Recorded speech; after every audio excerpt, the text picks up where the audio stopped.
All the way Virginia, bitch.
Nobody's saying you can't own a gun.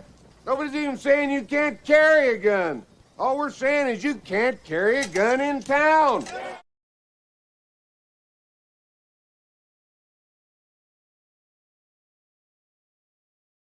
Well, I can't understand none of it.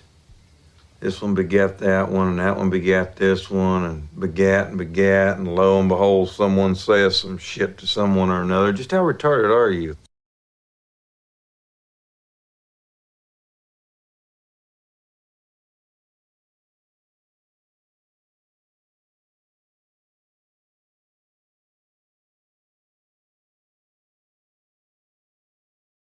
Rest now, brother. We have the watch, and I'll see you in Valhalla. In certain extreme situations, the law is inadequate. In order to shame its inadequacy, it is necessary to act outside the law, to pursue natural justice. This is not vengeance. Revenge is not a valid motive, it's an emotional response. No, not vengeance. Punishment. Tonight we have a chance to say, yeah, you're right. We're too extreme, we're too wild, we're too out of control, we're too full of our own shit. Or we have a chance to say, hey, fuck you, you're wrong. Fuck you, we're right. Because you have all made it to the dance. Because believe me, this is the dance. Start the show.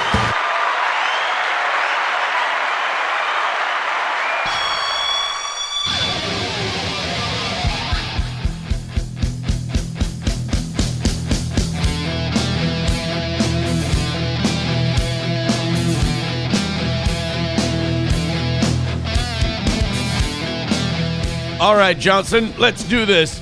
Good morning, Tel Aviv. Welcome to the Steel Toe Johnny's cam is up. Get it off of there. I should rename that from the Gino cam to the Johnny cam at this point. Welcome to the program. How are you? I feel fine. I feel okay. After all, I'm paying you with your money from this last time I stick it in you. I don't feel great physically. I feel awesome in general. Thank you guys for an amazing morning and evening show yesterday. But I don't feel well physically. I went to bed with this weird high neck, front of forehead headache last night. Woke up with the damn thing, took medication, can't shake it. I think it's dehydration. I think it's dehydration thing. Todd Pemper says, let's go Monday morning. Wait, what? Did I put... anytime someone writes something like that, I think that I did something. I wrote something wrong. Like in the title. Oh, no. No, it's fine. Okay, I'm just paranoid. Thank you, Todd. Oh, he took it down. Okay. Like yesterday, I don't know if you noticed. Yesterday, I wrote 03/06/26 for the date. No, I think some people in the chat are saying that it could be AIDS. I don't think AIDS starts with a neck and headache. I think it's not enough water.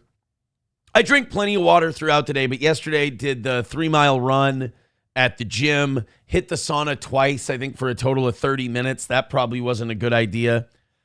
And, not enough of this stuff. Not enough of that element that gives life. Satan's Mechanic says, Aaron, have you eaten all the kids' Easter baskets yet? It's not funny. My youngest left hers here. She left 2 items. She left 2 items from her Easter basket here. And that was a cookies and cream white chocolate bunny. I'm even racist with the bunnies I give my children. And Dr. Pepper Peeps. She loves Peeps, and she shouldn't like Dr. Pepper. I don't let her drink soda, but she likes the idea of Dr. Pepper, I suppose. So you got your Dr. Pepper Peeps and the white chocolate cookies and cream bunny. Look at this. I had the white chocolate cookies and cream bunny in my hand yesterday. I had it in my hand. I had it and I was looking at it and I went, no, I can't. I mean, I gave it serious thought. I don't want to come off like I was noble and I just went, that is not okay.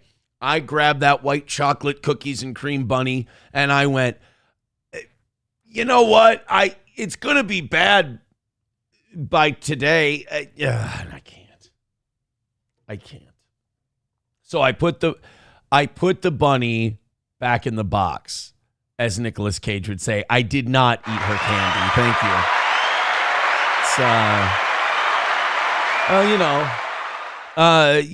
you. To be a nobleman, what does it mean to be a nobleman?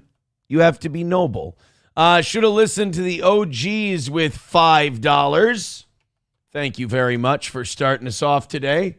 Should have listened to the OGs. Says, good morning, Jovelin, Hovelin, Haveline. I'm pronouncing it every way I can so I don't screw it up. Jeremy, I think that's worth a Red Boy, if I do say something. I'm just kidding. Thank you guys speaking of Red Boys, thank you guys very much for your generosity yesterday. We are over 600 memberships for the next 2 days.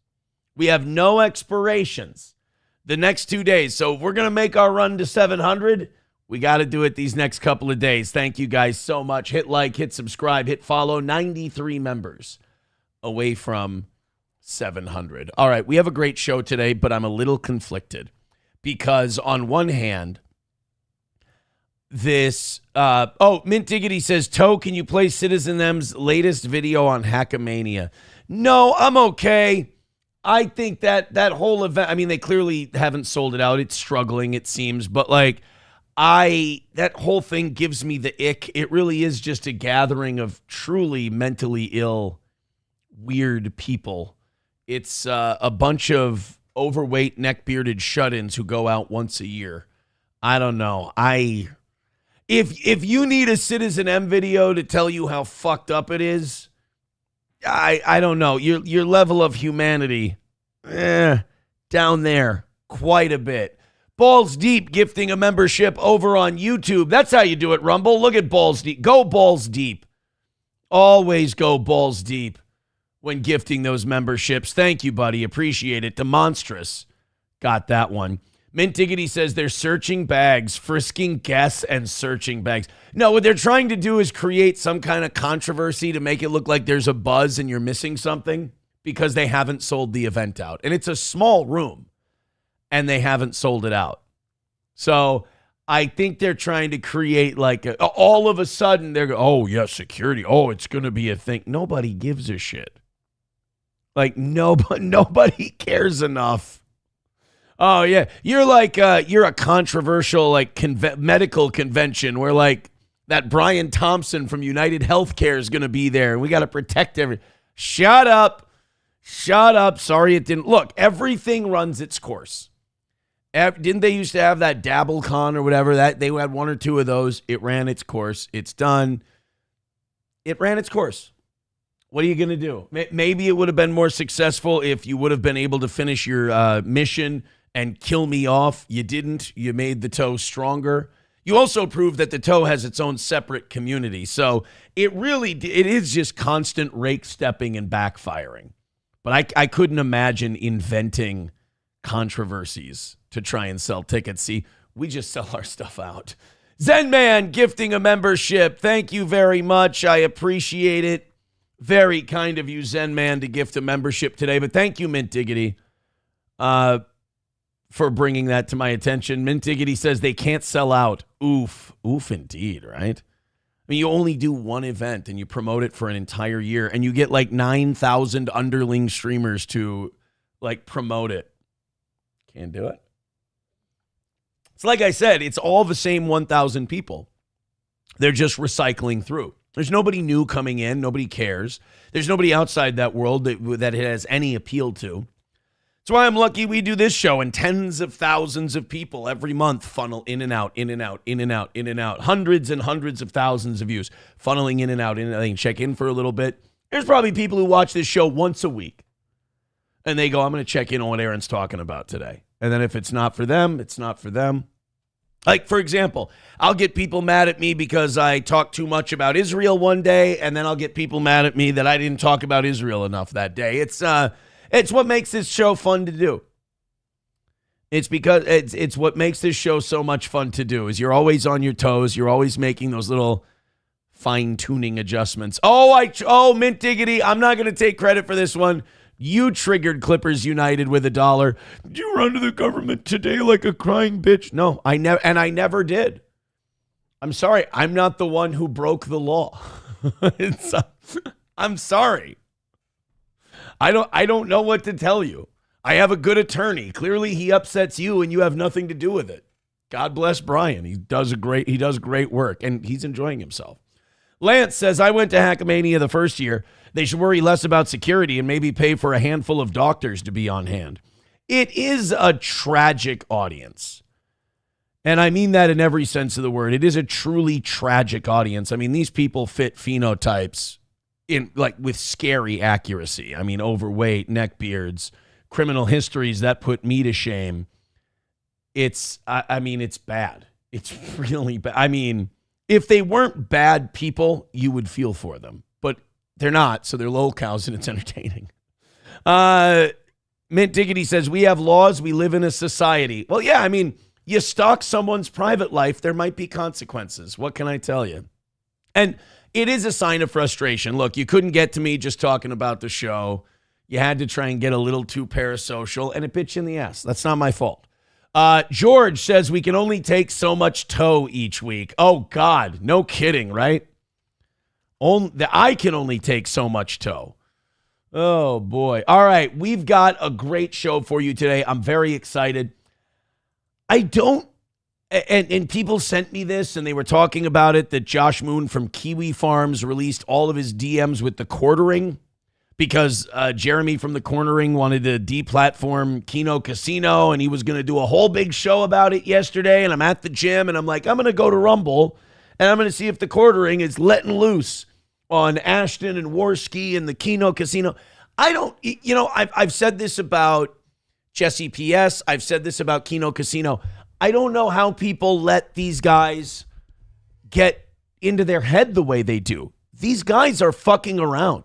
They're not calling anyone's boss. They're not stalking anyone's gym. They're not doing anything that's creepy and weird and borderline. They're not hacking into their Google accounts or anything like that.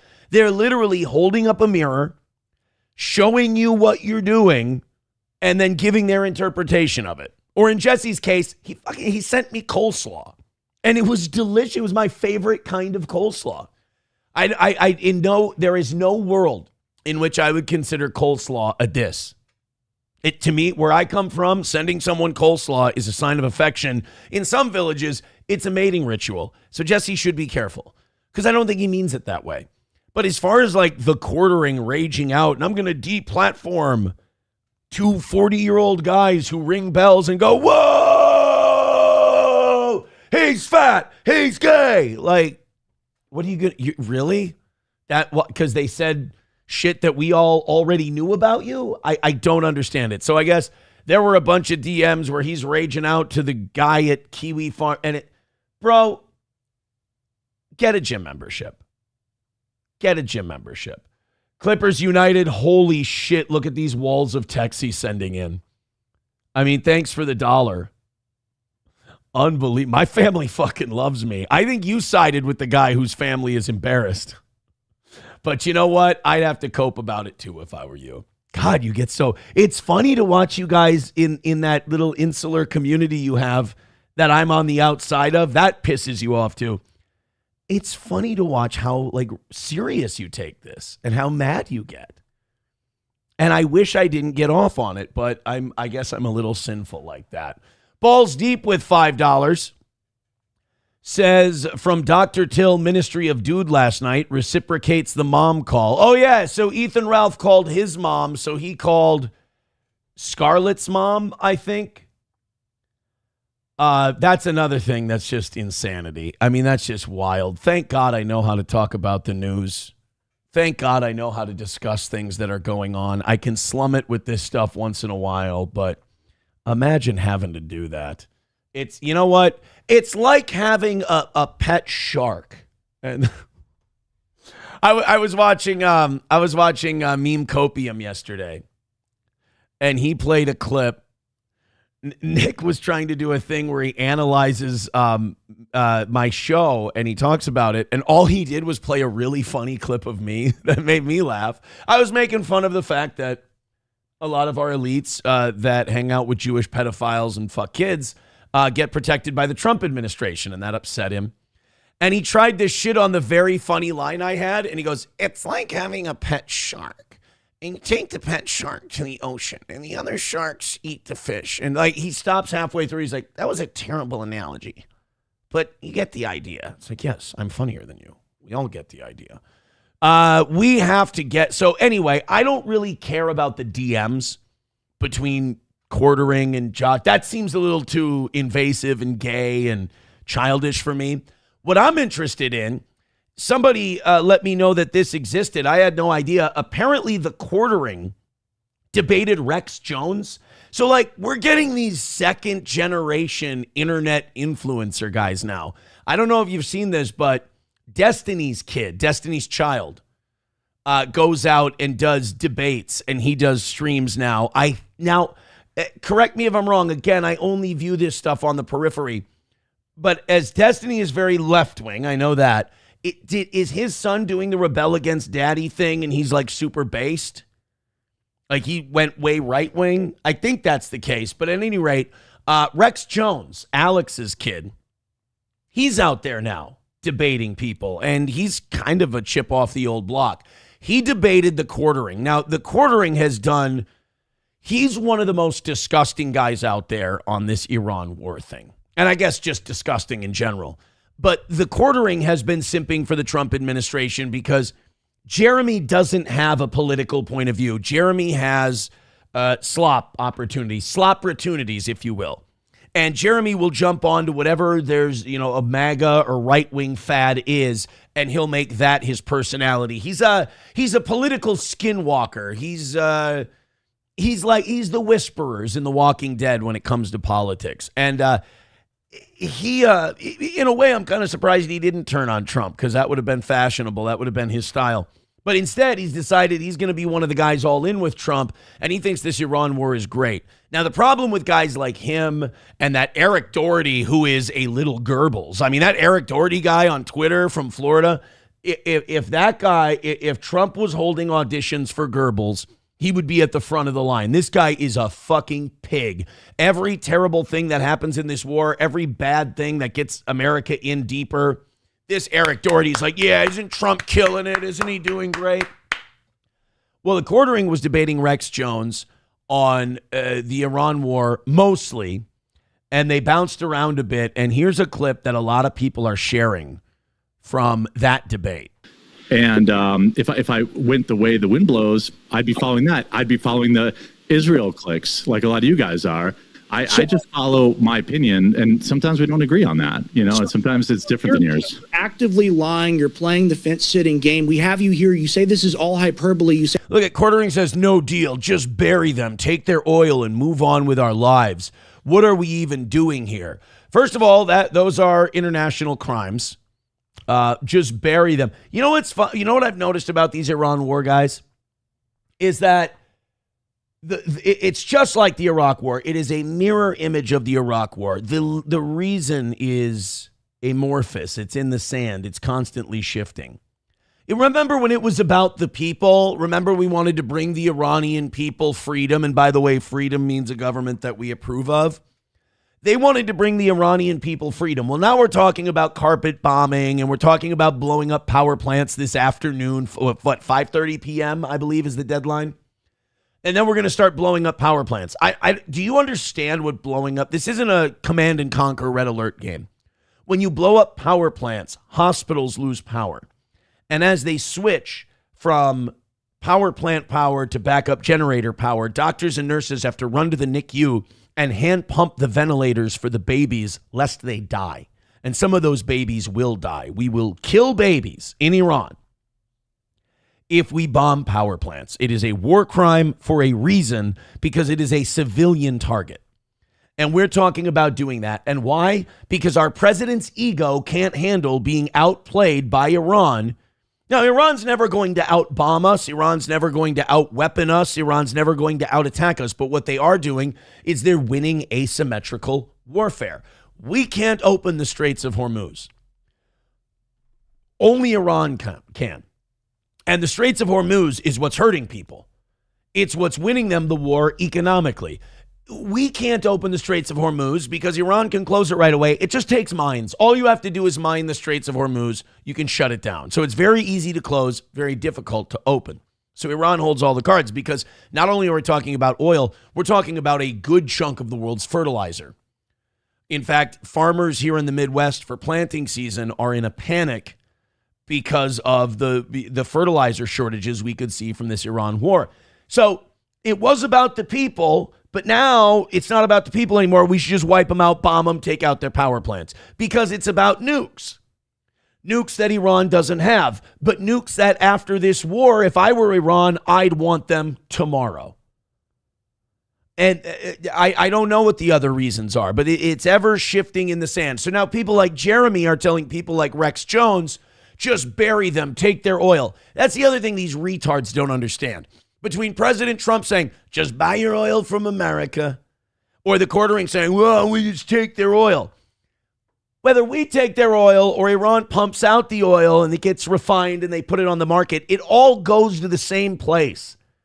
It's like when people say, well, Israel only uses our money to buy weapons. Money is fungible. If they take our $4 billion that they were going to spend on their defense, and they spend our money on their defense, that's $4 billion they've now freed up to spend on something else. So yes, our money does go to their universal healthcare system because we free up that $4 billion. Money is fungible. It's a very easy thing to learn. Same thing with oil. It doesn't matter where the oil comes from. Oil doesn't go, it's not, hey, I'm going to buy oil from you guys. And then we drill it here, refine it here, and send it to that country. Oil gets traded on the global market. That's why you see oil prices are at 113. When Iran starts pumping oil again, you'll see those oil, when the Straits of Hormuz, they're still pumping oil. But when they start refining and transporting more through the Straits of Hormuz, you'll see the oil price start to come down again. Bury them, take their oil. Show me you don't understand how these global markets work without telling me you don't understand how these global markets work. That oil still has to be pumped out of the ground. It still has to be refined. It still has to get to market. The problem with oil prices right now is not that there isn't enough being pumped. It's that the mechanism we use to transport a third of the world's oil is shut down. That's the problem. So anyway, this is Jeremy from The Quartering with Rex Jones. I really don't like this guy. Hey, this is an obvious joke. We're going to read this, and then we're going to read the comments, see if people agree. It's all laughing. No deal. Just bury them, take their oil, and move on with our lives. What are we even doing here in response to the negotiation? That's all a ha-ha to you? Yeah, it is. It's a hilarious joke to me. All of this is stupid. You know, I think that I get that maybe X means more to you than it does to me. Like, that is totally real. Like, when you send out tweets, maybe you're like really thinking about it and really crafting it and stuff like that. And that's probably why you have a better, maybe a bigger following than me. But I use Twitter to shitpost because Twitter is completely overrun by bots and is largely useless. What a sociopath. It's one thing to say. I don't mind that take in and of itself.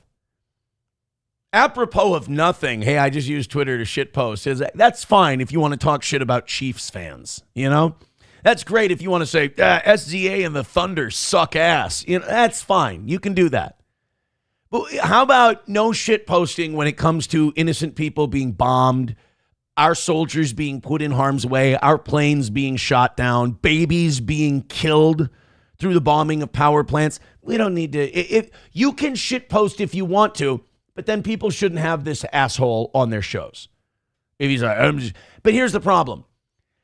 Jeremy is shitposting when he gets caught.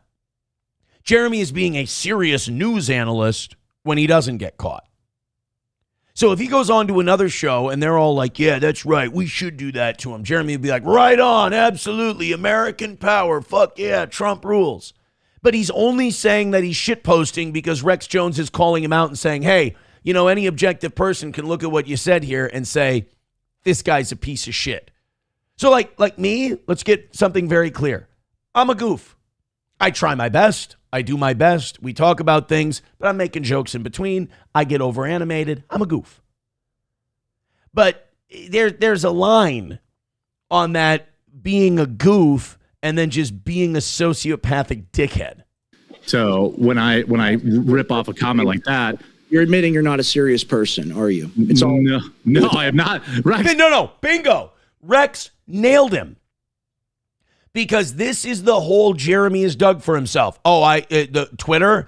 Yeah, total shit posting for me. So Rex goes, okay, he kind of said what I said. All right, so we're going to put you over in this category here. You're not a serious guy. You're a shit poster. But he just realizes what happened. He goes, whoa, no, because I want the clout and the cachet of being a news breakdown analyst guy. Well, which one is it? No, I'm not a serious person. I never said I was. Okay. That's not what true. What are you talking about? Of course I'm not serious, dude. I talk about Brie Larson's tits on the internet, man. Okay. All right. All a ha-ha. Why do you even take the time to worry about politics if it's such a big joke to you? And you say it's X that's a big deal to me. It's actually the dead children. You don't seem to take that seriously. Oh, yeah. Well, I mean, yeah, who couldn't think of the kids, Rex? I mean, geez. What a fucking prick. See, this is what I mean. What a soulless cunt. This is what happens when you play too much D&D or Magic or whatever the fuck he plays. You sit online all day. You just become detached from the world, and people don't matter to you anymore. It's actually dangerous. It's really dangerous because you lose your humanity. I mean, if we would just think of the kids, I mean, we could really push forward some awesome authoritarianism like you seem to like because, you know, if we just do, you know, if we just think of the kids, you know, that's why we... Aren't you backing the guy who's playing authoritarian right now?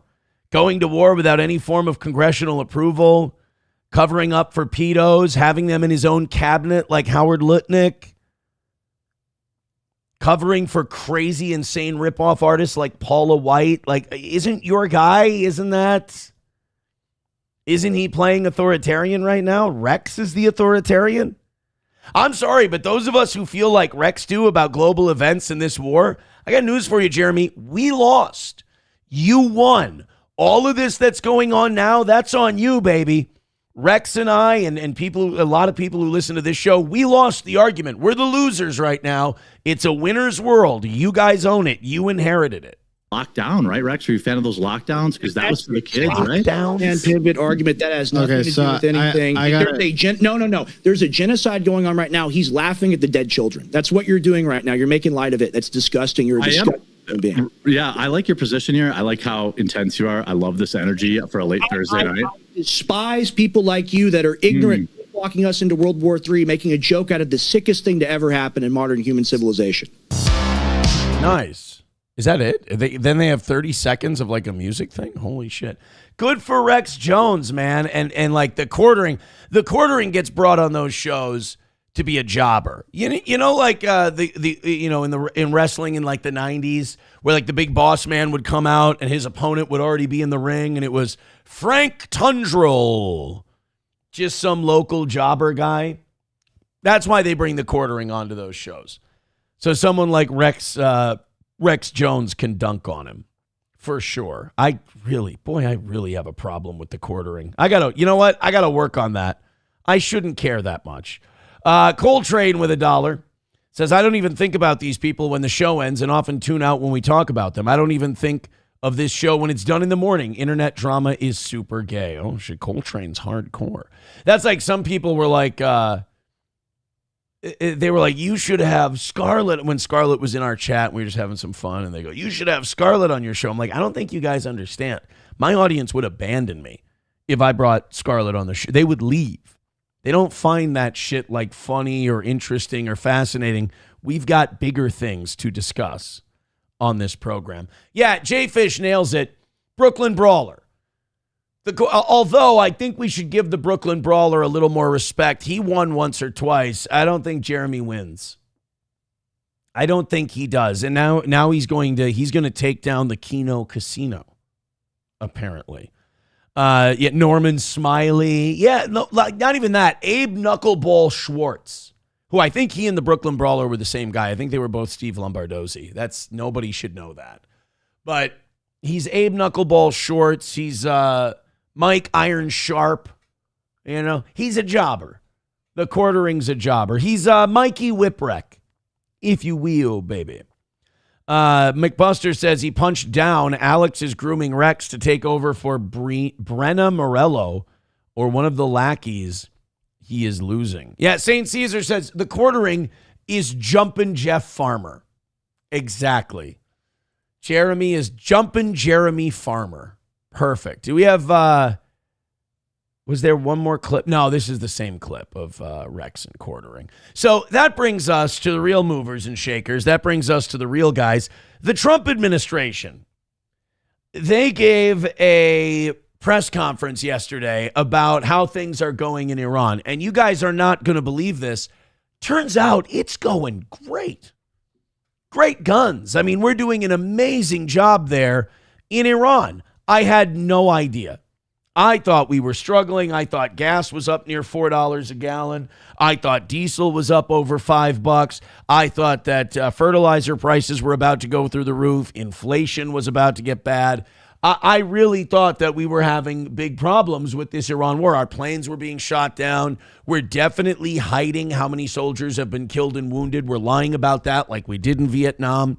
So it was interesting to hear yesterday, not from this lame stream media, if you will, but it was good to hear right from the propaganda. I mean, the president, the commander-in-chief, and Pete Hegseth, who is not at all a retarded drunk, not qualified for his gig. Because when those guys got up there to speak yesterday, it turns out we're killing it. This is the greatest war ever. We've never done better than we have with this war. Darkness Rising says, there was never a shot down pilot. We were looking for the uranium. Exactly. You got to get underground to find that uranium. Mountain Jews says, yeah, how come no troops have died or they reported they died since day 5 of the war? Right. Yeah, no, none of them. All those base bombing attacks, all of that. Nobody's dying. We're good. We're fine.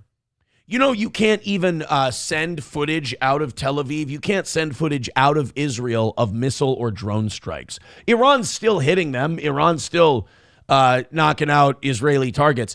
You are not allowed in Israel. Remember, we're fighting for freedom and democracy. You're not allowed to send footage out of Israel lest you go to prison.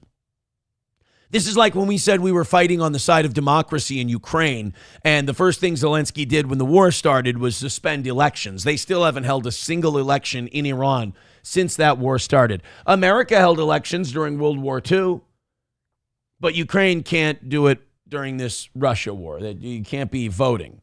Is it maybe because the Ukrainian people, if allowed to, we can't get our people in there to rig the election if there's a war going on.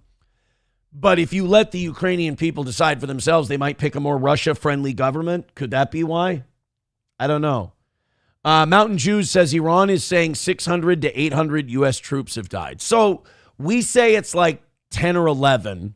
They say it's 6 to 800. I'd say it's somewhere in that wide middle that we have. But I do believe that we're lying.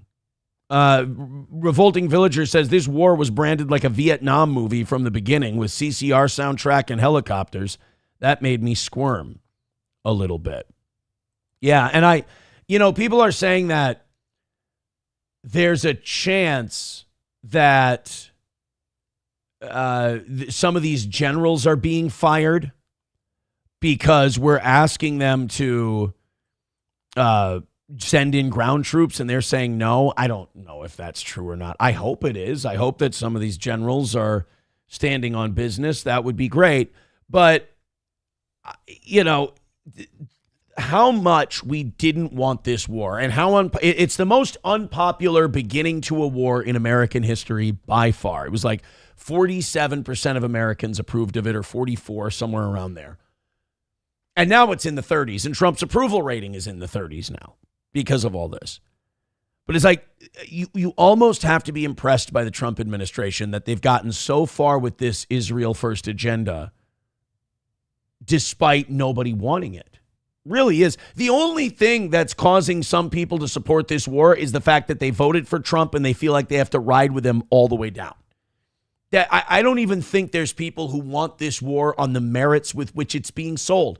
But anyway, Trump got up there on the podium yesterday. He talked about the war. He took some questions, including about war crimes. Pete Hegseth got on there. He started talking about it. Let's go check this out right now. Hit like, hit subscribe, hit follow, and keep gifting those memberships. Appreciate it. Kevin Cake says, Iran regime must change. I know what Iranian people they supper. They're eating? Well, that is really rude to bomb people when they're eating. I think he means they suffer. Then, I'm sorry, overthrow your own government. It's not our job. It's not our job to globalize the intifada in this case. Isn't that funny? We criticize Mamdani for saying globalize the intifada, which all that means is globalize the revolt, globalize the revolution. Meanwhile, the only country that globalizes their intifada is the United States of America. So again, do as we say, not as we do. So anyway, if the Iranian people want regime change, which by the way, that is only something we've said. Just like that, they killed 30,000 protesters. You know that has not been confirmed, right? That could be something that Israel and us pulled out of our asshole. Like, remember when Mossad pulled Saddam has weapons of mass destruction out of their ass? They could be pulling if they will lie and give us bullshit intelligence to get us an Iraq war, why wouldn't they give us bullshit intelligence to give us an Iran war? It's not even a conspiracy. It's a point A to point B line you can draw. So there's no confirmation of those 30,000 dead. Just like there's no confirmation that they've got nukes. I mean, it's complete bullshit. So let's go into Trump and Hegseth and all of this. Did you guys know, and this is where we get our title for today's episode, did you know that Trump is doing this for the gays? That is so nice. That is so nice that Trump has decided to help the gays out in Iran by murdering them. He's helping them by killing them. You always hear that about Iran. Well, we have to go in there. Why? Well, they throw gay people from the rooftops. Really? I mean, I'm not doubting that I'm not saying they've never done that, but they make it sound like it's a Saturday City Festival thing. Like, hey, come on out. There's going to be cotton candy. There's going to be food trucks. The kids, there's a dunk tank, and we throw gays off of buildings. Ritualistically, we put a little target on the ground. They're not doing that all the time. And the reason I know they're not doing that all the time, imagine the street cleaning costs if you were to just throw gay people off of buildings all the time. Remember the mess that it made when they threw Martin Sheen off the roof in The Departed? Now imagine that happening just all over town. It'd be insane. So They're throwing the gays off of buildings. They hate the gays, the whole thing. And Trump is fighting for them. I want to see, I want to see this war end first and foremost. I want it done. I want our boys and girls safe. But if this is going to go on for a long time, I do want to see just how desperate the rationale for this war is going to get. Yeah, the real facts. Women, men, gays. How about gays for Iran? They kill the gays. They throw them off buildings. So I wonder what's going on. I can only say this. They want us to keep bombing, even if it jeopardizes, because their life is in much greater danger. They want freedom for Iran. But that's right. Trump personally talked to all the gays in Iran. And all the gays in Iran said, we want you to keep bombing. These explosions aren't that close to my house. Just keep dropping bombs on my country. And by the way, this is another big lie. More often than not, when a nation is bombed, even if they don't like their government, they rally around their flag. They rally around their country. You can't just attack a government. If you're going to attack a government, you have to attack the people. Like, for example, all of us who voted with Trump who are very disillusioned with him because he's done nothing America first at all. He's a complete slimy, used car salesman, piece of shit murderer.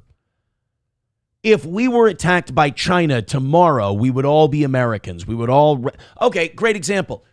George W. Bush was elected with less than a majority of this country. He came in here under very adverse, controversial circumstances, and there was a lot of division in this country. Nothing like now, but for back then, I was 13, 14 years old, I remember.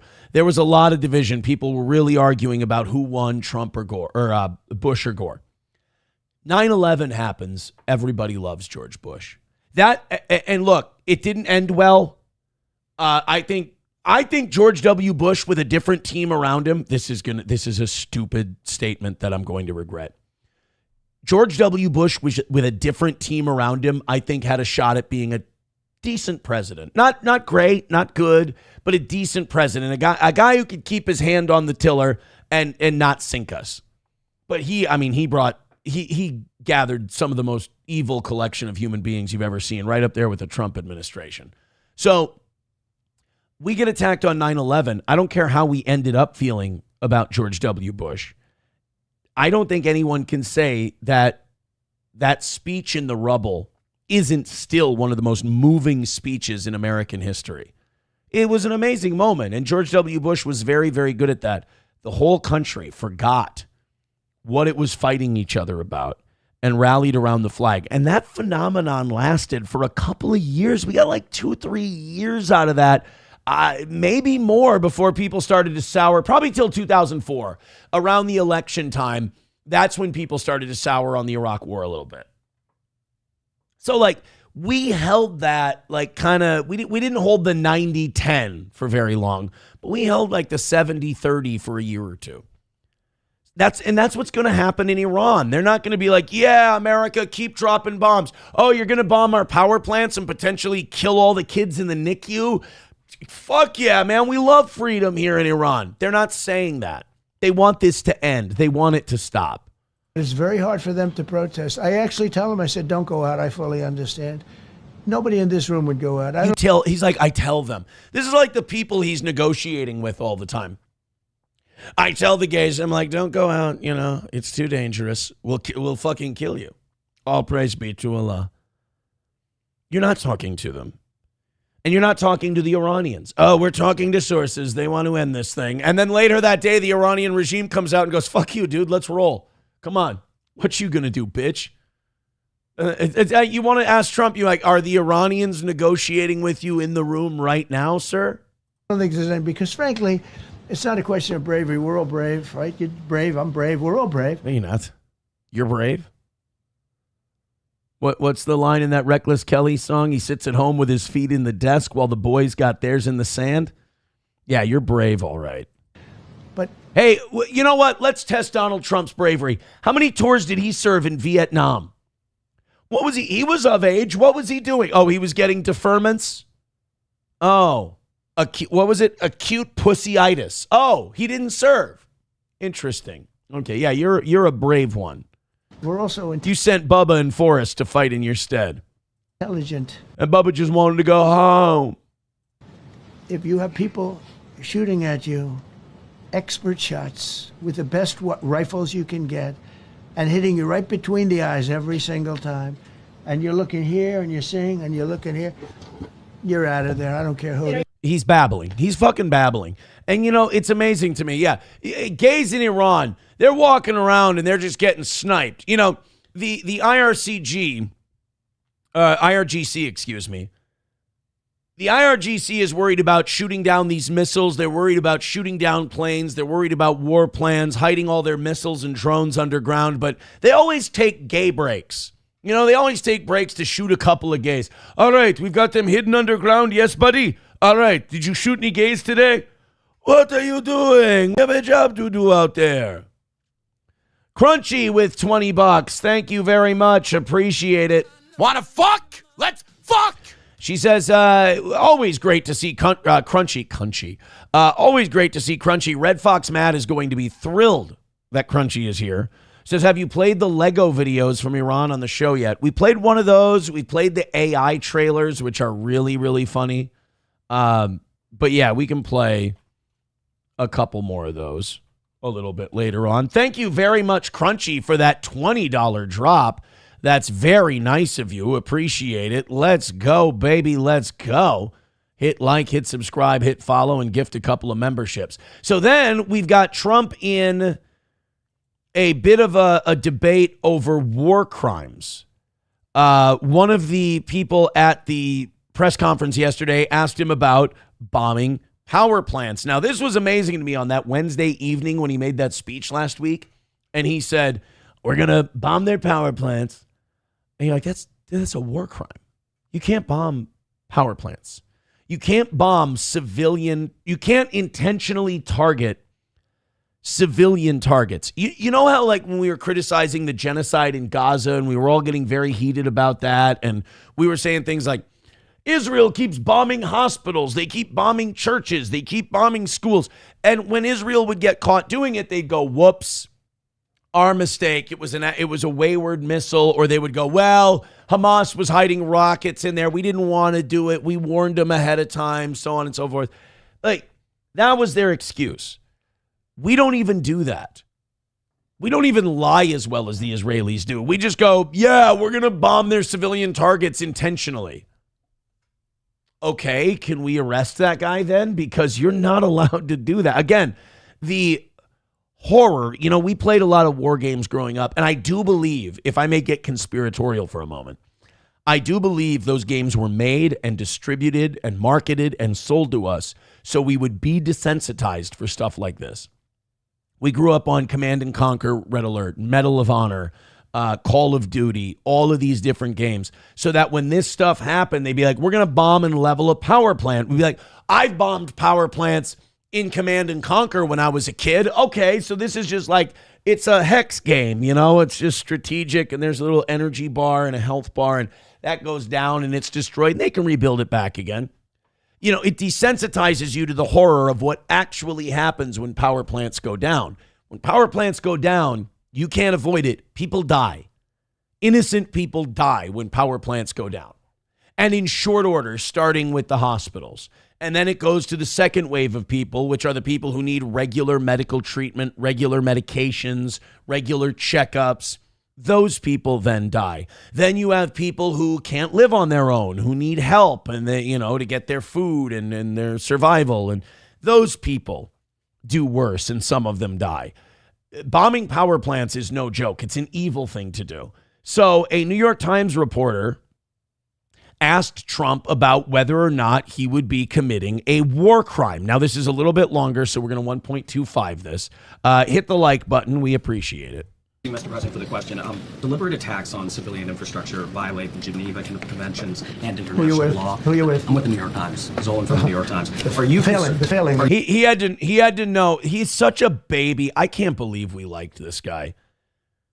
Everything they said about him was right. He's such a fucking baby. He has to know where the guy's from because the guy's asking him a difficult question, so he can shit on the place he's from.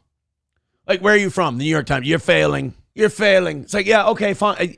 I wish these guys had a little more balls, and they would go, yeah, sure, we're failing, whatever, sir. Now answer the question. You're talking about committing war crimes in Iran. Conventions and international law. Who are you with? I'm with the New York Times. Zolan from the New York Times. Are you failing? Are you concerned? Circulation way down at the New York Times. Are What's you going concerned on? that your threat to bomb power plants and bridges amount to No, war not at crimes? all. No. I hope I don't have to do it. But again, I just said 47 years they've been negotiating with these people. They're great negotiators, and because they're not going to have a nuclear weapon. And if somebody they don't have one. They didn't have one. They weren't getting one. In fact, I know it's hard for a lot of people who watch this show to give Barack Obama any credit. Barack Obama deserves a lot of credit for the JCPOA. And Donald Trump was paid by Miriam Adelson to rip it up in his first term. He was paid by Israel to rip it up during his first term. Because if Iran didn't have the JCPOA, which was an even trade, it was America will unfreeze Iranian accounts. That's why those pallets of cash went to Iran. That was Iran's money that was frozen, so we gave it back to them in exchange for them not enriching uranium past, and I could be wrong on the exact number, 10%. I think it was 3, but let's just say 10 so I can be safe. Can't enrich uranium past 10%. Weapons grade is 90. That's a big gap. And in the JCPOA, they also agreed to regular inspections by the IAEA. The International Atomic Energy Administration. So there was a deal in place. Iran couldn't run from the deal. They had to stick by it, and they were sticking by it. It also said in the deal, if America drops out of this deal, Iran can start enriching uranium to whatever level they'd like.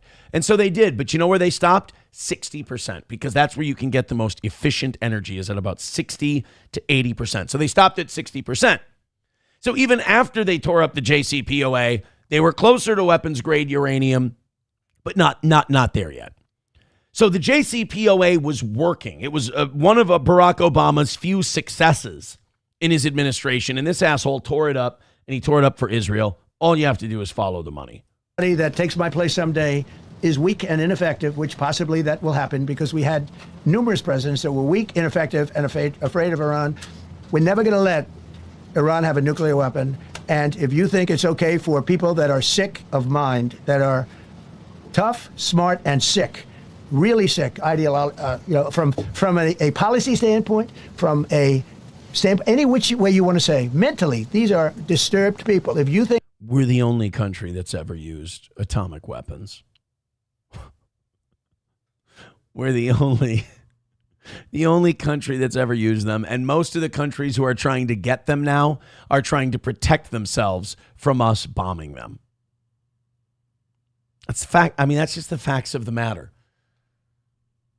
If Gaddafi, if Gaddafi being sodomized in the street wasn't a clear message that if you run afoul of the Israel-America Corporation, we will fuck you up, you'd better nuke up. I don't know what could be a better message. And Iran still didn't have nukes, and they still weren't trying to get nukes.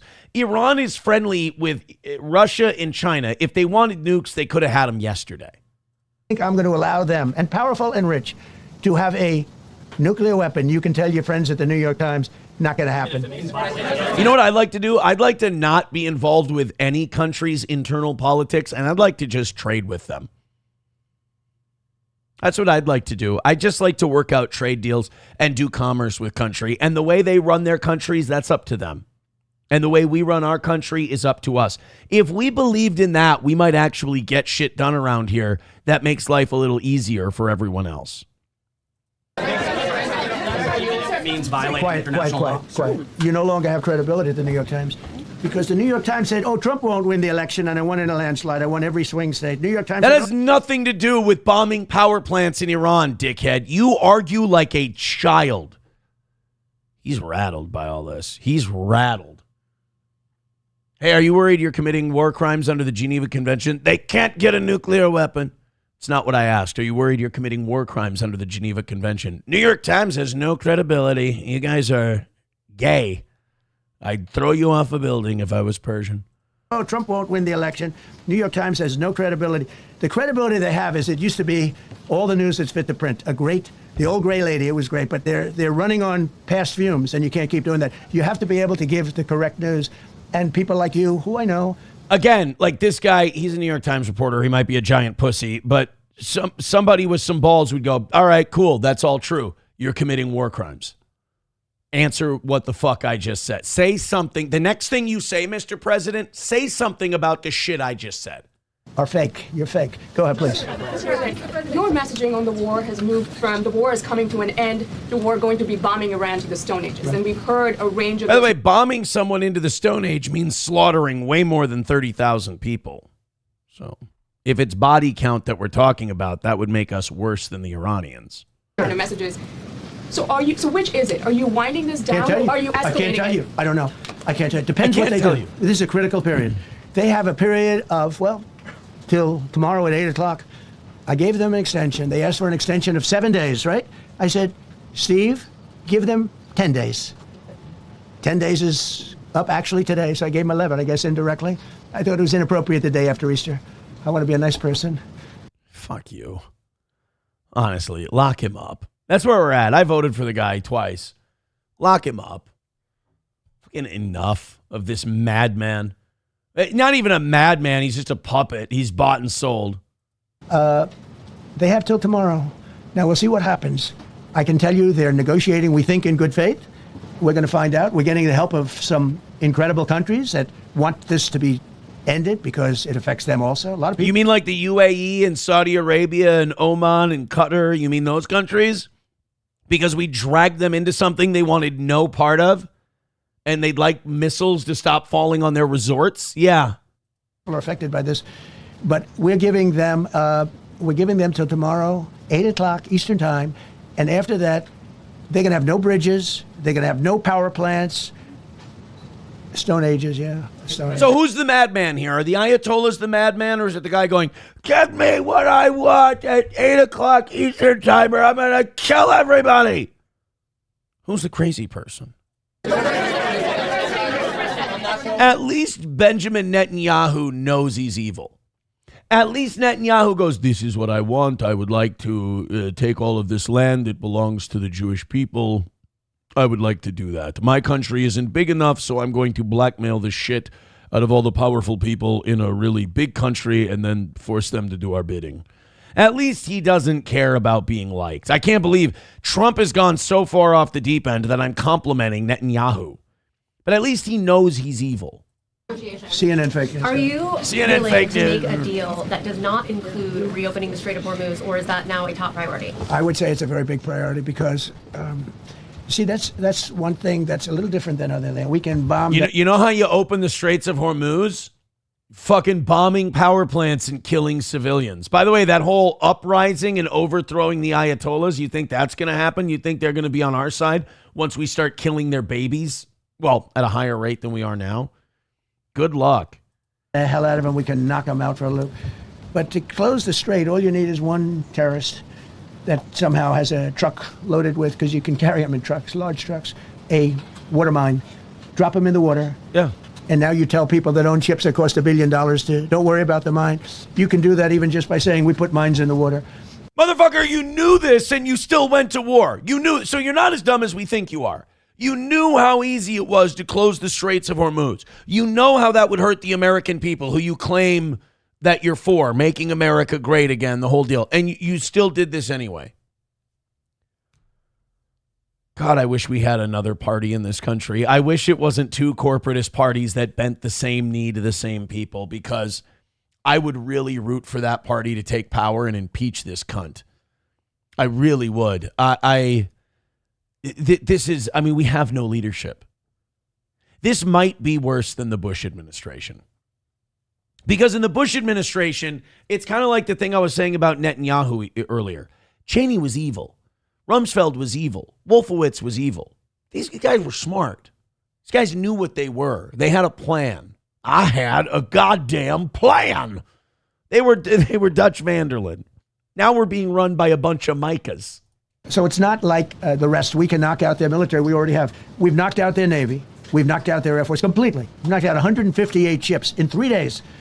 Wow. We've knocked out even their mine droppers. They don't have any mine droppers anymore, but they put them on other boats, and they could drop them. I'm not even sure they have any. He's full of shit. They don't even have any mine droppers. Well, they put the mine droppers on other boats and they drop them that way. But they don't have any, I can't, I'm at the point, I can't believe a word this guy says. I can't. There's no way. I cannot in good faith take anything he says seriously because it's just all provably false. Demonstrably incorrect. Let's get to some of these contributions. Thank you to Honky with $1. He says, I saw the most pathetic clip yesterday. You were watching the show. Some guy tried to retcon a massive L he took from a lady a year ago by reiterating that he pined for a shallow, mediocre blonde, something pet shark. Oh, I thought he was talking about Trump. It's like when you have a pet shark and you take it to the ocean and you watch it with the other sharks. I'm retarded. Honky gifting a membership. Thank you very, very much. Appreciate that. We've got 5 memberships from LabGlass. Hot shit. Thank you very much, LabGlass, for the 5 gifted. Well. Wanna fuck? Let's fuck! Thank you very much. Whatever happened to that guy? Where's he been? That karmic fella. Thank you. And everybody who got a membership, go ahead and pass it along. Let's start a little chain there. $1 from King Kong Dong says Trump lost his touch this presidency. The difference between 16 versus now, Epstein files. Yeah, dude, that blackmail. Trump is so stupid. It makes me begrudgingly give Israel a lot of credit. Look at how much mileage they got out of Epstein blackmail. Look at, they're still 10 years after the guy's death, after his murder, after Epstein's murder.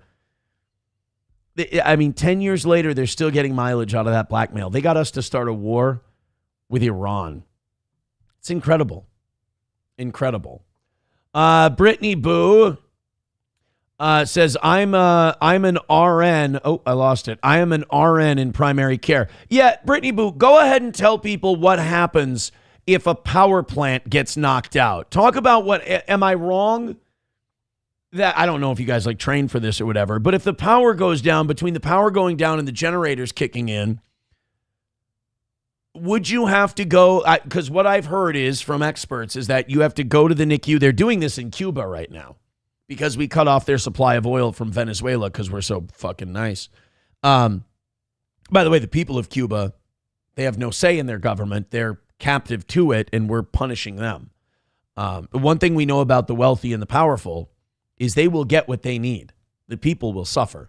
But you have to go and hand pump the ventilators for the babies on the NICU. It's fucking gross. It's really gross. Mountain Jew says, hey, our power plants go down on their own. Oh, that's right. We have crumbling infrastructure.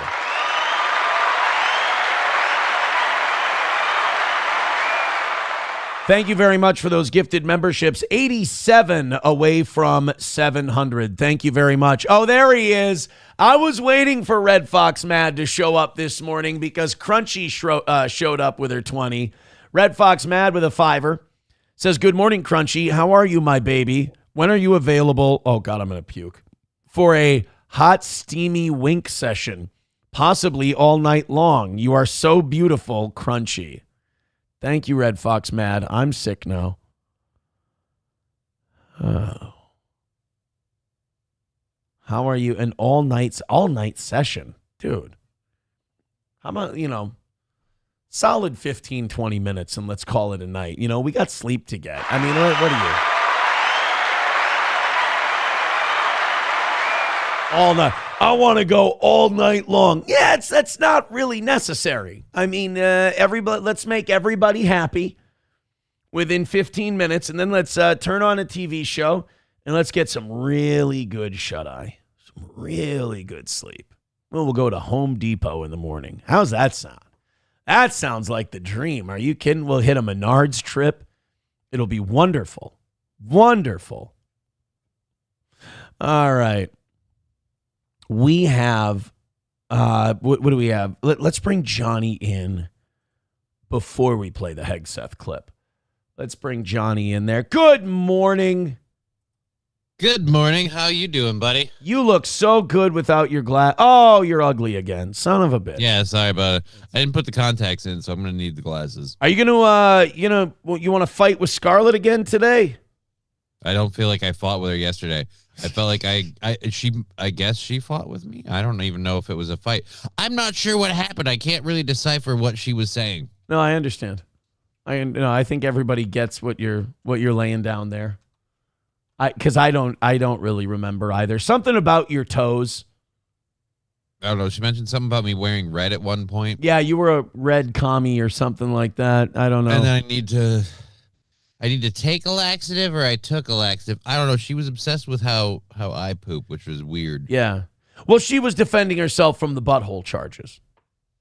Which is fair, but then to somehow accuse me like I had anything to do with the butthole charges to begin with. I never wrote a review on her. And all I did was tell you about the butthole thing. You didn't even ask to know the information. This is one of those where I keep learning from you and other people. They're telling me like what Scarlett does for a living or what this or what that. And they tell me like, oh, well, you know. And I'm like, no, I've not looked into this person. I know dick about this person. I've only been going and basing my criticisms off the information I've been getting from you and others. And the worst part is I'm waiting to hear where I've been misinformed and I stepped out of place by saying something mean about somebody because I believed a rumor. No. I keep hearing the truth and it keeps getting worse. I keep clicking on religious, football, and political things on Twitter, hoping that all that kind of stuff will find its way out of my algorithm. Right. It's just, the wayward Scarlett thing will pop up there. Like, look at the tryst reviews on her asshole. And it's like, and it'll come from a Twitter account where I'm like, I like you. Don't make me have to find a way to get you out of my algorithm because I like some of your other stuff you tweet about. You know, the way you sound that, it makes it sound like you've been building this, like, religious Twitter and, like, you're finally happy. Like, I'm starting to see some returns. Like, the Lord is in my Twitter. But then for some reason, Father O'Malley has to be like, Scarlett's ass has a horrible tryst review, and it deserves it. And, like, I don't need that from you. And shouldn't you not be talking to women like that, Father? Like, Easter Sunday, it was all, like, all these people converting to Catholicism on my Twitter feed, and then in between that, it would be like, Quartering's a fag, Scarlett's got a poopy butthole, and I'm like, can we, the Vikings could be trading for Dexter Lawrence, and it's... Can we pick a lane, please, guys? Yeah. Crunchy with $10, thank you very much, Crunchy. Oh, great, don't give Red Fox mad. More phone sex ammo. Crunchy with $10 says, I'm so happy I got sober. Congratulations, by the way, Crunchy. That's great. Says, hey, Red Fox, hope you're well. One of the guys on my Twitter that I actually do like, because I think he's a shit stirrer who's just trying to get people up. He knows how to use the internet. It's not serious. He's just stirring people up. Is this Dan guy, this $2 Dan guy, who I see on Hughesy's show every once in a while. And I felt so bad that I had to disagree with one of Dan's takes the other day. And his take was AA is a cult, AA is shitty, whatever. I got to tell you, as someone who went to Al-Anon and had mixed meetings with AA people, they're honestly some of the best human beings I've ever met. Like and I know he's probably criticizing the program more than the people, but honestly, trying to quit drugs and alcohol cold turkey has an almost zero success rate. And AA has like a 5 to 7% success rate. And, you're never going to be able to save them all. You won't be able to save most of them, but it does help a little bit. It's a little bit of a boost, So I will say I had to defend AA, and I did start it with, I like Dan, I really do. But I met some of the most insightful, decent, kind, wise human beings I've ever met. And there's a lot of lessons in AA that you don't need to be an addict you can still learn from, One of the things I learned was not to be so hard on yourself about, miles down the road or miles behind you on the road. Like, them saying, it's not that I'm not going to ever drink again. I'm not going to drink today. And I think that's applicable. You can replace drinking with a lot of other things and say, don't put so much pressure on yourself about forever or a week from now or a year from now. Just how about today? Keep it locked down for right now. I'm not going to do that bad thing today. Yeah, I know a bunch of people that wouldn't be sober without AA. So I can't shit on it. I've never been to AA. I don't think I have an issue that I need to go to AA for because I'm not addicted to weed. It really helps my condition, and I probably use it more than I should. But that's that's neither here nor there. So I've never really felt the need to go to like AA or anything, but I have friends and people I care about that literally they claim the program saved their lives. You're in a tricky spot with your condition, though, because you either have to go with weed or you have to go with the pharmaceutical compounds that they create. Like, it's not like you're going to take nothing. I've tried both. It's not really working. But it's not like you're going to do nothing. Oh yeah, no. It's if I got rid of the herb, then I would have to go with even more pharmaceutical shit. Crone says, almost 4 years sober, cold turkey. You are your own problem. Those words inspired me. But that's kind of based in AA a little bit, like surrendering to a higher power. Your best thinking got you here. Turn it over to something else. And they do try to stay away from the religious part of it nowadays because we've become a more secular society. But it is a program that's rooted in Christianity, God, the whole thing. But you don't have to be that. It's just a higher power. They say like your hobbies can be your higher power. Just if you have an addictive personality, you can't ask people not to be addicted to something. It's just basically become addicted to something healthy. And they're saying, all right, look, man, maybe you need to realize the thing that keeps you even away from this a little bit is something you need to put energy and faith in, because if it can keep you away from it more, that's the aim. I bet you a reformed alcoholic would build a beautiful garden. Because they would obsess over that garden. They would be meticulous. Because if they don't, they're going to go get drunk. They'd spend their whole day just working on that garden, just tilling and plowing and planting and feeding and seeding and weeding and the whole deal. I bet you they'd do a great job, unless they're a lazy fucker. I could also argue a meth head would do the same thing. I think any addict, I think anyone with that personality, with that brain, if you give them something to latch onto that's good, I think they do a really good job with it. Red Fox Mad with $4.99. Here we go. He says, Crunchy, I am good. Thank you. I hope you are well, too. Congratulations on being sober. Oh, that wasn't dirty. That was nice, yeah. That was really sweet. Thank you for the 5, Red. Yeah. Coltrane with $1 says, Aaron exchanged drinking with food consumption and hot takes on war, politics, and Christianity. LOL. I think my religion is kind of something I turn to replace really bad decisions I've made. I have no qualms or no shame about saying that. And I did kind of jump in 10 toes down, head first, however you want to say it. Yeah, I think there's a part of it. I don't ever think I was addicted to drinking. I mean, anyone else who's watched me knows that, I'll drink once in a while, and after I have a couple, I'm pretty well fucked up. Pretty well handled. But that's weird. I have a question, if I may. I apologize, but did you go up or whatever you did, grab the stick in the circle or however they did it? Did you take a moment to like go before the group and admit like the things you were addicted to or whatever? Like, hi, Aaron. My name is Aaron, and I love potatoes. I did potatoes and queso, and they kicked me the fuck out. Right? They aren't judgy people, but that was a bridge too far even for them. No, but you do have to hold yourself accountable. You do have to say, here's what I've done. And you also don't say what other people have done to you. That's a crutch. That's you put yourself in the position for that to happen. And I don't think it's a coincidence that since I've, started going to mass and researching my faith and everything else and finding out what's right and everything, I have drank. I drank so much less, almost never. Wasn't a problem before, wasn't an issue, but I just don't feel like less it. of one now. Yeah, you wonder sometimes. You wonder, was it filling an emptiness? Like, even though you don't think it was, and even though you think you weren't drinking too much and you were fine, and the times you did use alcohol, was it filling something? Because I just don't anymore.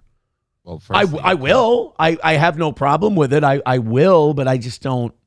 Every time I get close, it's kind of like I start thinking about, like, I'm going to get sleepy.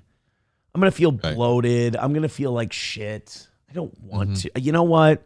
I'll have a water and put a fucking fruit punch packet in it or something like that. Why can't you just drink water, you fat slob?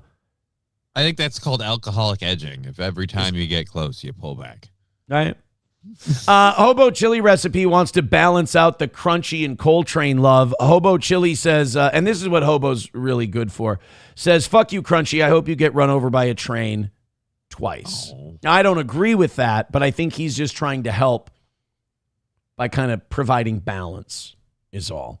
Thank you very much to Wally Word with 5 gifted memberships. Wow. Thank you. Let's fuck. Unbelievable, guys. Appreciate it. Holy shit.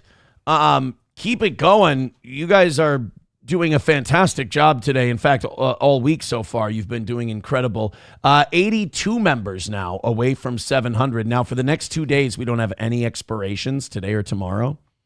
So we can make that happen. If we're going to make that run at 7, and the further we are away from 700, the longer I'll do it. Like today, I'll do an hour. I don't think let me just say this. I don't think we're getting to 700. If we do today, I would do an extra hour because that would be insane. Hobo says, fuck you, Aaron. I hope you get ran over by a train 3 times. There we go. Hobo Chili Recipe in fine fashion. We'll meet true compliments with a flamethrower. Thank you. It's why we love him. Slingblade says, hi, my name is Aaron. I wouldn't say my full name, Slingblade, but he says, hi, my name is Aaron. I'm addicted to potatoes and objects up my ass. I think you can only make an argument for one of those things. Definitely the latter. No, I was saying the potatoes. Oh. I was hold a sausage. No, I don't want to hold a sausage. Hold a sausage. No, I'm not even vulnerable With your right butthole? now. No. Hold a sausage. No, I'm not interested in holding a sausage. I'm very obviously gay. I look at him and I'm like, well, you're gay. I'm not gay at all, but I have no problem with the gays. Do you personally dislike homosexuals? Of course, they're disgusting. It's not true. All right, let's move on. I think everybody's gotten to weigh in. You little bastard, you attacked my stepson. Mark, nobody was talking about you. By the way, check out Tucker's last episode. It's very, very good, especially if you hate megachurch pastors. Ooh, yes, sign me You up. might want to watch this. He brings this theologian who makes documentaries on, who's researched Paula White, investigated her church, Franklin Graham, and Kenneth Copeland, and a couple of others. And it's a pretty wild episode. Red Fox Mad with $4.99 says the worst is going to a football game and driving very hard before and during, not remembering anything. Spending that money on tickets is a waste. There you go. Red Fox Mad, Mr. Crunchy, if you will. Okay, let's do the Pete Hegseth clip. That was nice. It was nice to get a little break from all the Iran war stuff before we go into our last clip of it and kind of break it up. We do have, now look, I'm not trying to do this just because we had a really successful clip and we have like 150 new subscribers from my PBD clip where I do an impression. I didn't even intend for that one to do as well as it did. But Right. Luigi Mangione did send Patrick Bet-David a letter from prison. Okay. And PBD read it on his show. And seeing as I have all these new fans that love You might want to give that a look. Here's the pressure I'm facing, though. Yesterday, I was down here by myself getting the show ready. Yesterday afternoon.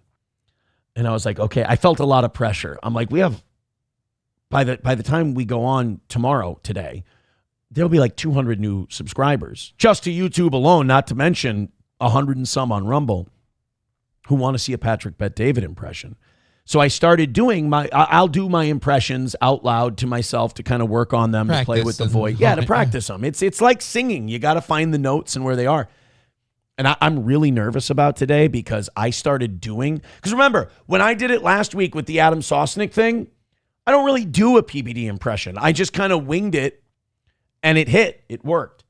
I tried it yesterday, and I was worried about it. Uh-oh. I was worried about it. It didn't sound Assyrian.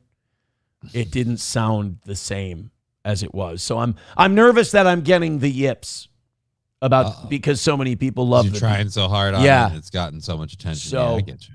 Yeah, we'll see later today. We'll see how it goes. But first, we've got Pete Hegseth, who I think if you just talk like a guy who's shit-faced hammered all the time, you pretty much get Pete Hegseth. He has been a disaster this guy. I mean, Pete Hegseth there's a lot of guys. Kash Patel is one of them.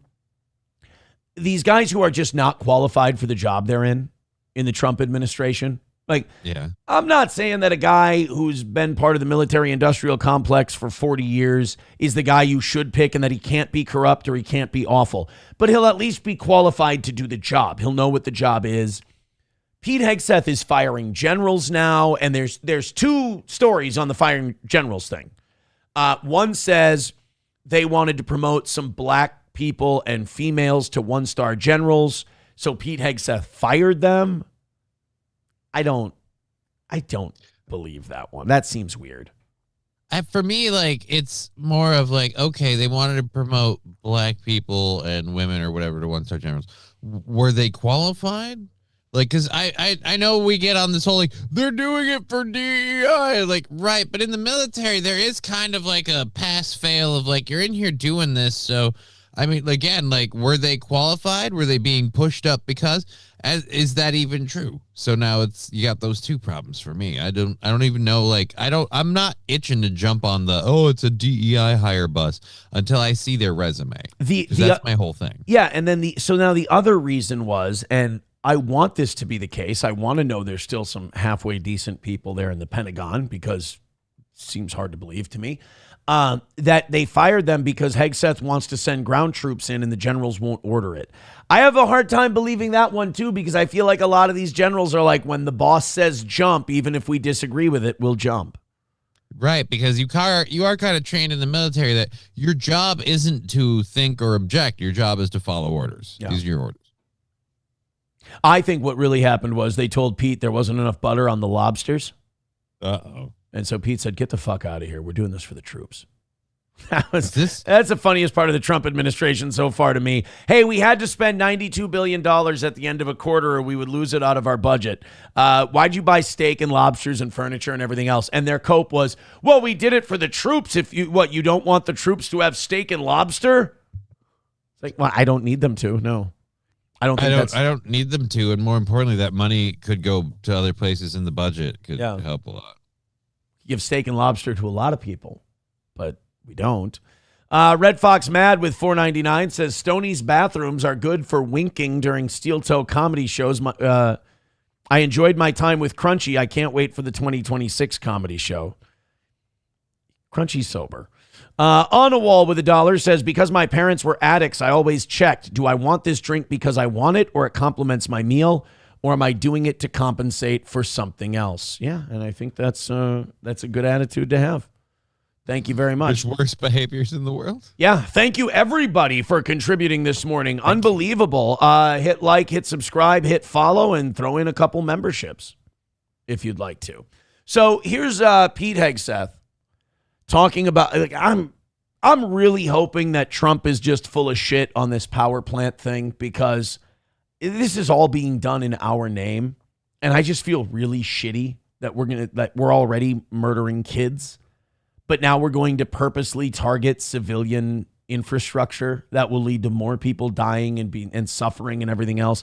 And I can't sit here, like, I can't, because of the country I live in, I can't go, well, it ain't me. It ain't me. I can't do that. It's all being done in my name, in your name, in everybody's name. So I'm really hoping this doesn't go down. And if it does, to me, I hate to be like, put this in like movie good guy, bad guy terms, but if we do this, we lose the war. Like, I don't care how many people you kill. I don't care how many power plants you knock out. I don't care how much you wound Iran or wound the administration. You lose the war if you do this.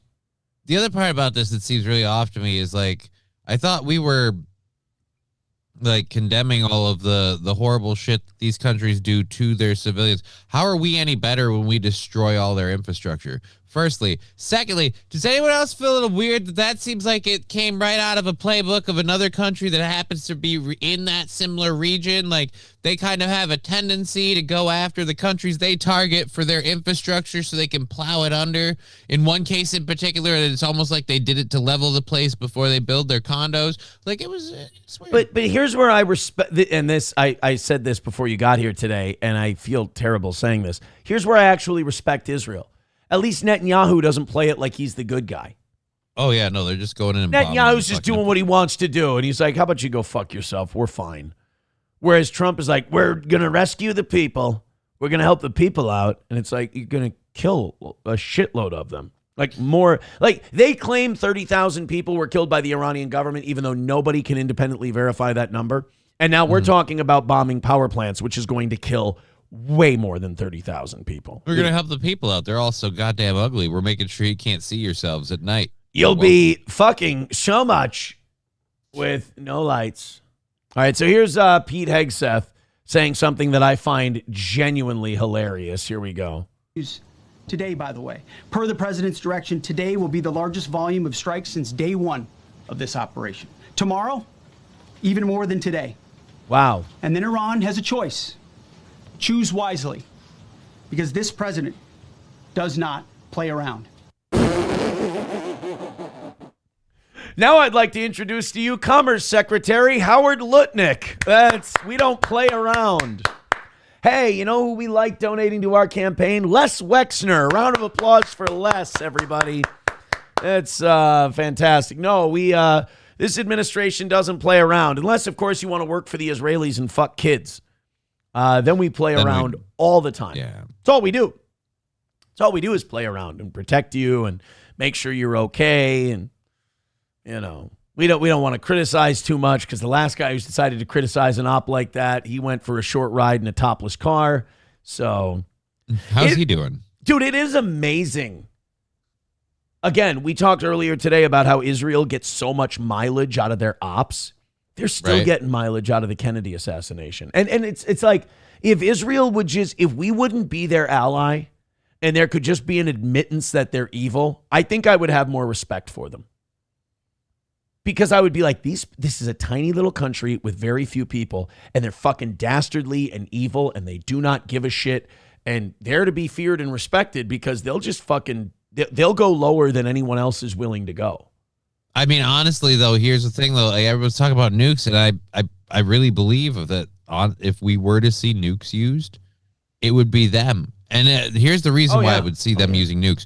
We do pull out our support. We do finally go, no, this is such a dark mark on our record that we can't stand with you on this anymore. And the minute that happens, the wagons will circle like, oh, you guys don't have America to protect you anymore. Guess who wants to come get this? And that's what'll be like, and new parking lot, new parking lot, new parking lot. But they've done that in, I think, 67 and 73. They did that same thing where America was like, in 67, they attacked Syria and Egypt because they felt that those two countries were about to attack them. You know, the same bullshit with the Iran war. And we said, hey, you're the aggressor in this war. We can't help you. And Israel goes, well, all these countries are coming after us now. They're all invading Lebanon, Syria, Egypt, all these other nations. They're coming after us.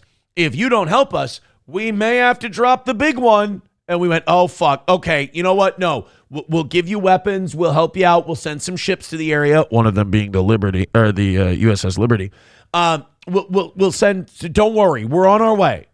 Like basically, Israel is our BPD girlfriend, who's like on the phone with us. They're the girl Marla from Fight Club. Okay, we don't want to come over. In fact, I think we want this whole thing to be done. I don't feel comfortable with it. Well, I'm going to just take this big bottle of pills then. And then I'm coming right over. I'm coming over. I swear I'll be there in a second. I mean, they've made that threat historically in the past. If you don't help us out, maybe we'll nuke them to defend ourselves.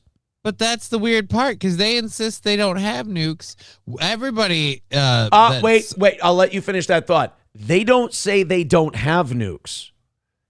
They deny the existence of their nuclear program, which is kind of different. This is the way they rationalize it. They don't say they don't have them. They just don't say that they do. It's just everything about them is shifty. It's everything about them. Like, again, remember what Charlie Kirk said a couple of days before he was killed. Charlie Kirk said, these Zionists and these Israelis fit every stereotype about Jewish people.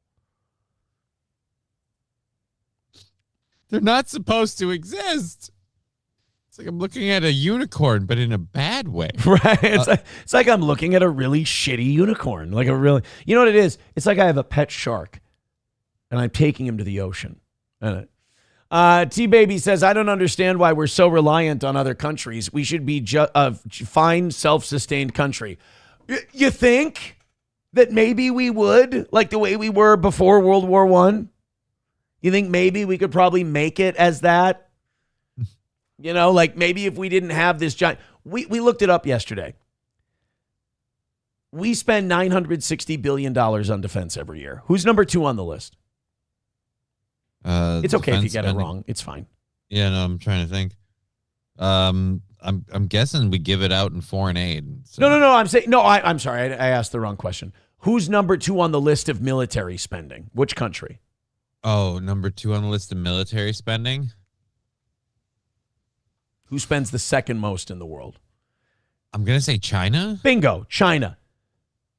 We're at $967 billion. Just, again, no wrong answer here. Just throw out a number that you think China probably spends if they're number 2 on the list. Wait, what was ours again? $967 billion. I'm going to guess they spend about $70 billion. Oh, wow. Okay, 316. But they spend a third. They spend a third of what we spend. So we could cut our budget, our military budget, by 2/3 of what China spends.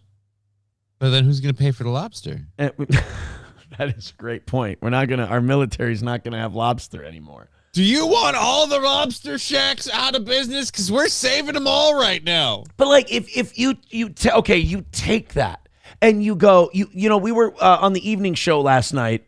Because the evening show is a little more fun and silly. We don't talk about the news as much. We were talking about all the mall restaurants, all the mall food court places that have gone out of business. We were watching a video about it, like Roy Rogers, Kenny Rogers Roasters, all these different places that Orange Julius, Caramel Corn, all these places that are gone.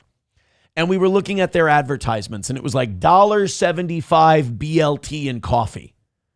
You're like, gee, and you look at that and you're like, oh, bygone time. That was back in the day. And it's like, hey, we could still have that. That is not something that has to go away just because you're doing better. All you have to do is have sound monetary policy and no deficits where you don't spend more than you take in, and your dollar will stay sound. It will just, there won't be more of them printed. It's just the ones we have will buy so much more. Sound monetary policy is the best national defense you can possibly have. And yeah, but someone doesn't want us to do that. And we don't. Veldrain with $1 says, I heard Pete had to fire General K kid diddlers. It just wasn't working out. No, if they were kid diddlers, the Trump administration would protect them. Yeah, there'd be no evidence to her again. For sure. We can't list them. Blackball all their names. Yeah. Hit like, hit subscribe, and hit follow. Oh, we're a little light in the loafers this morning. We're at 560. You know why? Because I'm so dry. I'm doing so much Trump stuff. That is on me. I got a little heavy into it this morning. You are correct. Hit like, hit subscribe, hit follow. Let them know I'm not being a giant cunt anymore. Let's do the Jake Paul, Theo Von thing. This was great. Do you remember the Drewski, Erica Kirk sketch? Where Drewski put on the white face and pretended to be Erica Kirk? No, I don't. Oh, my goodness. Oh, God. I haven't seen that sketch. Oh, that must have been a show that you weren't on. This one went everywhere. I'm surprised. But then again, this is the thing. Like, people are like, I can't believe you didn't see this. It's like, it's all algorithms, dude. Right? There are people that are like, I haven't seen this. It's been out for years. How'd you miss it? Nobody told me about it. Yeah. And didn't come across my desk. This is, we'll give you a little taste. It's called How Conservative Women Act in 2026. And Drewski, who, and I'm not the biggest Drewski guy in the world. I think he leans on the white face thing too much. I think it's him, like, trying to look edgy by doing a thing you're totally allowed to do. Like, right. It's this fake edginess that I don't like. It's because, you know, people who were mad at this sketch did say something that I think is correct. They're like, oh, but if you did this in reverse, you would get in a shitload of trouble. You are right. You are. It doesn't make this not funny. Like, my answer would be, you know, their answer is, well, black people shouldn't do whiteface because white. My answer is always, no, let's let white people do blackface and black people do whiteface. Let's have everybody do this. It's funny. Yeah, everybody do it. Like, you're putting on makeup, you're making a bit. It's a funny thing. Let's let it all happen. Do you know why blackface in the 30s and 40s and 50s is super fucking offensive? Because back then, black people couldn't eat at lunch counters. They couldn't drink at certain water fountains. They couldn't sit at certain spots in the bus. So you're just kind of consistently beating the living shit out of them while they're already down. They weren't allowed to have spots in plays and movies and things like that. So they had white people dress in blackface. Now, that's all gone. Now we can just be silly and make fun of each other. It's totally fine. But Drewski made this Erica Kirk sketch. We'll just catch you up so we can get to the Jake Paul thing. Get on your feet. And it was.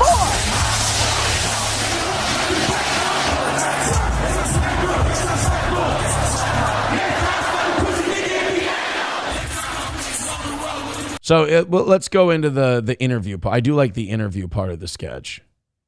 Here we go.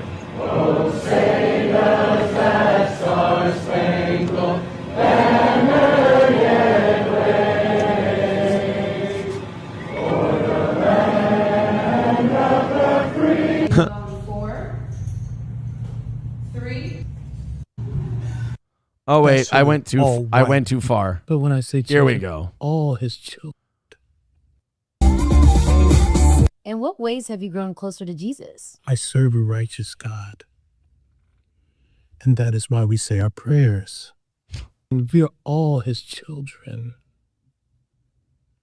But when I say children, I mean like the holy, blessed Trinity, which is why I hold the Bible. So he made a little thing, and it's not the funniest thing that's ever been made, not the craziest shit that's ever been made. It seems like it gets going. And it's not yeah, bad. If we lived in a healthy society, that sketch would have come and gone.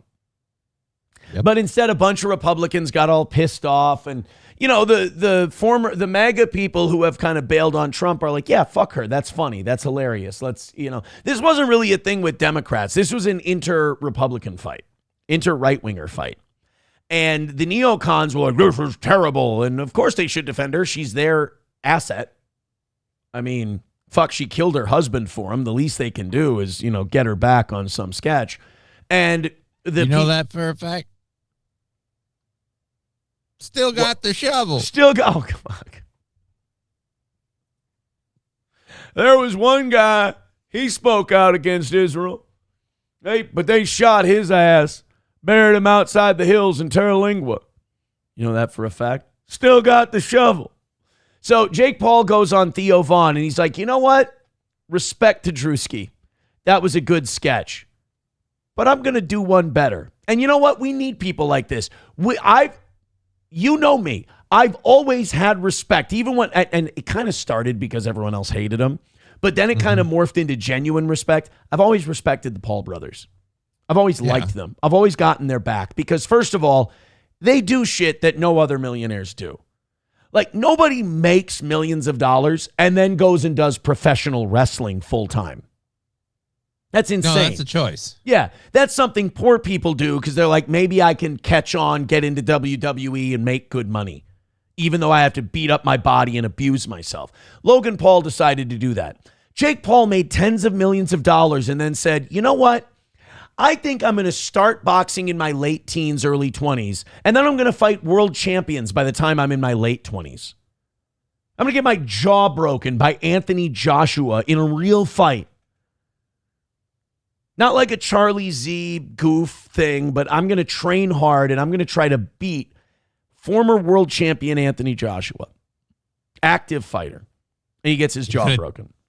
He could have challenged. He could have done creator content stuff like that. He could have challenged Chicken Wings of Redemption and everything else. Yeah. Like he could have beat up iDubbbz until he was dying of old age, but he didn't. He fought Anthony Joshua, which is fucking ballsy. So I've always respected the Paul brothers, and I also respect what Jake Paul's going to do here with this Theo Vaughn segment, which is we need wealthy guys with nothing to lose. This is why I wish Kanye could keep his shit together a little and not be such a spastic. We need guys with lots of money and nothing to lose to push the boundaries and take chances. Because the one thing that limits poor people that want to do it from doing it is the fact that they'll be shunned into eternal poverty. Mm-hmm. But a guy who has, Joe Rogan once said, and it's so ironic that Joe Rogan said this because he kind of turned on this saying, but he said, what's the point of having fuck you money if you don't say fuck you? Right, and that's the whole reason we're here. And they, Theo Vaughn and Jake Paul talked about the Drewski sketch, and Jake Paul decided to have his fuck you moment. Here we go. I want to ask you something because I've been, over the last couple of days, calling makeup artists, and I was going to do a response to this and like go and do like the full on darker. Yeah. And do it and just do it back, because why not? Yeah.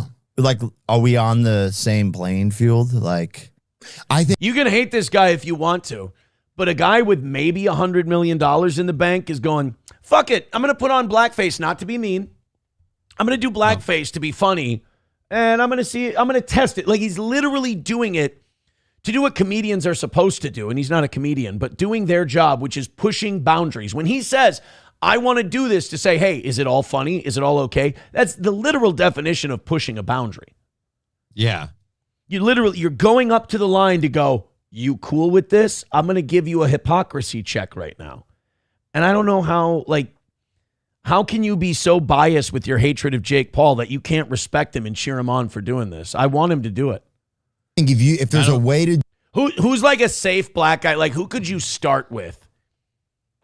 I have a name in mind that you could do this as and maybe get away with it. Yeah, I don't have an idea who you'd pick, but yeah, who would you go with? Because I don't have a person that I think you'd be safe to do. Don Lemon. Like, you could do the church thing or something with Don Lemon, because I think enough people find Don Lemon to be kind of a clown that you could do. You might be able to do it. Yeah, if you're trying to do political like tit for tat, I guess maybe Jasmine Crockett, and that Jasmine would match. Because let's just agree with one thing. That guy made one hell of an ugly white lady. Oh God, hideous! He looked like a Star Wars character. Right, as like Jabba the Slut. But Tiffany Henyard. Okay, yeah, Tiffany Henyard. Actually, yeah, that'd be a good one, because nobody likes Tiffany, right? So we can all hate on Tiffany Henyard. I'm just trying to think, or like a Republican, because Democrats they'd be too distracted that he's a Republican to know, should I defend a black guy or should I hate a Republican? Oh, yeah, they'd be really caught between a rock and a hard place there. But yeah, kind I of appreciate just the simple idea of like, is it all right that like, because again, we're told that if we did this like blackface thing, we're horrible people. Jimmy Kimmel had to apologize for what I would argue is some of his best work on the Man Funniest Show. fucking thing. The Karl Malone shit was Karl hilarious. Malone bit was fucking great. It just portrayed Karl Malone as a mental retard. And the funny thing about it was, if you've ever listened to Karl Malone, he's just a normal guy. Mm-hmm. He's not a dipshit retard, anything, but he's like, this Karl Malone. It's not based in, he doesn't sound like him, nothing. It's just, he's being ridiculous. Do it. Oh, singing in well, even this sentence. But if there's a way to do it, I've been here many times. If there's a way to do it, I think there needs to be some black support for the character, I think. Like Drewski has to support it. I'm sorry, but he's got to be the one to endorse it. Drewski's got to come out and go, no, this is all right, because remember how I dressed up as Erica Church and we laughed at that crazy white bitch and the way she does her guys in the video that looks like she's trying to possess you through a screen? Right, we all laughed at that, which means this guy gets to have his moment and we can all laugh at that too. It's fine. Jake just has the biggest balls ever and does Martin Luther King, but as like an Amos and Andy sketch. Oh, Lordy, I was got a dream, y'all, and I was thinking we all can be equal. Yes, sir. Just, I may not get to that mountaintop with you because I was done get lost at a Dave's Hot Chicken place on the way. Like, just go fucking balls. Like, Jake, just go. And then we all go, oh, shit, we wanted to get your back on this, but this is fucking insane, dude. What are you doing? You went way deep in the paint. I can't go that far. You've really fucked this up for us for the next 100 years. I mean, that's really bad, dude. Saying, like, say if Drewski or I'm trying to think of somebody else. Charles Barkley. Let me tell you something.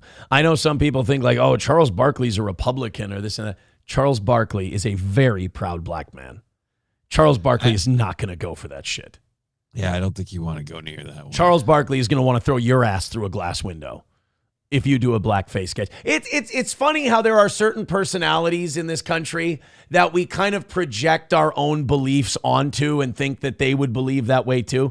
Barkley is that way because he has some Republican beliefs. I don't think he's full-on right-winger or whatever, but he's preached some Republican beliefs before about like personal responsibility, taxes, spending, stuff like that. But when it comes to racial stuff, Charles Barkley is very, very clear that he believes black people should carry themselves with pride and be proud and all of that. He's a very proud black guy. He's not going to go for the blackface thing. Anything that's going to make it look like, oh, let's laugh at black people. He's not going to be cool with it. I got it. Do Tiger Woods. Do a bit as him rehabbing abroad.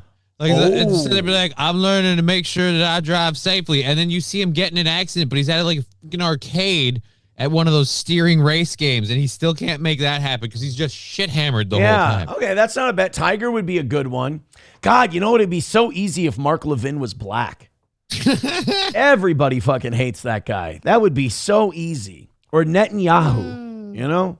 Got one of those guys to be like, hey, Theo, I want you to do this skit with me. Let's do this. But still, it can't. No, and actually, I think I stepped on Jake there. I think he's going to say what I was just thinking. No, it can't be co-signed. It can be co-signed, but you can't directly work with a black guy. It's got to be the way Drewski did it. It's got to be, this is mine. After the fact. Exactly. But still, that's pussying out. You think it is? Yeah. To me, there's a level of... How about Jake Paul has more balls than our actual comedians? How about that? Well, I don't know for sure here, but I feel like of the two of them, Jake Paul probably has more money and clout than Theo Vaughn. Yeah, Jake Paul. Theo's got more to lose because he still wants to gain. Whereas Jake Paul is kind of like, I've got what I want. I'm complacent in life. So I don't mind taking a risk because I don't feel threatened by it. Google it while we're watching this. How much is Jake Paul worth? I'm going to guess he's got $100 million, but I could be wrong. Yeah. To me, there's a level of like... doesn't that make us more like prejudice? Like more prejudice?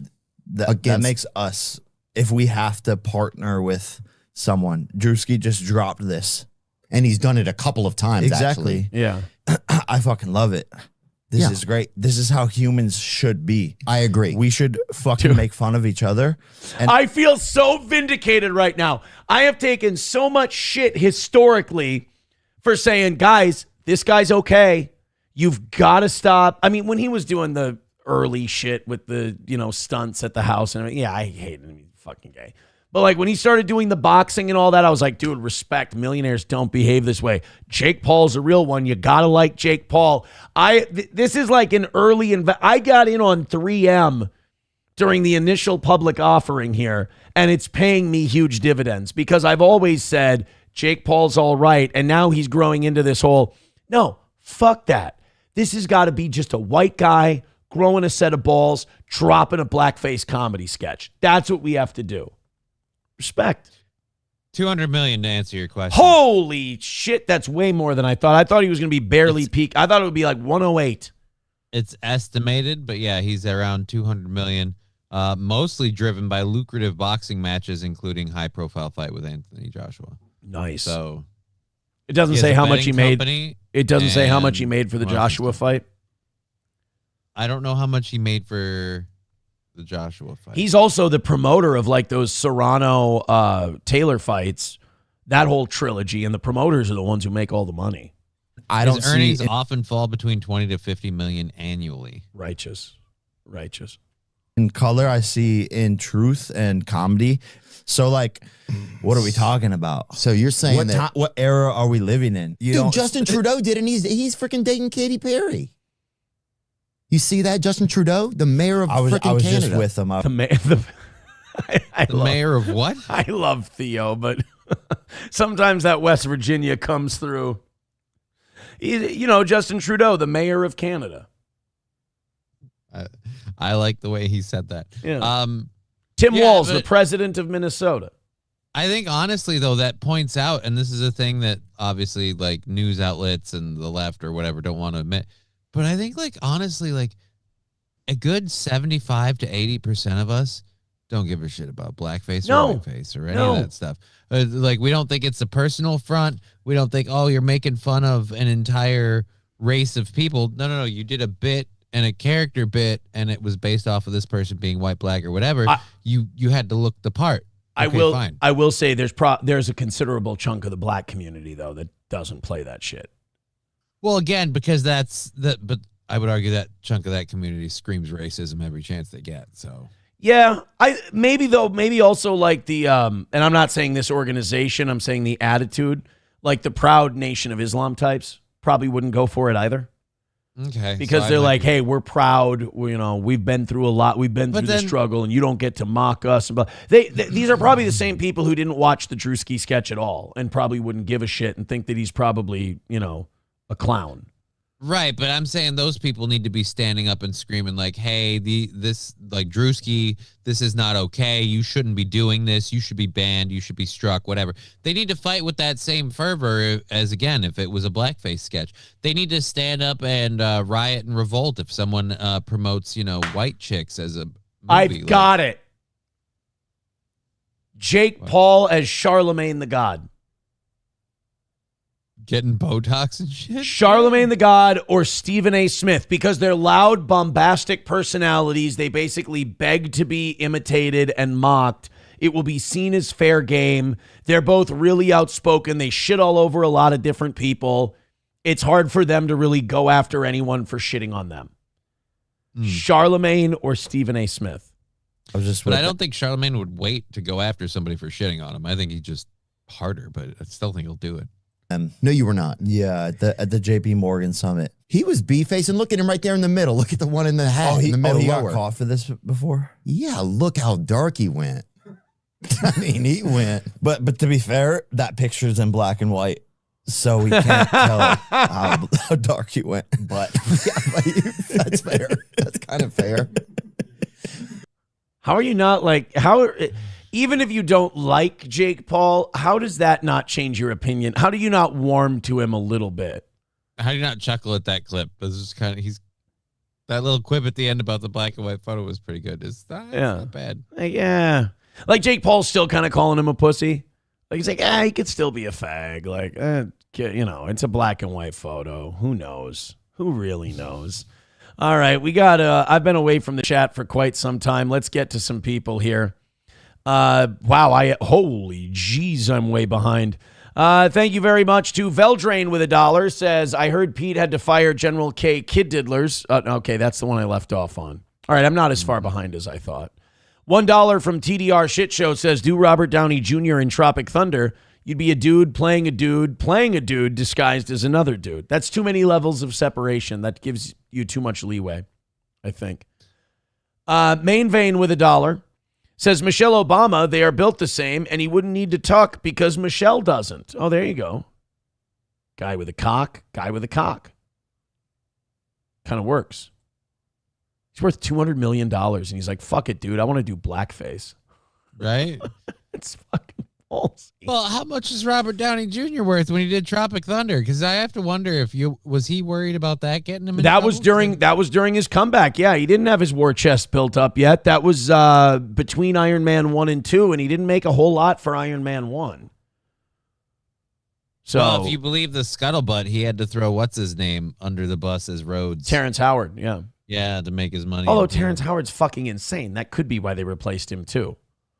Or and this is something I've always said, Terrence Howard's all right as an actor, but it's between his voice and his face, he's so singular. It's hard for me to buy this is a different person. No, this is Terrence Howard from the same gangster movie I watched a while ago, or Empire, or whatever. It's Terrence Howard in any role that he does. Cunning Dingus on YouTube with a very funny line. He's like, if Jake Paul did that, there wouldn't be a standing CVS for weeks. They'd be hitting up the CVS pharmacies real bad.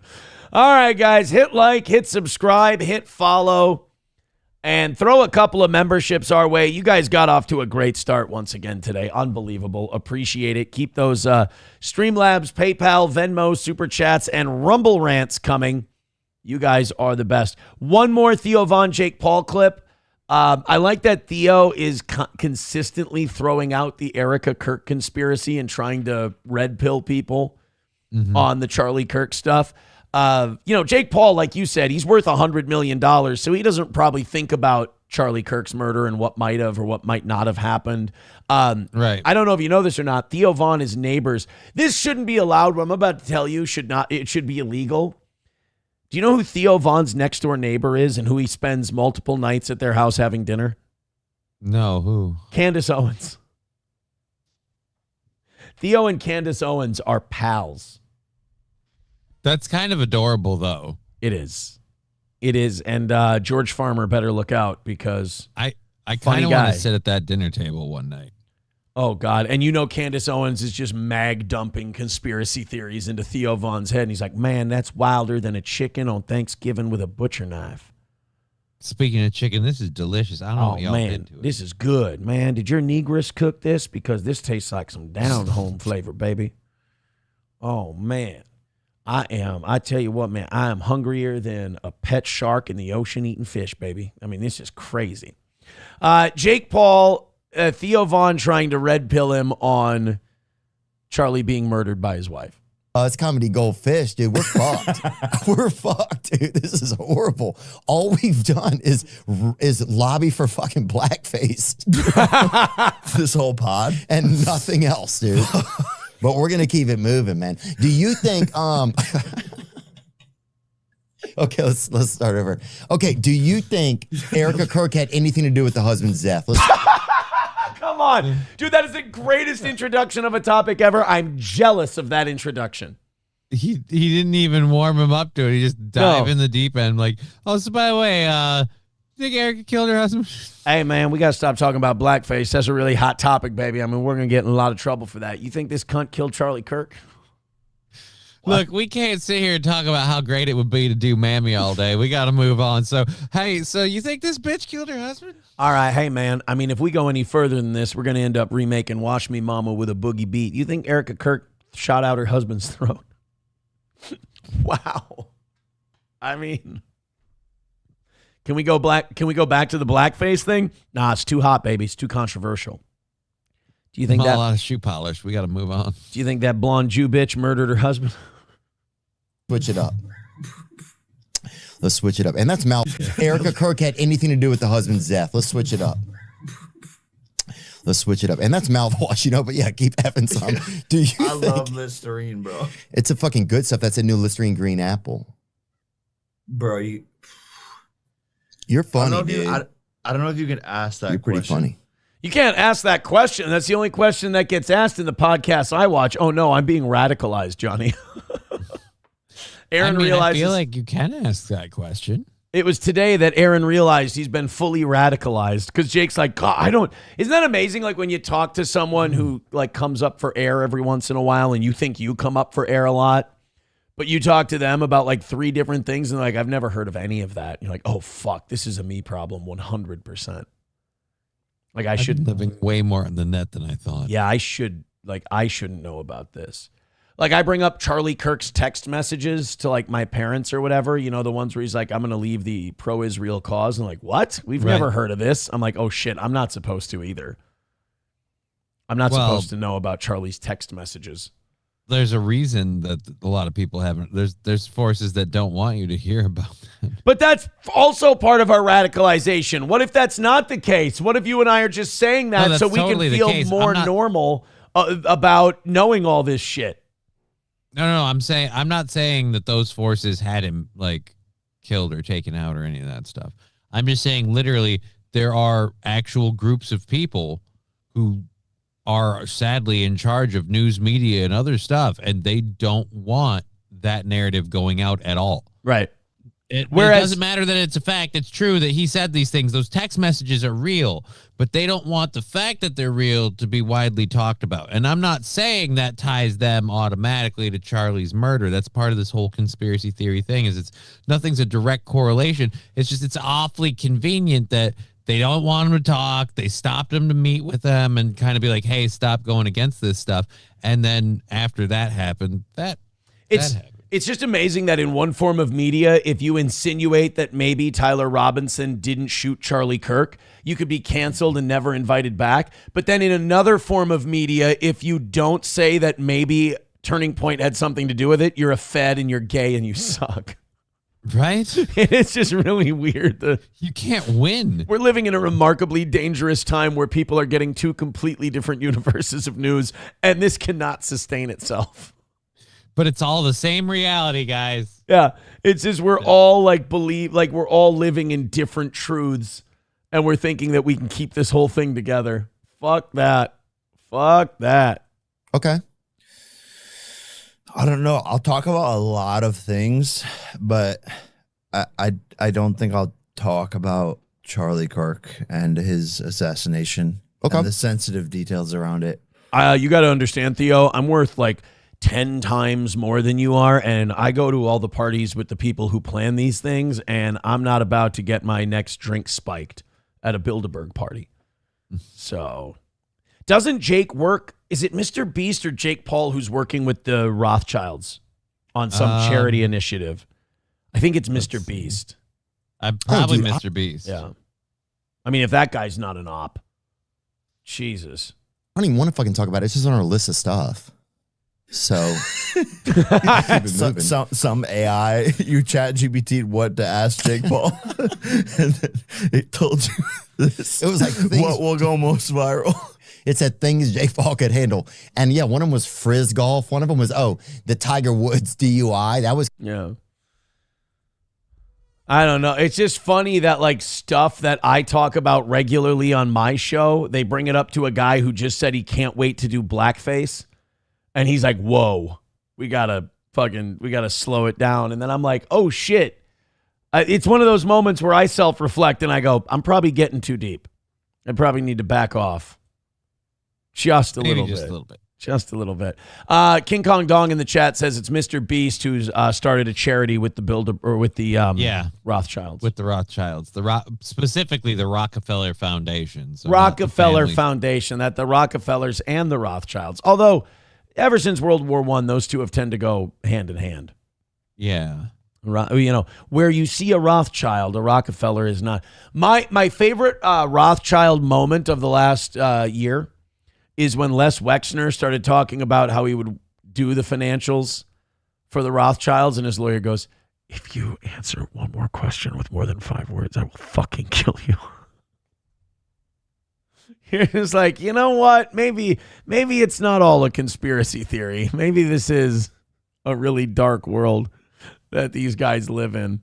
He did. He threatened to kill. Les Wexner's lawyer threatened to murder him during a deposition in front of cameras.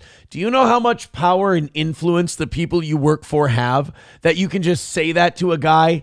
Not only worried about it coming back. Not only in front of cameras, but during a sworn deposition in front of cameras, you can go, I will fucking kill you.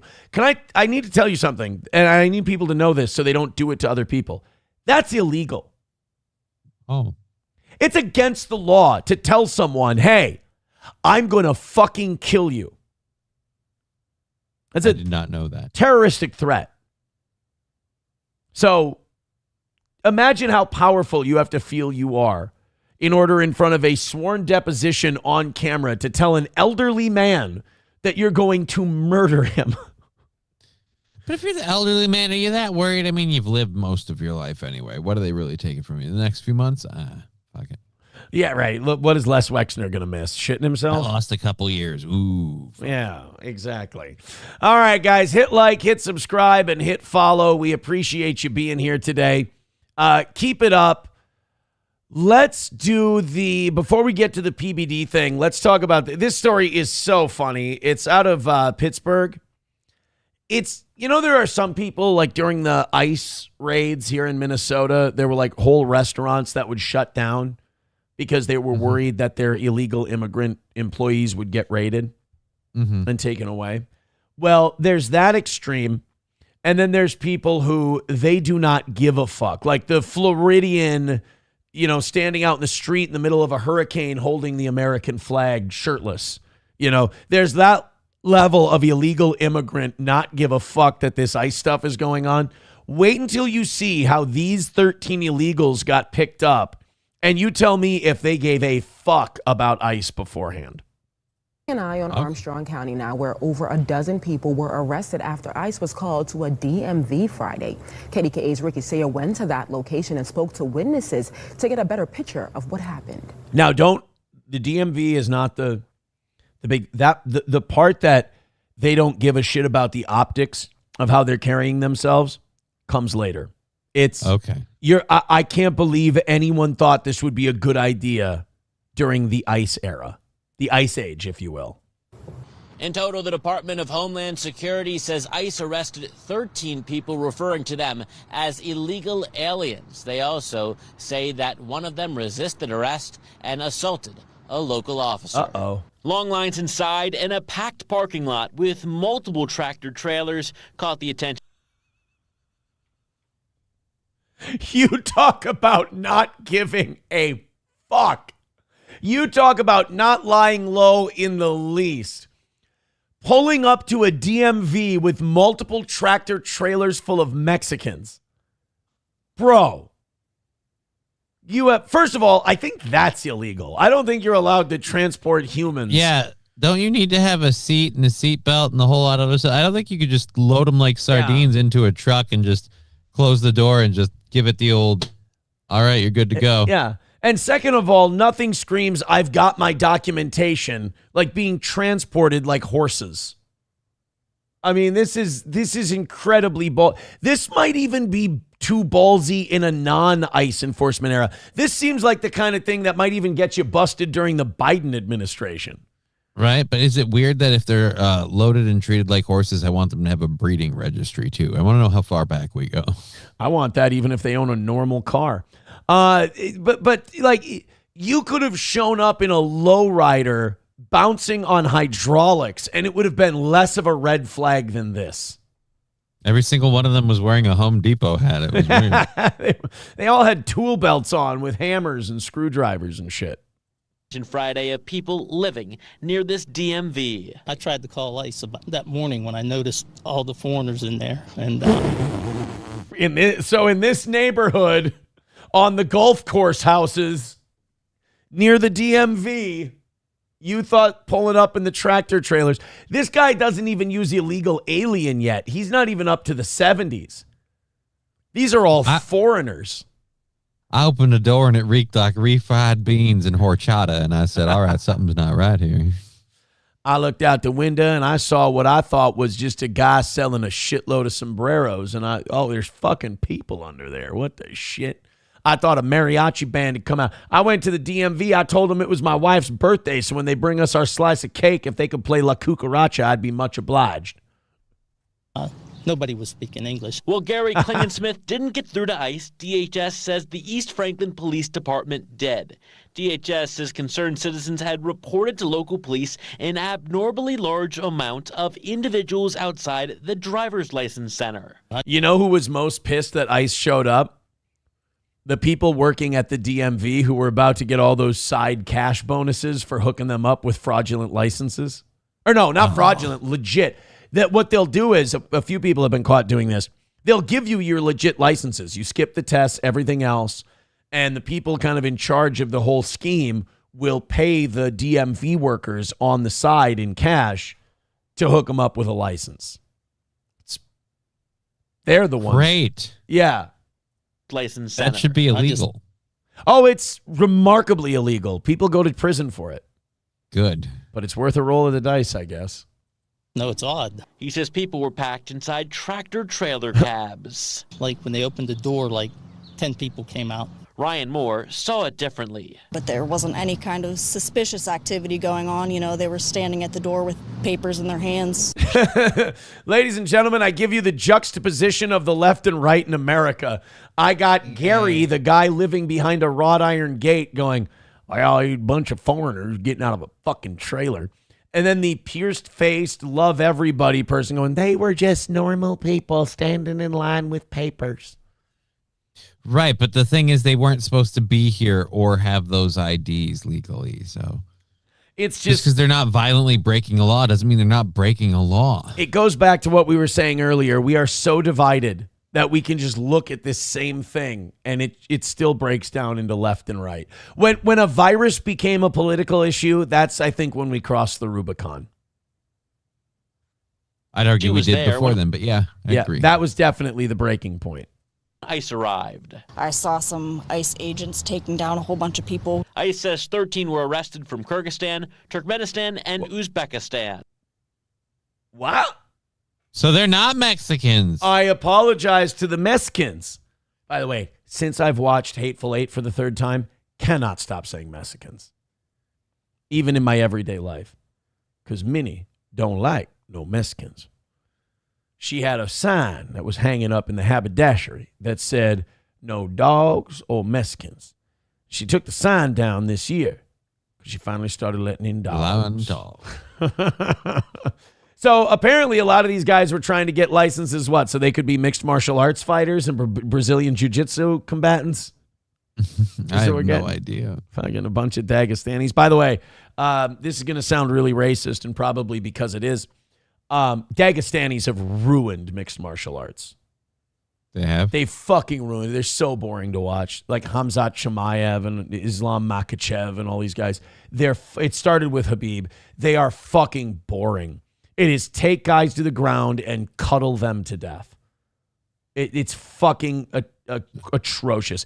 I hope that a couple of Dagestani fighters go for their lame-ass double legs and they just catch a knee in the mouth and break all their teeth out, and we can be done with the most boring fucking era of mixed martial arts ever. Now, I've always been more of a boxing guy than an MMA guy, but I've always enjoyed watching mixed martial arts. These fucking Dagestanis, I can't. It's just like, oh, here we go. Oh, to the ground again. All right. We're going to hold them there for a long fucking time. Are you going to submit them? Are you going to get them in an arm bar or something? Nope, you're just going to, okay. Nope, we're just going to snuggle with the struggle. Okay. I think because UFC is in a down period now, like a lot of their, and it's not because necessarily the Dagestanis, but it's like the old guard of John Jones, Israel Adesanya, a lot of that era are getting old and they're being done. And a lot of the newer guys are on their way up, and, but a lot of them are just fucking boring, but Volkanovski versus Holloway, you're not getting necessarily those fights. You're getting some Dagestani cuddler who trained when he was a kid by wrestling bears in Russia. And it's like, oh, fuck. But if all you do is sit there on the ground, it's going to get boring. Do we have any up and coming strikers and just punchers, people who stay standing and throw? Or I mean, you've got guys like Sean Strickland, but he's limited. He's good. I mean, he's a former world champion. He might become a world champion again. I think he got ripped off against Duplessis. I thought he won that fight. But you are going to need someone who's skilled to beat those guys, enough to maybe stuff them on takedown attempts and tie them up on the ground. What I think UFC should be doing is encouraging referees, hey, you need to be quicker to stand these guys back up if nothing's happening. Yeah, we need to break this because we need action. Right. The whole he's got him on the ground, but he's got top control. So if he's got no, you got to be fucking doing something. You got to be going for his arm, going for his neck, throwing punches. You got to be you can't just lay on top of him and squirm every couple of seconds. We'll stand your ass back up. We got to make money here, boys. And these fights are fucking boring. Anyway, bunch of Turkmenistanis people. You know what? I apologize to the Mexicans on this one. We were assuming through our yard, all these yards, running this way. They were handcuffing someone on the corner, handcuffing someone over here. A big question has been why they were all at the DMV. They needed a renewal for their CDL, and I believe they had to do it in person. They need a renewal for their CDL. So wait, are they legal residents? Because this is one of those weird things. You shouldn't be able to operate a commercial trucking vehicle. Of course they're not legal. They showed up in ATV hauling trailers. I know, but I'm just saying. All at the same time, all from the same 3 countries, all looking to renew their CDL licenses. I mean, if that doesn't look shady as all hell, I don't know what does. Sally Simpson is a legal observer with the ICE Rapid Response Group Frontline Dignity. They put out a statement saying, quote, an alleged website error is directing people to the West Kittanning DMV for in-person commercial driver's license renewal. But the service... Oh, dude, I guarantee that's somebody fucking with them to set them up for shit like this. Like who, though? Like you're saying ICE is fucking with them? Maybe, yeah. Setting them This up. is another one of those things. Well, like I hate that lady. Like, oh, they're just here to renew their CDLs. Like, yeah, you're not supposed to be able to do that if you're not a legal resident. Right. You shouldn't have a driver's license.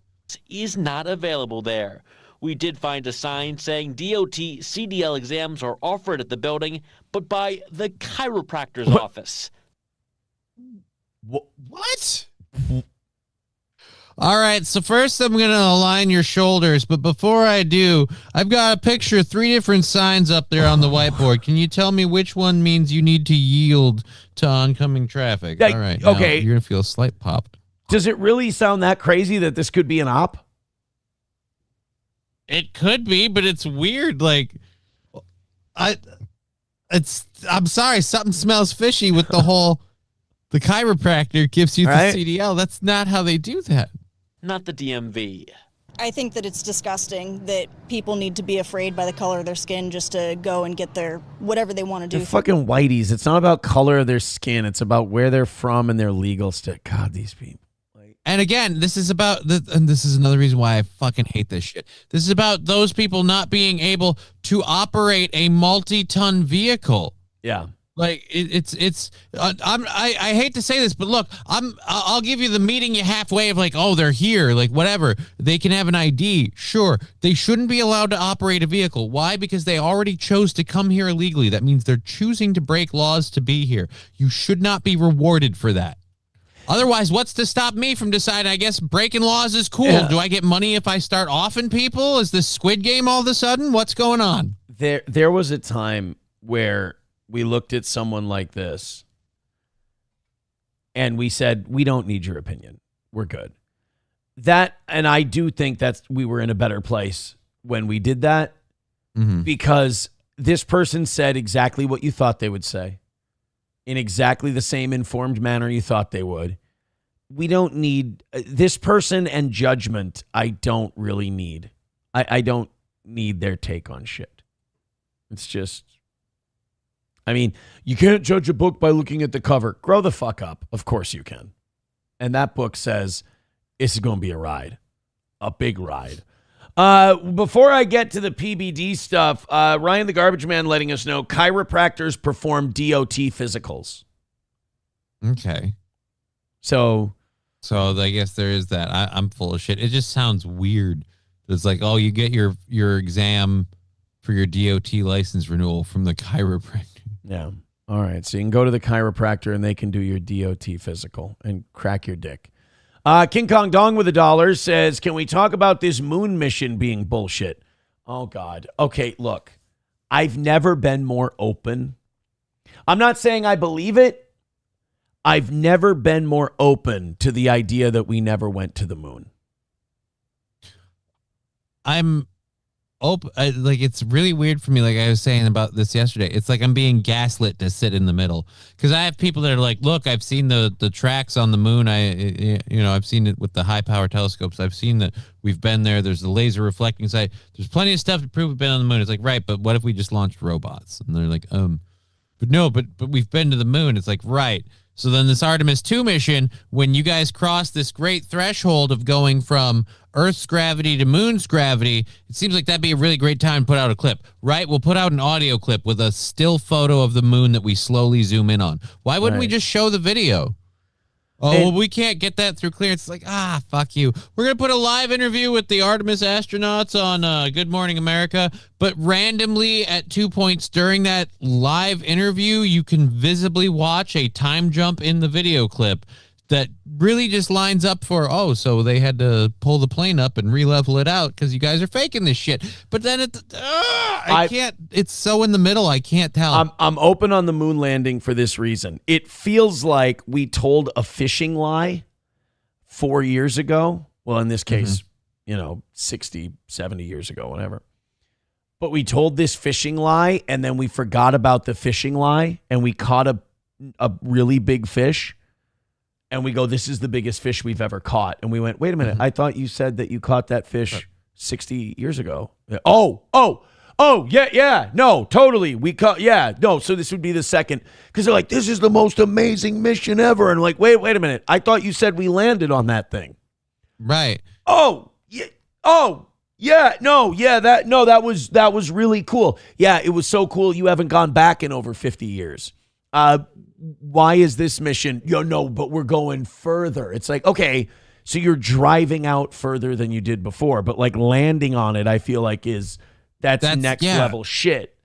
And you're treating this like this is the most amazing thing. I don't know. I'm not saying we didn't go to the moon. I'm saying if you don't believe we went to the moon, I've never been more susceptible to the cell than I am now.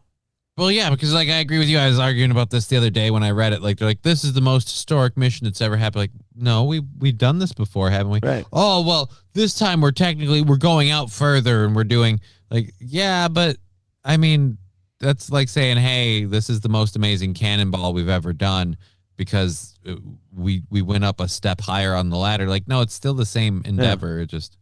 All right, let's do this, and then we'll do the PBD thing. Guys, we're really low today. That's too bad. Hit like, hit subscribe, and hit follow. I probably just did too much depressing Trump shit at the beginning. That's kind of on me. Let's talk about Rumble Wallet before we get to our next thing. They can cancel your accounts, freeze your cards, decide what you're allowed to buy, say, or support. Big banks and financial institutions have total control, and they use it. That's why financial independence matters more now than ever. Introducing Rumble Wallet, a wallet built for freedom.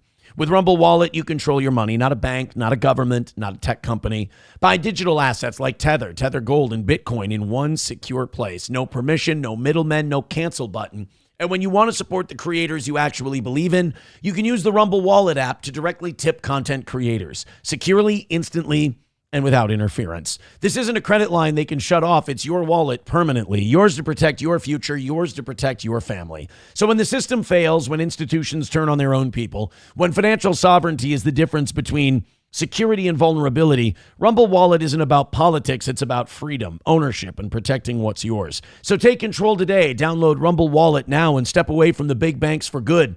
True ownership, true protection, true financial freedom. Rumble Wallet. Thank you, guys. Hit like, hit subscribe, and hit follow.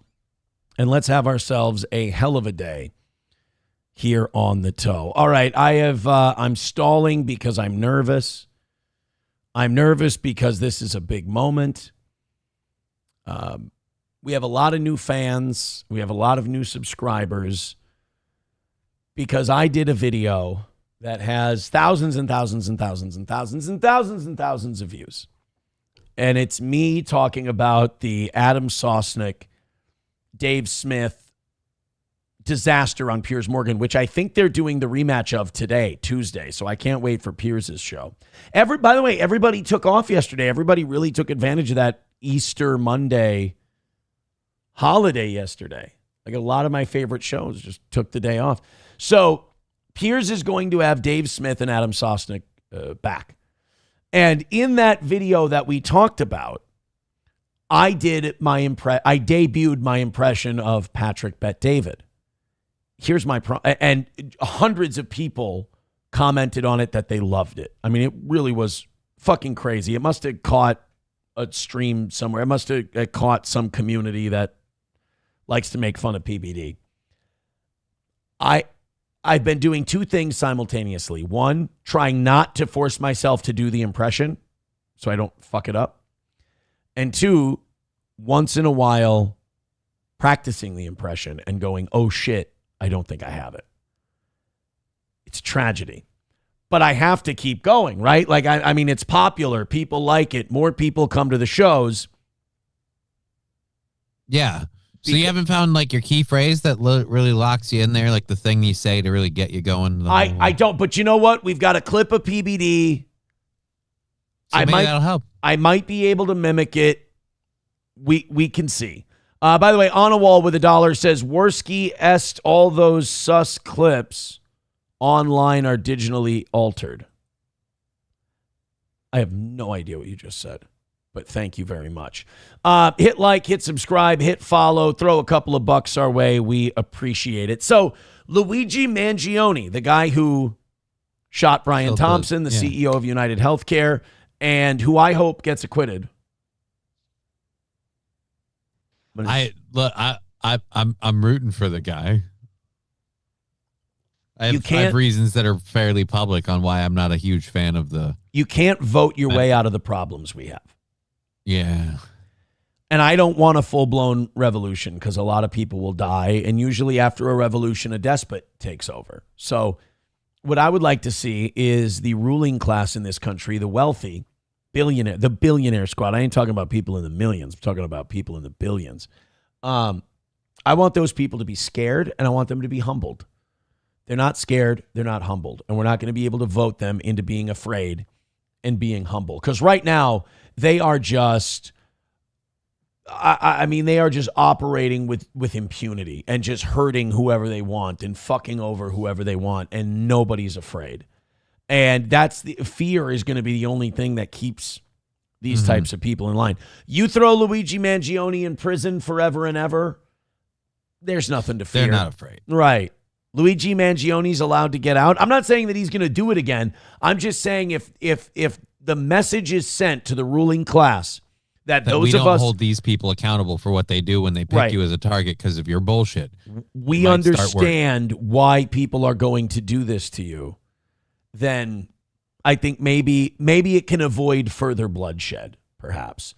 Boiled Brisket, thank you for the $1.99. Oh, man, there is a lot of cope going on about this. Hey, talk to my attorney. He's doing a great job. Clearly, he's got you all very upset. So let's do this PBD thing. He got something from Luigi Mangione. Yeah, a letter. He got a letter from Luigi Mangione. Now, I haven't watched this yet. It's 10 minutes long. We're not going to watch the whole thing. But PBD has a habit of, and some people would even accuse me of this, and how dare they, of not getting to the fucking point. The biggest thing about my PBD impression is that PBD, when talking about like a very serious geopolitical topic, will do the most retarded metaphors that make zero sense. He'll go and then he'll forget what his original point was and just keep extrapolating the metaphor and then ask his staff a question about it, and they'll go, I have no idea what the fuck we're even talking about. Like, they'll talk about Iran, and he'll be like, I am Assyrian. Now, look, Adam, as an Assyrian man, I want to tell you that sometimes you have a garden, all right? And when you have that garden, sometimes, hey, you have to pull the weeds in the garden, right, Adam? Yeah. You have to pull the weeds in that garden. Well, all Trump is doing now is he's pulling the weeds. He's not trying to destroy the garden. Trump doesn't want to destroy the garden. Trump is a gardener. He does not want to destroy a garden. He wants to make a garden. But right now, the garden in Iran, and I'm Assyrian, I know this. I have family members who are still there. The garden is full of weeds. The Ayatollahs are weeds. So you have to pull out the weeds and then the flowers can grow. We want to grow chrysanthemums. We want to grow daisies. We want to grow the lilies. We want to grow. What is that flower that you like so much, Adam? What is that flower called? The orchid. It is an orchid, right? Yeah. He wants to grow orchids. So that is what I say about this Iran war is I say, why aren't we growing more orchids? What are your thoughts on horticulture, Tom? Wait a minute. What? Wait, what? The horticulture, because Trump is building the garden. But I don't think that's like the horticulture is a metaphor. I don't see know now this is. But look, see, I like now, orchids, but see now this is what I'm talking about. If you're not going to pay attention to what's going on in the world, how are you going to be able to give an educated take? I talk to you guys all the time before the show. I say, hey, this is what we're going to talk about. You need to be ready with a take on this. And I go to you guys and you don't even know what to say.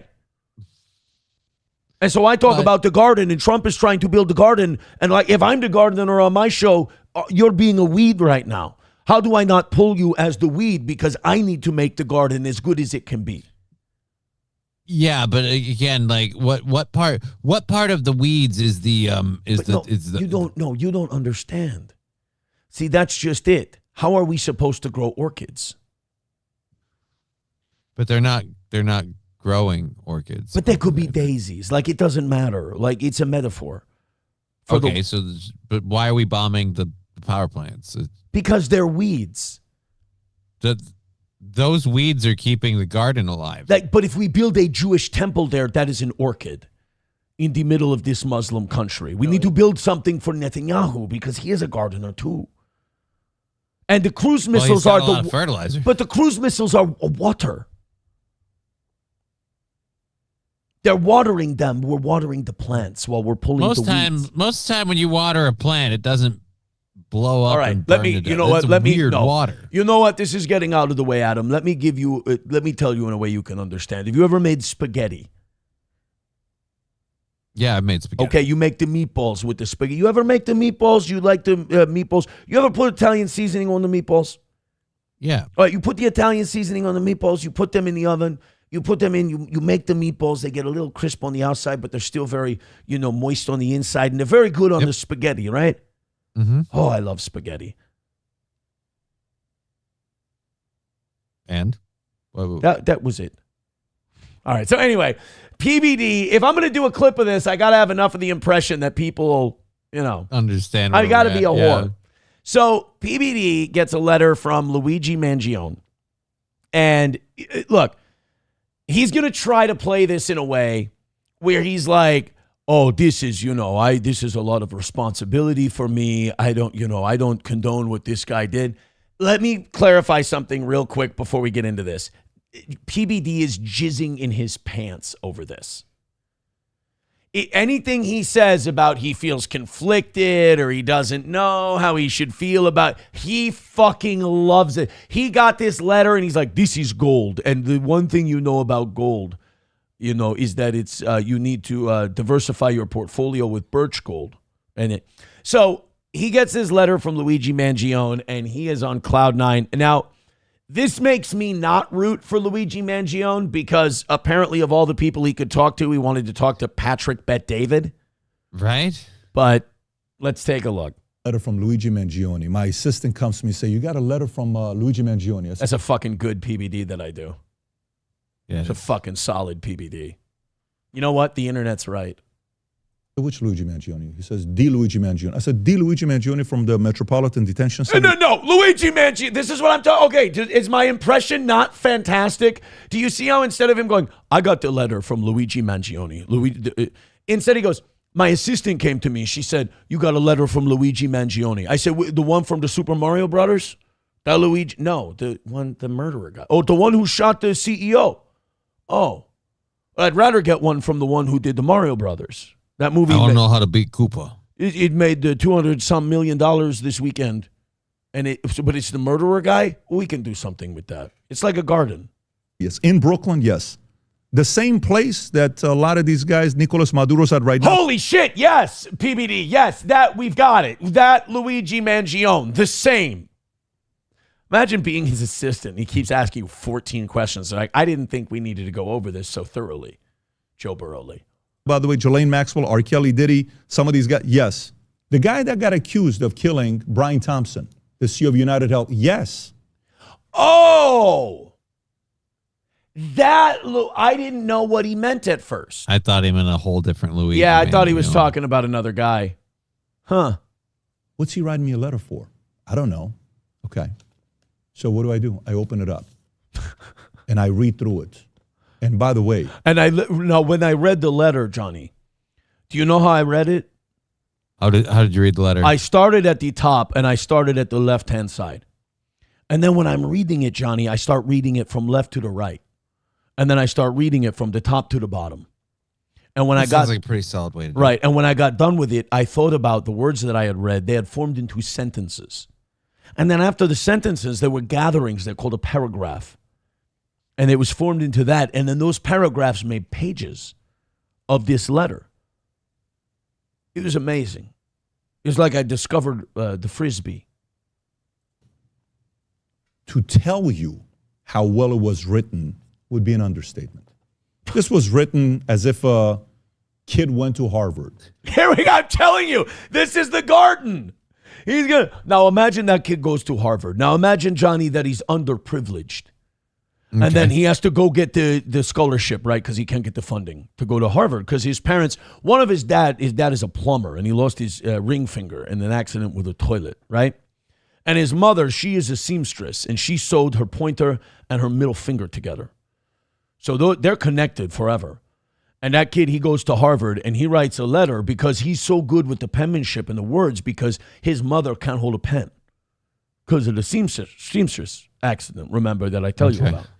So then he writes this letter, and it's a beautiful letter, and it makes me cry. And it makes me cry, Johnny, because I went to the doctor the other day. You know what he tells me? You know what the doctor tells me? What did the doctor tell you? I have low testosterone. I have low T. That's what he called it. He called it low T.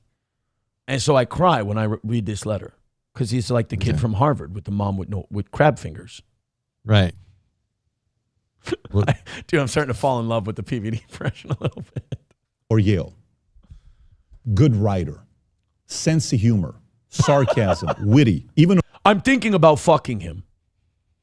I'm telling you, like, this guy's great. I love what I'm reading here. What the hell, dude? Just get Johnny, you know the guy who might have killed the CEO guy? Yeah. Fucking hilarious. He's like the really funny guy. Like, you ever watch like the Louis C.K.? You ever watch him? Yeah, I've watched Louis C.K. Very funny guy. I like him very much. Yeah. Compared to Luigi Mangione, faggot. I tell you right now.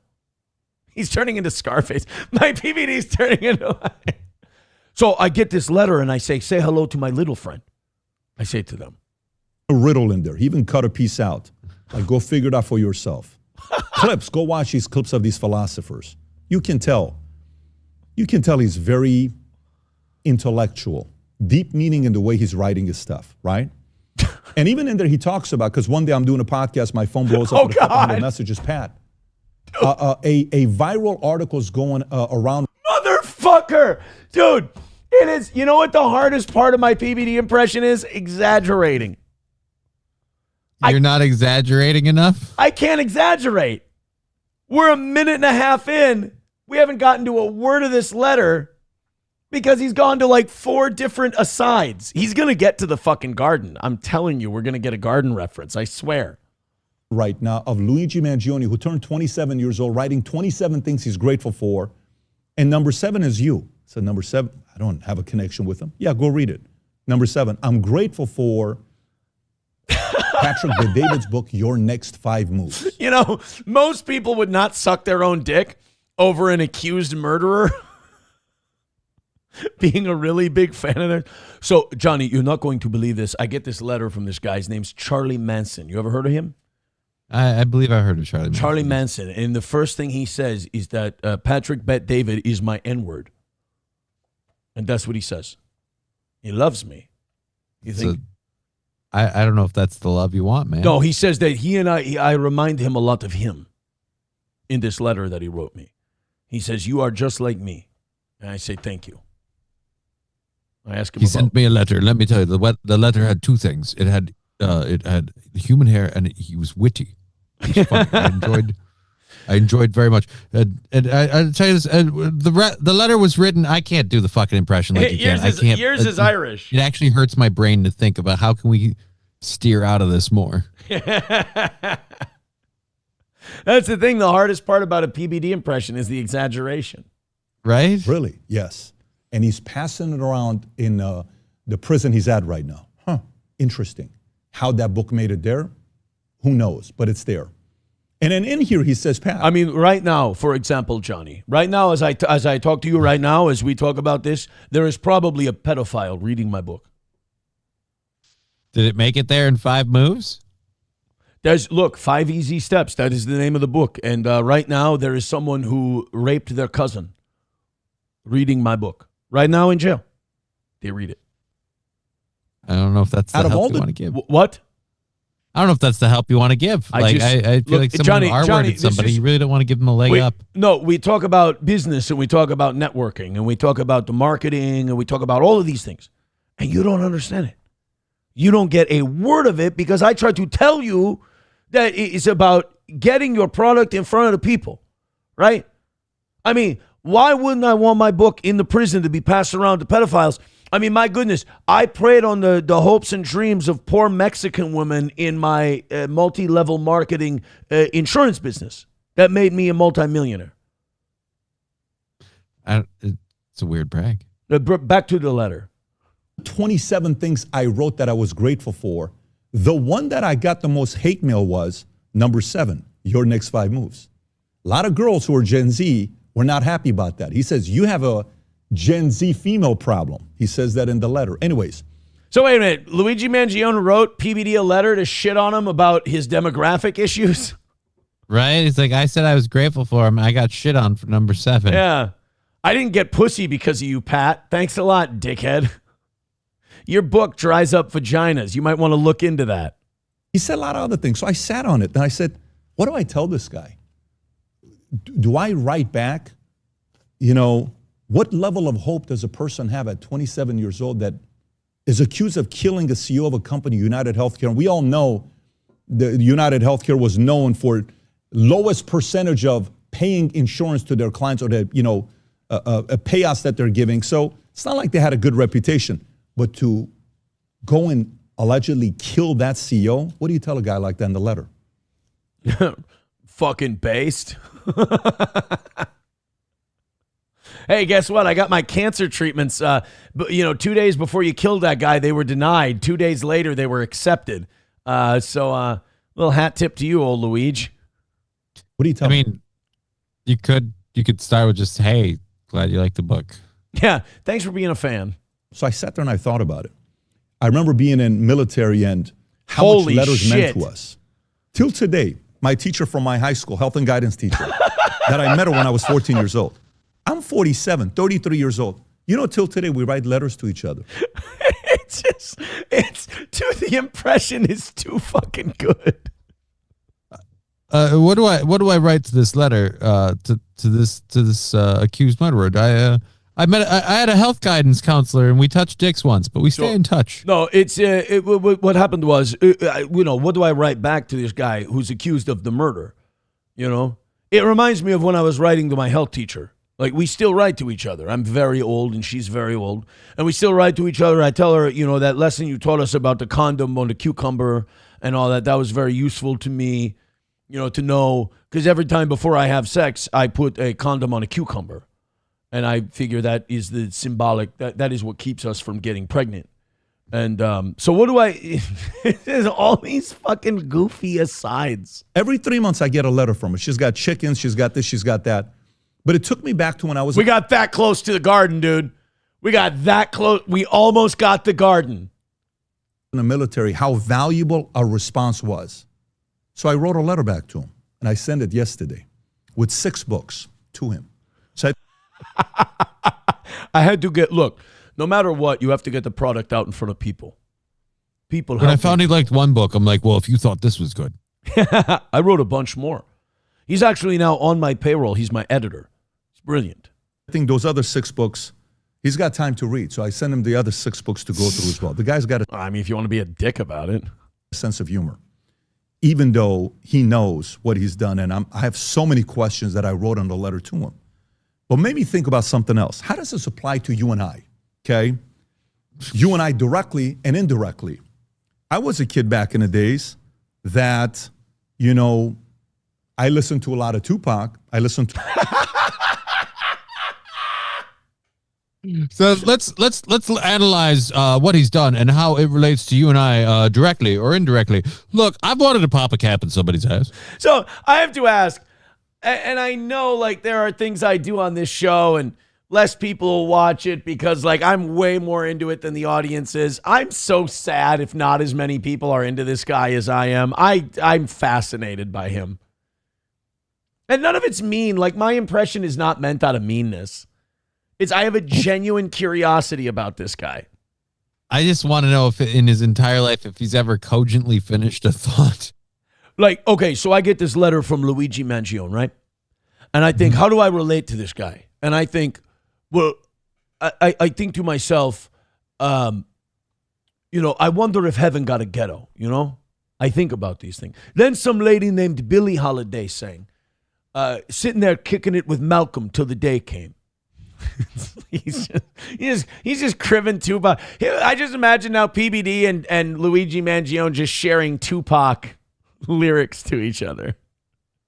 So I wrote him a letter, and I let him know that I also thought "In Paris" was a great song.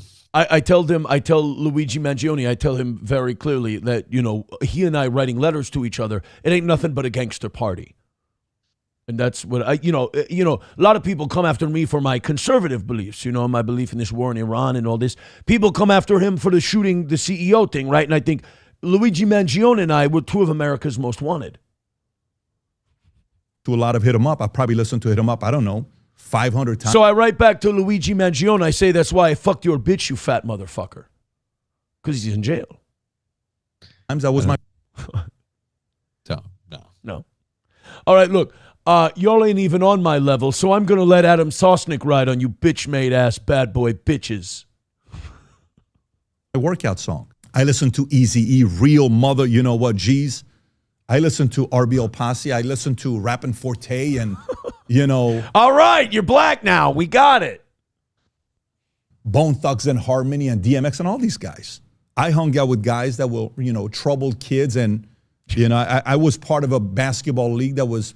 I told Luigi Mangione, I said, you should have told Brian Thompson before you shot him, allegedly, is you should have said, you let a Jew break up my crew. Blood and Crip and Black Diamonds and 18th Street and Toonerville and all these guys, TBR. I was in that community trying to... That's right. I wear my colors when I go back to the hood. I represent hard. Harder than most people, really. Figure myself out at 14 years old. Parents got a divorce. Life was a little bit interesting. And I went into the military. All right. So we're not going to get to the letter, are we? I don't think we're going to get to the letter. I think that entire 10-minute video is him going down memory lane on whatever the letter sparks out of his brain. That segment was 100% just so I could prove how accurate my PBD impression is. That it can't be exaggerated. How far afield this guy gets. I'm saying this as someone who's been accused of squirreling off of topic a lot. That guy fucking squirrels, man. Dante says, I crip walked. Keybird Style with $13.99. Thank you very much for the contribution. Appreciated very much. Says, in the spirit of performative radio, can you do anything mocking Mark Levin? Thanks, bro. Great show. I mean, the difficult thing with Mark Levin, it's almost like the PBD thing. How do you mock him? He's his own mocking agent. Right. Well, let me tell you something right now, Johnny. You can say that, I can't be mocked or I can't be made fun of, and you're right. I can't be mocked. I can't be made fun of, and the reason is very simple. I tell our president what to do, and then he does it. And before that, I get information from Mossad, and they tell me what we're going to do next, and then the president does it. All right, so I'm a powerful man. The rumors of me being insecure with a very small penis and a dwindling audience on a boomer platform is a bunch of bullshit. And all these other people, Tucker Carlson and Candace Owens and all the Joe Rogan and all these people, they all hate Jews. That's what it is. None of them care about this country. If they cared about this country, they'd want to murder and slaughter and drink the blood of Iranian kids. But instead, they're a bunch of pussies and gay F-words. Every single one of them. You little bastard, you attacked my stepson? That's right. Now, a lot of people think when I say that my stepson is a little 9-year-old defenseless kid. He's actually 60, and he's the co-ambassador to Israel. So, I'm bullshitting a little bit there. I hope he's very happy. I hope that was worth it. I hope that was worth it, the Mark Levin performance that he got. I can be put on the spot. It's fine. All right, $5 coming in. Hold on, I got to make sure we're all caught up. $5 from Silver Wolf says, the mom with the crab fingers, Lamau, I'm fucking crying. Well, like I said, the PBD is strong on this program. All right, I got that one. Holy shit, I've been doing some long segments today. A lot of people happy with in the Rumble chat with the PBD impression, though, so that makes me happy. The PBD impression is very good, I will say. Thank you guys very much. Having tried to do it, it's fucking hard. Veldrain with $1 says, so PBD is Grandpa Simpson. I mean, with a Tupac edge. Yeah. Hobo Chili says, Aaron, that's a horrible Howard Cosell impression. No, Mark Levin is way up in your nose. It's way up here. You almost can't get high enough to do a Mark Levin impression. It's very difficult, especially when you start yelling, because it's hard when you yell, you want to go back down here. Yeah. But you got to be up here and still yell. Like being up here when you talk normally is fine. It's very easy to talk up into your nose. But as you get louder and you get, it almost hurts your nose to talk like such a fag like Mark Levin. Like doing his voice actually makes me feel like you're doing an impersonation of the old school newscasters. Like Right. I always get this way now because we changed the Department of Defense to the Department of War. Like now when I talk about, and Pete Hegseth came out today to talk about the Department of War. That's kind of where Mark Levin hangs. Sam Show says Aaron is so good at Levin because he was born Jew and also a faggot. To which Bapa Shab then writes, instead of it being a very funny joke, Bapa Shab just writes, it's true, Sam. Crazy how nobody notices it. But the Howard Cosell impression is a little different. It's a little deeper for the Howard Cosell. Because with Howard Cosell, you have to talk about Muhammad Ali, a.k.a. Cassius Clay. Now, Cassius... Joe Frazier, Sonny Liston doesn't like you, can't stand you, says he wants to kill you. How do you respond? Muhammad, now you're being truculent. All right, now so there's a difference. Mark Levin is way the fuck up here. They're not even the same Jew, to be honest. All right, we got to open up our second hour's worth of stuff. Guys, keep contributing. I appreciate it. Thank you very, very much. Thank you, Boiled Brisket, for the $1.99, but we triggered him too much. He doesn't want to give us money anymore. Oh, darn. What am I going to do? You guys you're making your way down to double digits. Keep it going. Let's rally up. Streamlabs, PayPal, Venmo, Super Chats, Rumble Rants. You know what? I'm going to give you an update. Let's do $25 in the next 15 minutes. 5 gifted memberships or Streamlabs, PayPal, however you want to do it, doesn't matter. 25 in the next 15 minutes. And I think we're having an aces day. Thank you guys very, very much. All right. We got the Tim Burkett aliens a real thing. Okay, we got a great next hour coming up. But first, let's talk about our friends at All Care Towing. I scared the shit out of myself. All Care Towing, 320-253-5203 for All Care Towing, whether you go in the ditch, you get in an accident, whatever it is. All Care Towing. Uh-oh, we made Boiled Brisket blow a gasket. He just started building towers in the chat. Yes, another win for the tow. We broke another one. All Care Towing, 320-253-5203. No matter what, nobody's going to pick you up quicker. Nobody's more friendly. I love Tim and his team at All Care Towing. You'll like these guys. So take a bad situation, make it better by using All Care. 320-253-5203. Midland Armory in downtown Foley. MidlandArmory.com. Of course, with Midland, you can handle that suppressor process from start to finish. You go there. That's the only place you need to go to get your suppressor certifications. They also have what you need for home defense, self-defense, carry, hunting, sport, whatever the case may be, knives, optics, parts, and gear, and you can order online at MidlandArmory.com. That's MidlandArmory.com for our friends at Midland Armory. We love our pals at Midland. And then Stoney's in downtown Rockville, Minnesota. Now, we're waiting for that weather to warm up. It's being a little stubborn. But once it gets warm enough, they're going to open up Stoney's Garage. They're going to open up that beautiful patio. They'll have acoustic performances out there. Fun to have a beer outside after this long winter. And then, of course, there's also live music on the weekends on the Fireball stage, 250 cans on Thursdays, and coming up soon on Thursdays, the return of Bike Night at Stoney's in downtown Rockville, Minnesota, right there on Broadway. Somebody saying, Aaron, we need more Jesse Ventura. That's from KMD. Well, you know me, I'm for sale. Yeah, dude, put a price on it. Yeah, you throw a good chunk of change at the toe. Hey, we break for 20s. That's for sure. We break for 20s. Hit like, hit subscribe, hit follow, and gift a couple of memberships. We appreciate it. Trump's new budget seeks TSA privatization. Dude,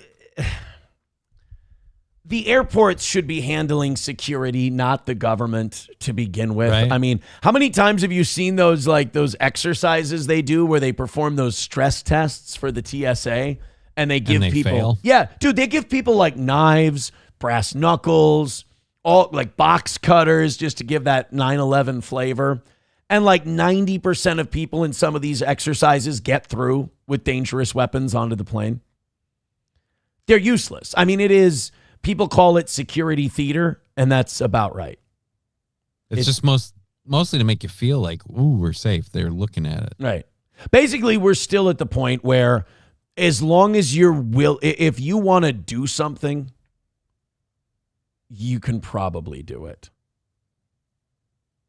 But don't we have people like air marshals on the plane now, too, to prevent that problem?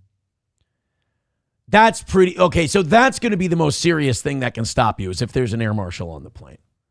But really, if you want to bring some shit to hurt people onto a plane, you kind of still can because the TSA is completely fucking useless. Honestly, we were getting checked out at, I can't remember if it was the Tampa airport or the Minneapolis. I think it was the Minneapolis airport. We were at MSP. And SP, we're at MSP, she has a vacuum sealer thing to, we put our clothes and stuff in plastic and then you suck the air out of them. Yeah, it helps take down the space. I know those things. You can pack more stuff. So she has one of these battery-powered vacuum pack deals. And the TSA person brings her bag aside after it goes through the screening. And she goes, I have to pull this one aside. We saw something in there. She opened it up and she says loudly, she's this black lady with the big long nails.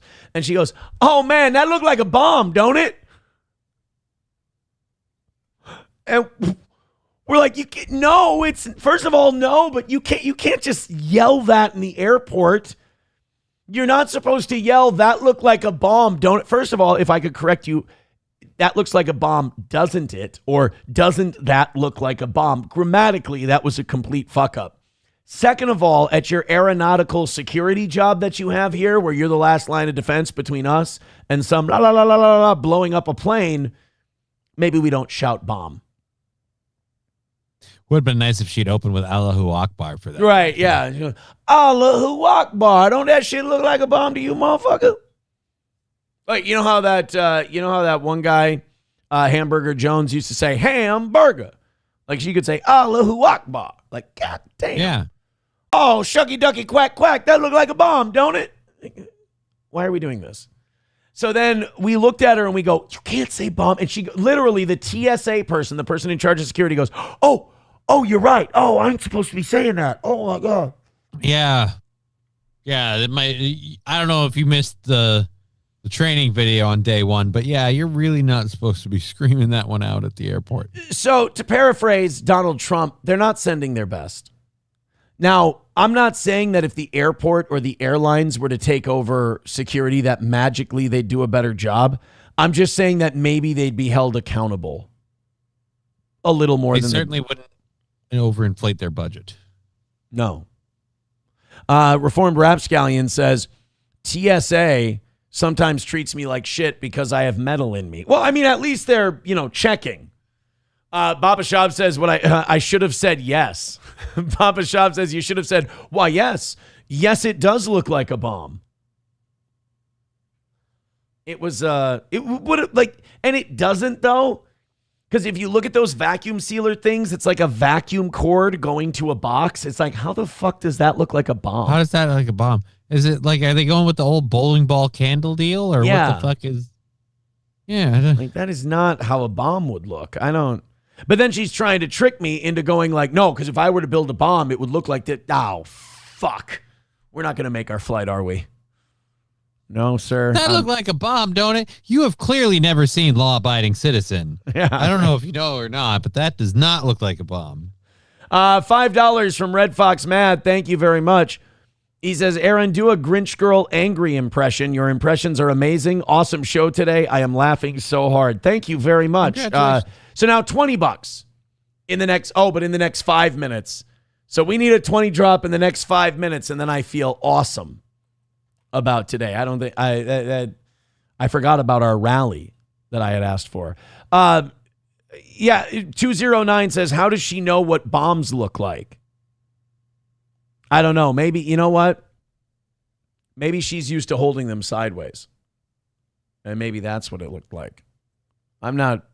It's all a matter of perspective, guys. It's all a matter of perspective. So Trump wants to privatize the TSA. I'm actually for it. Like, there's a lot of things Trump wants to do here inside of our own borders that I like. The problem is he's not fucking doing them. He promises them like tariff checks, Doge checks, Doge cuts, mass deportations, just spending, balancing the budget. Just, doesn't seem to be happening. But the shit we specifically voted for him not to do, he's doing all of those. Rushing headlong into that stuff. Good job, Donnie. All right, let's get to this Chloe Fineman thing. I don't know if you've taken a look at this yet, but this got big yesterday afternoon. Chloe Fineman, who works on Saturday Night Live, and this is not going to help the accusations that Hollywood is full of pedos or people who prey on children. Chloe Fineman, and by the way, Vanity Fair posted this. I'm not getting this from Vanity Fair. Vanity Fair took it down. People had to clip this and put it up. But Chloe Fineman was doing a thing for Vanity Fair, one of those like, oh, we took questions from Twitter and we want you to answer these wacky questions that we got. And everyone's having fun, and it's just a silly, stupid, retarded thing they're doing with the cast of SNL. Until Chloe Fineman answers her question, and everyone goes, whoa, we were all having a good time. You made this really, really weird. Before we get to that, ESO Horny with $5. Thank you very much, Johnny. Defend yourself. He says, I donate more, but Johnny looks too disheveled for me to do that. Clean it up. You literally just sit at home. Oh, man. My hair is like, Fred, what do you need me to recomb it? It's just floofy today. What do you want from me? I don't know. I think he's saying your general appearance.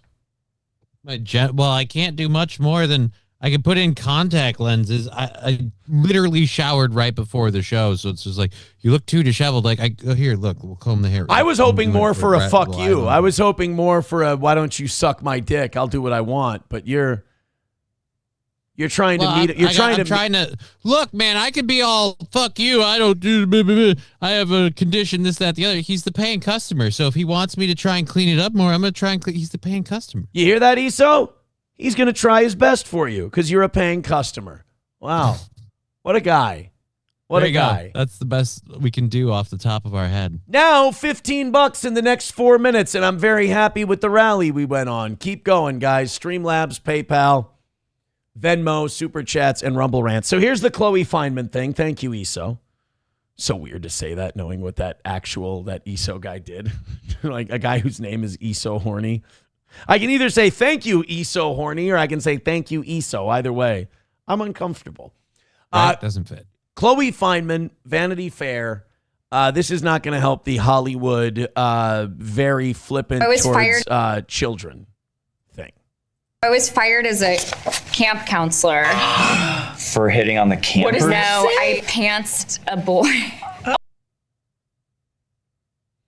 That's the face of someone who's like, yeah, we really don't need that. That's not a funny story. That's just I was a camp counselor. Now, correct me if I'm wrong. The camp counselors are adults, or usually at least like high school, older teens, right? Like high school. And the kids at the camp are like 6. Right. This is not a good look for you. You're in a position of authority and power, and you. Pulling down a 6-year-old's pants if you're 6 is still kind of fucked up. Like 6-year-olds shouldn't be pulling off each other's pants. A grown woman or a high school kid should definitely not be doing. There is no context where that's funny. I again, I don't understand what, like, normal, unless you're in like a sack race, like a pantsing thing doesn't make sense from the jump. But yeah, I wouldn't necessarily on a interview like this being filmed go, oh yeah, by the way, I was a camp counselor and I did this horrible thing. That's not, you know what it is, dude? A lot of explanation. It's very simple. Theater kids are fucked up. They're just fucked up. They've lived in an isolated community for too long, and they don't understand how the rest of the world works. And like, ha, I pantsed a kid. Like, that's fucking insane. That's not a good look. Yeah. I mean, in a weird way, thank you for being so open and honest about it, so we can like discard you from the rest of us and, you know, shun you away from society. But also, what the fuck is wrong with you? For hitting on the campers? What is that? No, I pantsed a boy. Oh, honey, I think you're on a list somewhere. And he wasn't wearing underpants. Why did you make it worse? Fucking we stop. We were already uncomfortable. None of us needed to hear any of this. None of the, we didn't ask you. We didn't, this is something you completely volunteered. Chloe Not So Feynman. Glowy PDF. And then a giant school bus drove by, and they were like, "You can't," like, because he would lift my shirt all the time. What the kind of camp are you Bro, at? We're bordering on child molestation at this point. Like, we're going past, like, PDF is just words and thoughts and stuff like that. You know, that's why that, like, Cumia guy, he can't sue Stuttering John because Anthony Cumia said some stuff about having sex with underage people. Like, you can't, if he says that you're a pedophile, I mean, you can show your words and back that up. But we're going into the action. The action is child molestation. I mean, you stripped a young boy naked in public and you let him lift your shirt up. Like, that's, I'll tell you this, if it isn't, it's as close as I ever want to fucking hear. And probably further than I ever want to fucking hear that you did. I mean, to me, if I'm the umpire, I'm saying that's not a check swing. You went all the way and you're gross and you got to get the fuck out of here. And if we don't have, and I don't do this often, and this is probably because I have a soft spot because I have children, but if she's not fired by the end of the week, fuck Lauren Michaels. And I think she's funny, actually. I do. I think she's a funny performer. But like, you just told a story publicly about how you stripped a young boy naked and let him lift up your shirt, and you were fired from a job for that. Yeah, no, fuck that. You're gone. I'm sorry, but what was the original Vanity Fair question? Just, have you ever been fired from a job? Yeah. Because again, this is one of those, like, nobody asked you to volunteer this. You could have done a whole, like, I used to work at a fast food place, but they didn't like all my jokes and fucking around and all my yuck, and I got fired. Like, you could have just offered up some generic fucking story like that. Point, dry, done, move on. It's a weird kind of, like, I need to be the center of attention. I know what'll grab them. I'll tell them about the summer I was fired as a camp counselor because apparently I was doing some very questionable shit with the kids that were. Well, and not only that, but like, think about Vanity Fair took it down. They took it down to protect her. Do you think if this was Louis C.K. or someone else telling a similar story, would they take this down or would they blast this out everywhere and go, offensive, terrible response from Louis C.K.? No, it'd be the latter one because they don't like that he has his own thoughts. So this idea that, like, we should be, like, celebrating Vanity Fair for taking this down. No, you're taking it down because you're running protection for her and Lauren Michaels. And this woman needs to be gone. This is fucked up. Like, just from a judgment perspective, where you thought this was a story you should tell publicly. I don't want to be associated with you. You're creeping me out. What is happening? It was Berkeley. How old was the child? Oh, it was Berkeley. You know, a den of sin and scum and villainy, and we're all pieces of shit, and apparently pantsing kids is fine. By the way, this is getting worse and worse with each second. It was Berkeley. How old was the child? He was like 6. I can't, dude. You can't make jokes about this anymore. I made that as a joke earlier. Like, Die. God damn. Just die. Reality is not supposed to. And I know people are saying, like, there's probably people in chat like, Aaron, you're being too much of a pussy about this. It was a long time ago. It's not just the act. It's also the fact that she's looking back on it now and thinking it's fucking hilarious and that it's As a something we funny should story. joke about on an internet broadcast for Vanity Fair. Yeah, she's got fire her, please. If she doesn't get fired, we're more morally bankrupt than I thought. She's got to go. No, it was a different time. Like he would be like, "Hey, can I have a hug?" And I'd go to hug him, and then he'd like lift my shirt like a dick, and then I was like, Yeah, that's the time where you tell the 6-year-old, we don't do that. That's inappropriate. I love that she's trying to bail herself out. Like now that she's dug halfway to China, if she just keeps digging, it'll go right back up. Like, Right. no, that's not how this works. It's funny, like, the Jews in Hollywood now are doing the same shit with the Catholic Church they've always done, where they made this series now where the Pope is making out with a priest and he's totally gay, and it's like this forbidden love, and it's like trying to diminish and demoralize and go after the Catholic Church. And it's like, if this isn't just a projection of your guys' own pedophilia problems that you have in Hollywood and the bullshit that you guys pull, yeah, fuck you. We're not falling for it anymore. You guys are sick. You guys have a real serious sickness. And you know you have it. And instead of confronting it, you just try to throw it on to somebody else. You're demonic.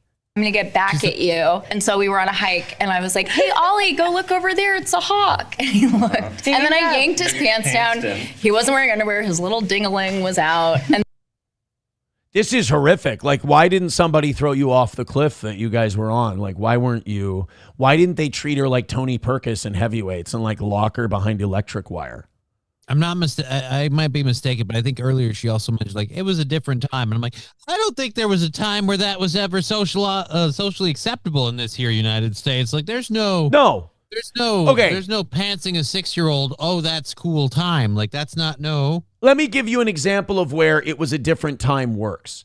My grandmother said that one of her best friends in school was a colored gal. All right, there was a different time where saying that. We don't say colored gal anymore unless you're Sam Show. In fact, he skips over colored gal. He's not even there yet. So he's still, in the old times. You're right. There was it was a different time that was like, yeah, sure, strip a 6-year-old naked at like, just saying it is like, why didn't they throw her on a rock? Like, immediately. then these two twins were like, "Ollie, I didn't know you didn't wear underwear." This is, of all the camps that Jason Voorhees has visited, how did he miss her at that one? Also, like honestly, fuck Vanity Fair too for taking that down. For taking it down? Because they took it down to protect Lorne, and they took it down to protect Saturday Night Live. 1,000%. Not because it was in poor taste. Veldrain with $1 says, Johnny, why don't you look more Balenciaga and less H&M? Oh, shit. I can't. You've seen the price tag on Balenciaga?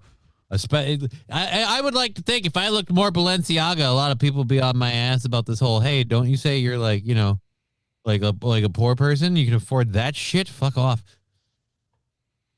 Yeah, Nomo says, you do not get revenge on a 6-year-old. Yeah. I'd say you pretty much reprimand him however they do at the camp there for inappropriate behavior with the shirt thing. And on the first incident, you'd be like, hey, that's not how people behave. That's not respectful. We're not doing that. But you don't pants him. Sam Show says, you two are being so anti-Semitic. I know I'm on the right track if Sam Show is saying that to me. Baba Shab says, I'm calling the ADL right now. Oh, no. See, Jonathan Greenblatt's going to be on the line. I'm going to have a whole day of meetings. This sucks. Shed Hunter in the YouTube chat says, Johnny, I think you look very pretty today. Well, thank you, Shed Hunter. I appreciate that. Go. All right, guys, let's hit like, let's hit subscribe, let's hit follow. Let's notch ourselves a win for the toe today.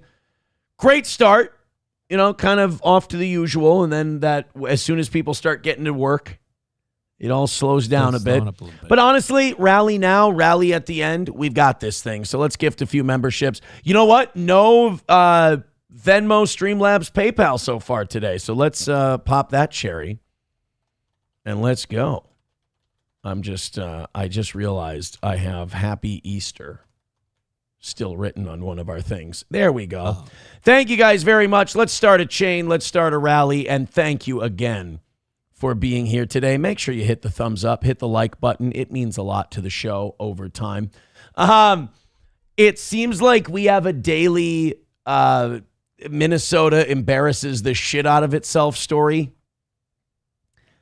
What did we do now? Yeah.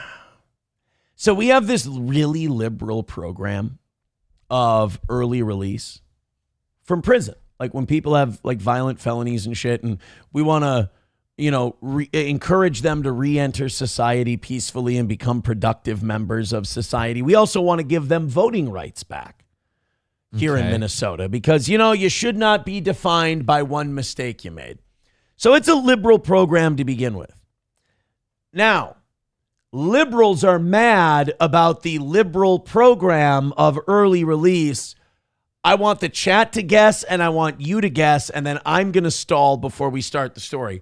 Why are progressive liberals mad at the progressive liberal early release program in Minnesota? Well, going off of the smoke that they huff on that side of the camp, I'm going to say it's because it's not doing enough. It's not giving enough people enough of an avenue to return to society. They're not getting their rights reinstated fast enough. We're not doing it for enough of the people in prison. That'd be my guess. Pull at that thread. What did you say? They're not doing it for enough of the pull at that thread. Which prisoners? Oh, don't tell. We're not doing it for enough minority disenfranchised black people. Oh, that's a bingo. Yeah, Democrats and progressives are mad that while we're letting people out of prison early, we're not letting near enough blacks out of prison early. And this is an uncomfortable conversation to have with people because you want to answer them as to why that is, but you go, yeah, it is not worth what they're going to call me when I'm done making my point. I'm going to call you that anyway. I can explain to you why. I don't think you want to hear me explain to you why. That's all. $2 from Dorkness Rising says Aaron named his anus Tel Aviv because rockets are penetrating it every night. That's not, he's lying, Johnny. That's not. Yeah, it's a whole different name. It's not true. It's not true. So the Minnesota early release program, good. Not letting enough black people out, not good. Let's take a look and see how guilty we're feeling here in Minnesota. A state program aimed at rehabilitating inmates and helping them get out of prison early. Some people who championed it are now calling out the program for appearing to exclude most people of color. Nasser Kelvy has a story. This garden in North Minneapolis might not be the most green. Bro, if that's going to be their fucking garden, then you're staying in prison. Look, if that's the garden that you're going to build. Yes, that is absolutely right, Johnny. You need to build a better garden. If you're going to build a shitty garden, then we're going to look up all of the Negroes in prison. That's the thing of like people like PBD, they kind of see themselves as white. So I don't want to see a bunch of Schwarzes building gardens that are no good. So the Schwuggies can stay in there as far as I'm concerned. It's the size of prison mattresses. But it's growing, just like the intentions behind its design. A place like Oak Park Heights, you never see anything green. You never eat anything green. And most of it, you're just in a box. Maurice Ward is an advocate for It's because everyone who runs a farmer's market is afraid to open it up in your neighborhood. And let's have an interesting discussion as to why that might be. That's just it. It's like it's interesting where people in Minneapolis start the conversation. Because you're like, we can go back a step if you want. And they're like, no, we're not. We're not going to go back a step. It's okay, so we're going to start the conversation from the middle rather than the beginning. Okay. Incarcerated people, and his organization designed this park to mimic a solitary confinement cell. People spend... See this? This is part of the problem. We're moving on from prison. We're moving on from the solitary confinement cell. We're trying to re-enter back into society. This is stupid. This is dumb. Well, this is drawing awareness to how horrible these inmates have it in prison. Guys, it's not nice enough in prison. After they sell drugs, murder people, and commit violent crimes, they don't get to put their feet up and relax. in these cells and never come out. He led the push for the Minnesota Rehabilitation and Reinvestment Act, but now feels that those seeds never grew. I feel embarrassed the fact that... And let me guess, in no way is it the fault of the individual to fail to take advantage of those programs. In no way is it the character of the person behind bars is dog shit and there's no reason we should let them out. In no way is there any amount of personal responsibility that falls upon the person not getting early release. Let me guess, me, 75 miles away from this shit, it's all my fault. And the power structure that I'm in, it's nobody has to be responsible for any decision they make. Look, you can have every program in the world and you can have it funded by the taxpayer. If the person that it's geared toward is an unrepentant piece of shit, no amount of programs and spending is going to fix them. You're operating from the notion that everybody in these prisons is a deep down a really good person and they just made a few mistakes. Some of these people who are in the biggest, baddest prisons are just abject pieces of shit, unapologetic for anything they've done, and a lot of them would like to stick around in prison for a while. So you can sit there and you can blame the rest of us that aren't even thinking about this and just going on living our lives, or you can start to look into why these things are happening. Maybe building gardens where you, in a way, glorify the solitary confinement prison culture, not the best idea. Why don't you just build the gardens?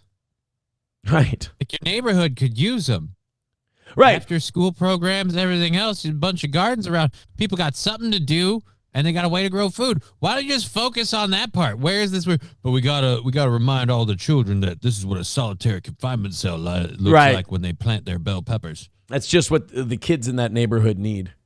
Actually champion the policy. When the law passed, it promised something new. People in prison could earn earlier release by completing programming, showing behavior change, and a rehabilitation plan. Wow, there you go. So that's all you have to do. You have to behave yourself, you have to complete programs, and you have to show growth. Okay, white, black, Latino, Asian. Well, Asians don't go to prison. White, black, Latino, doesn't matter. They go to white-collar prison. Right. If you show that stuff, they'll let you out. Could it be that there are less black people interested in showing that kind of growth? Oh, how dare you. You know it's all the system's racist and all these guys put together all that work and all their paperwork and they filed it in triplicate, but they were stopped because of the color of their skin. I'm not even coming to the conclusion. I just want to get to a point where we're allowed to respectfully have the conversation. I mean, that shit gets shut down right away. And it is a possibility that maybe there is something wrong in these neighborhoods, in this culture, that makes rehabilitation more difficult. Was going to get people home sooner. The state says the act could reduce... Like if you're in prison and you're saying things like, man, if I see a violent crime getting committed, I don't snitch. They might write that down. And they might go, nah, I don't know if I want this person back out on the streets. Sentences by 17%. I thought it was going to rectify a lot of harm that we had. While white inmates are the largest group in Minnesota's prison population, black and Hispanic people make up about... Holy shit. Bro. Like, I for think those people who aren't aware, they call Minnesota the Great White North, and it ain't just because of the snow. It's because most of the population also, at least until recently, happened to be. I think we're still like 70, 80% white. Right. In Minnesota. There's only like 8% black people in this state. Exactly. But again, that's because they live in such a horrible right-wing racist state that just they all live in the bluest cities in the fucking country. Mexican. 45%. But DOC data shows... By the way, I was right. Statistically, Asians don't go to prison. They don't get caught. No. They're sneaky. that none of those released so far... I want to be ninja. Sorry. Look at that. 7 people released early. Or no, 9 people released early. Earned incentive. Oh, no, who have received earned incentive release credit. 7 white, 1 American Indian, 1 Asian. Race and ethnicity of persons reviewed and denied. 11 white, 3 American Indian.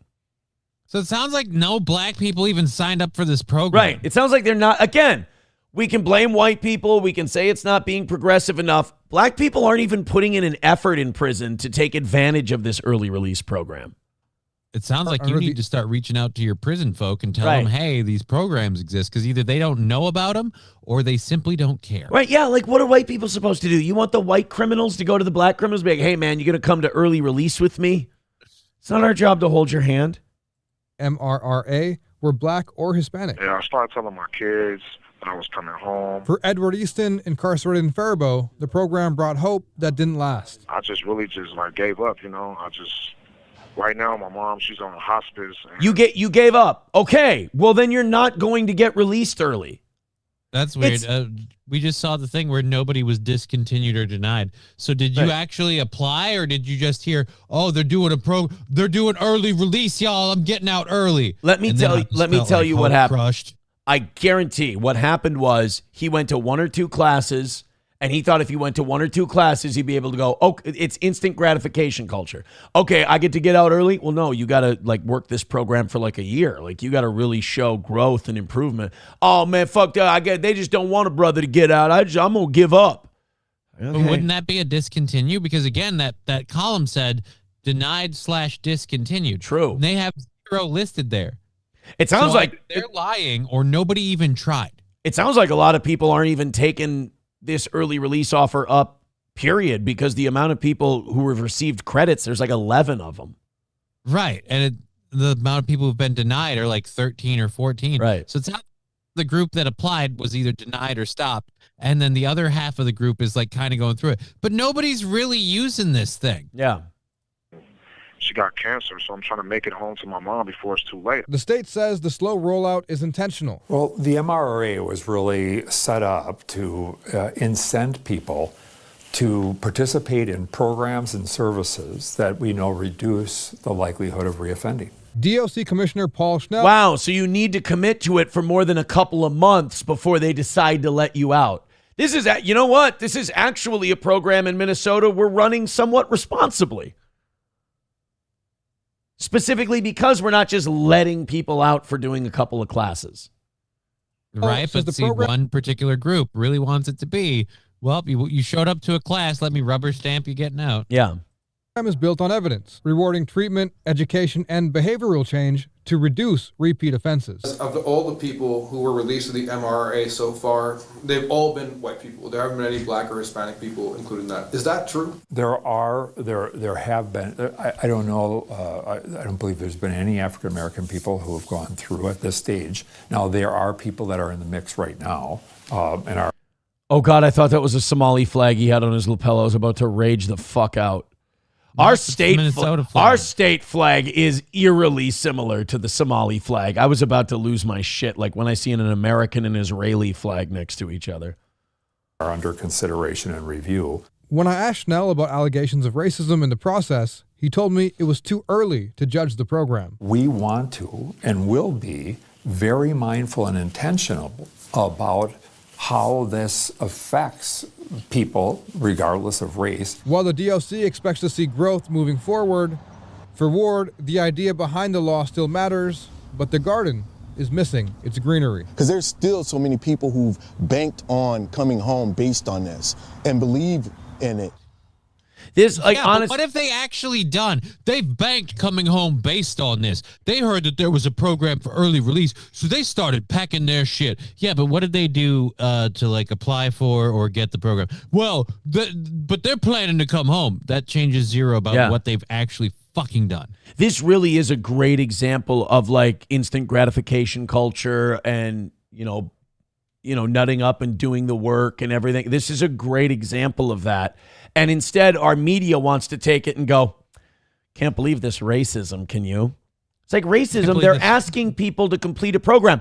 They haven't even completed the fucking program to be denied. Now, if a bunch of black people were completing the program and receiving credits and then being denied, I'd go, well, that seems a little Yeah, if they've been in the program the whole time, but then right at the last step, all of a sudden we kicked them out. Now you got something to talk about.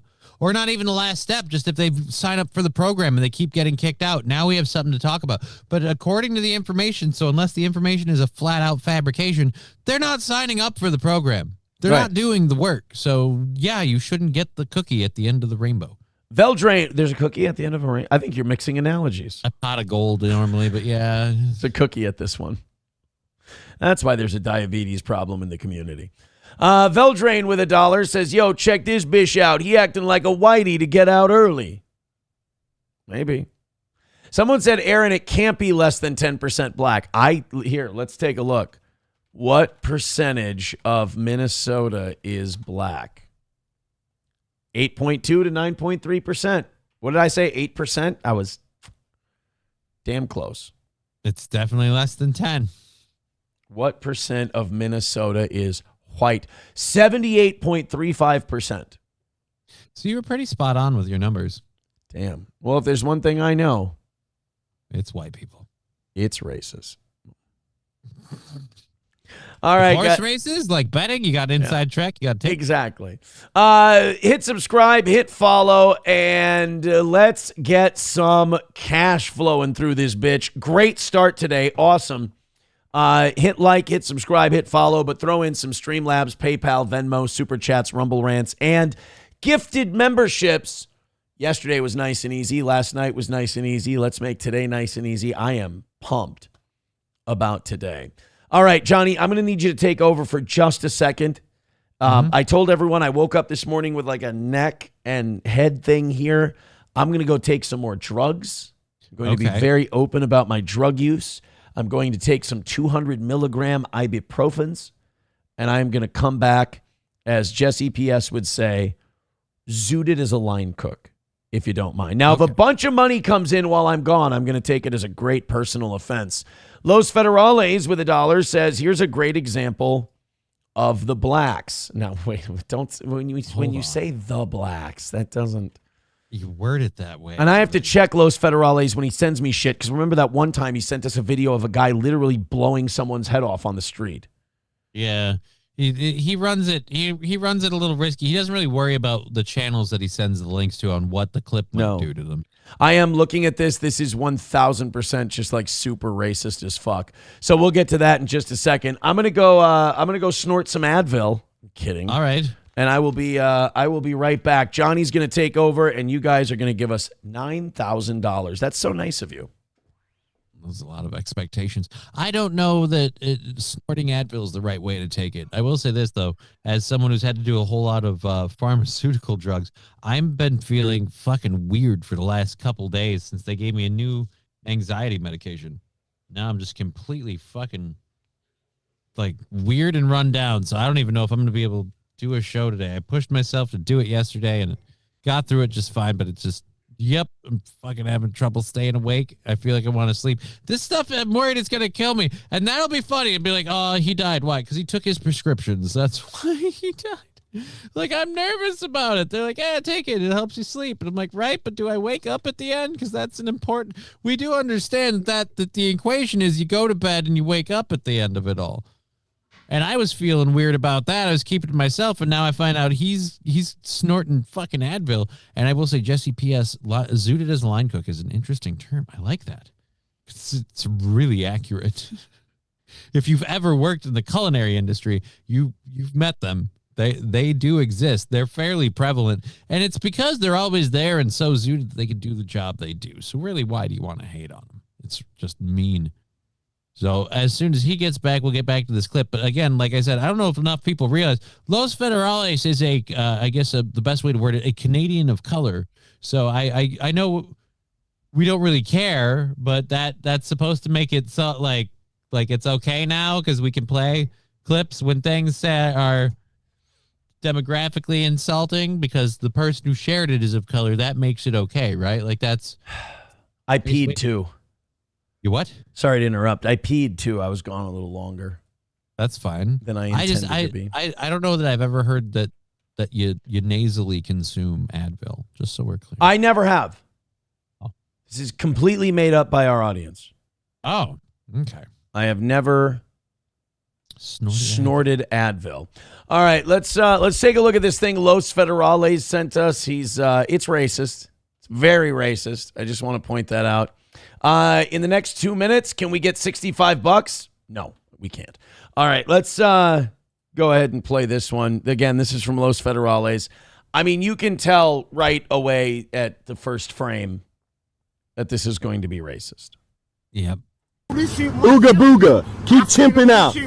Keep chimping out. Hey, oh, I'm chipping out, nigga. I seen on. You're chimping out, dumbass nigga. Walk up to me again. So wait, so this guy just follows around this black guy? Well, I hope the guy filming this gets the shit beat out of him. That would be kind of funny. That'd be The dude hilarious. should be minding his own business. Stop filming it. Right. Just some probably like borderline homeless black guy. Although I will say this, he looks like complete dog shit. Them sneaks are bright though. I still don't understand the pants below the waist thing. I don't know how he walks. For 39 years now, I have failed to understand the physics of this. I just, for a group of people that statistically speaking are forced to suddenly run more than most, I feel like you should probably keep them pants kind of high and tight, ready to go at every moment. I have well, they're so much faster than the fat white cops to begin with that I think this is to kind of like make it fair.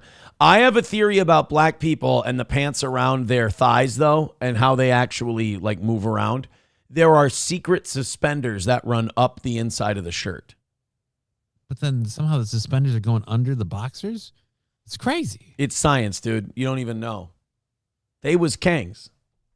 They can make suspenders. What's up? How you doing? Whoop his ass.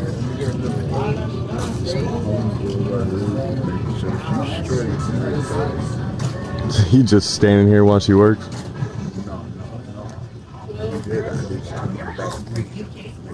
I don't care about this. Thank you, Los Federales. I appreciate it, but it seems like you just wanted to watch a black man be silly. Yep.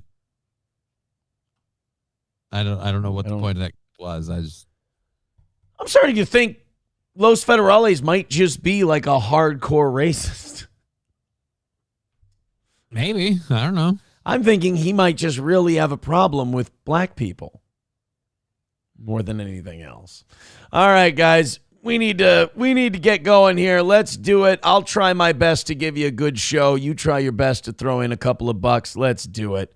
All right, we have a story about a lady getting attacked by a fox. This will be fun. We've been rather heavy today, I think, on some stuff. It'll be good to get some of these silly stories in there. We're at an hour left in the show, so we're at like the Aaron throws shit against the wall to see what sticks version of the show. These are always really funny. This is a lady getting attacked by a rabid animal. Okay. But it's a small rabid animal. So it's like if a rabid gorilla like just pounds the piss out of someone into dust, like that's frightening. That's terrifying. These stories though, where like, especially when there's video of like this woman, for example, is being attacked by a rabid fox. You ever seen one of these little retard, like borderline rodent animals get all geeked up on rabies? I mean, they're like a whirling dervish. They're like the Tasmanian devil. Yeah, you can't lock them down. They're moving on. They're fucking scrambling. Like you can't tell where their head is and where their tail is. They're like twirling around, climbing all over you, biting, scratching, grabbing. I mean, a rabid animal is a wildly terrifying idea, concept. But when the animal is tiny, it becomes very funny because the human can just get some shots afterwards. They'll be fine. This is all going to be okay. And the animal's going to be killed, and then its brain's going to be cut out and tested. So, for our entertainment, this woman getting whirling dervished by a rabid fox for a minute or two is no harm, no foul, as far as I'm concerned. Well, I mean, I don't know, dude. You know how they treat rabies when you have it, right?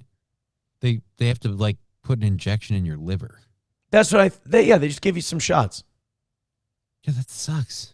Right. But watch how funny this is though. Dude, don't, I understand. I get the impulse to be a human being. Okay. But it's some kind of chunky lady getting attacked by a rabid fox. It's really, really funny. I promise. Just give it a chance. Try not to laugh. Near her house and attacked by a fox. We've now learned this wasn't the first time. WBZ's Logan Hall is live in Worcester tonight. Logan Hall? How is that victim doing? Yeah, David. There's a fox in my yard. Oh, she has that awful accent too. Yeah, you got to remember that. She's from Worcester. She deserved it. Or Worcester, not Worcester. Oh, God, I did the thing you're not supposed to do. Fucking Worcester, Mass. She kind of had it coming. That fucking fox has been coming on my door for years. That fox is at my door. She's in my yard. That fox is everywhere. I think she's rabid. That's right. Good evening. Now, a neighbor actually captured this entire attack on a security camera footage. We're going to show you some more. And you know what he did to help? What did he do? Not a fucking thing. Of that footage in just a moment. The Worcester Police Department actually tells us that this very same fox tried to attack somebody just after midnight. And of course, this fox made its way into this neighborhood and attacked a woman. Okay, first of all, that's how you know that an animal is rabid, when he goes into a neighborhood like this and just struts around with his cock out. A fox would normally not just be walking around the streets of like a busy neighborhood like this. Yeah, he's probably got something driving him to do it, because they're going to hide during the day especially. Frightening video capturing the moment a Worcester woman was attacked by a Watch fox. It. Look how quick they go. Fuck you, bitch. Come on, let's go. Come on, go fuck yourself. I'm going to kill you. Like, it doesn't matter how big the target is. When they're rabid and they're all geeked on retardation, they're going to do it. They're going to get that ass. I respect, like, this is a weird thing to say, but I respect a rabid animal. Because they're just, I mean, there's no fear in them. I respect a tiny rabid animal. Like, if a rabid squirrel goes up and picks a fight with a human, that's fucking gangster. But like a rabid deer, that's scary as fuck. Right? Or like a rabid moose. Good like, God, that'll kill you. You know those moose that get like brain parasites? Yeah. Oh, and fuck that. That's death. There's one, we'll watch the video after this. There's a story, I think it was Alaska or Vermont or something, where a moose was in a guy's yard. Yeah, I remember. I've seen that. Yeah, and it got all like the parasite shit. It got all retarded on parasites, and it just stood in his yard, stomping his hooves up and down and charging at his house, and just went full on mental. So fast near her ankle, she didn't know which way to go. Running up the stairs, look at him go. Hitting it with look the at him. pocketbook. Get it, fucker. Screaming. Look at that. Picking up the blue bucket. I know it's dangerous, but I'm kind of rooting for the fox in a way. He is the underdog. Yeah. Unintended. And he's so, like, he's rabid about it. Like, he's so energetic, and like nothing's going to stop him from his goal. We should all have a little rabies in us sometime. Like LaWanda, metaphorically speaking. Like LaWanda in Problem Child 2. She didn't really have rabies, though. Honestly, after I watched Problem Child 2, I really thought that when you looked at a blood test that had rabies through a microscope, it looked like that. Really? With the biting blood cells and everything. I thought that's what it would look. Yeah. Yeah, no, that's not how it actually works. Well, what year did Problem Child 2 come out? I was probably like the age that Chloe Feynman pants' kids. So, you know, I wasn't like the smartest guy in the world. Yeah, it's not your fault. Right. Well, just like that kid that was molested by Chloe Feynman. You know what? I changed my mind. If she isn't fired by today, there's something wrong, because that's a fucking creepy story. What year was Problem Child 2? I can look that up. Oh, I thought you were looking it up. Oh, no, I thought we'd moved on. I never move on from Problem Child 2. I only take breaks from it. Junior Healy is a national treasure. So is Big Ben Healy. Keanu. Problem Child 2, 1991. Yeah, I was 4. So yeah, that's what I thought. Yeah, you're allowed to make that mistake. I mean, it's weird to admit to it now, but yeah. How about the fact that I thought it was like that until 2019? Let me tell you, it's a hell of a lot better than any camping stories I've heard recently. Right. Anything she could get her hands on got pinned against her home. Danielle Swenson. That's the other thing. If it's a rabid fox, even if they're tiny little 10-pound animals, you can smash them with fucking metal garbage cans. You can hit them with golf clubs. They're resilient. They don't give a fuck. Oh, they just keep coming after you. It's crazy. I love rabid animals. Lives right across the street and saw the attack unfold. The fox was relentless, eventually dragging the woman to the ground. Did the fox win? The fox won, dude. The fox was relentless, eventually dragging the woman to the ground. At this time, we both made it. If he holds her down for a 3 count, that's a legal pin. I didn't know that this fox was Dagestani. That's something to. Oh, he got top cover and then just sat there until the police arrived. Oh, all you got to do is you got to get a hold on a couple of legs and just start swinging him. Throw him up on the roof. Make him figure it out. And then if he tries to jump off the roof, you get a bat, and as he's coming down, wham. Well, yeah, no, I think that guy's jumping right back off the roof if you throw him up there. Yeah. That the victim is pinning the fox on the ground, bleeding. Danielle and her daughter rushed in to help their neighbor. That doesn't look like she's rushing. Yeah, she barely looks like she picked up her trot to avoid oncoming traffic. She looks like she moseyed over to help with the fox. Try to trap the fox. We get the bucket. My daughter puts the bucket. Oh, so she got her and she pinned the fox. So she's holding this fox on the ground while he's just going, just retard foxes. And she's just holding it there. Probably sneaking a few fucking punches in. I wouldn't blame her. Come over here. I'll bite your legs off. It on top of it, trying to put enough pressure. There's a hole in the bucket, so I had to get a rake because it's vicious. Oh, it's trying to get through the hole. Three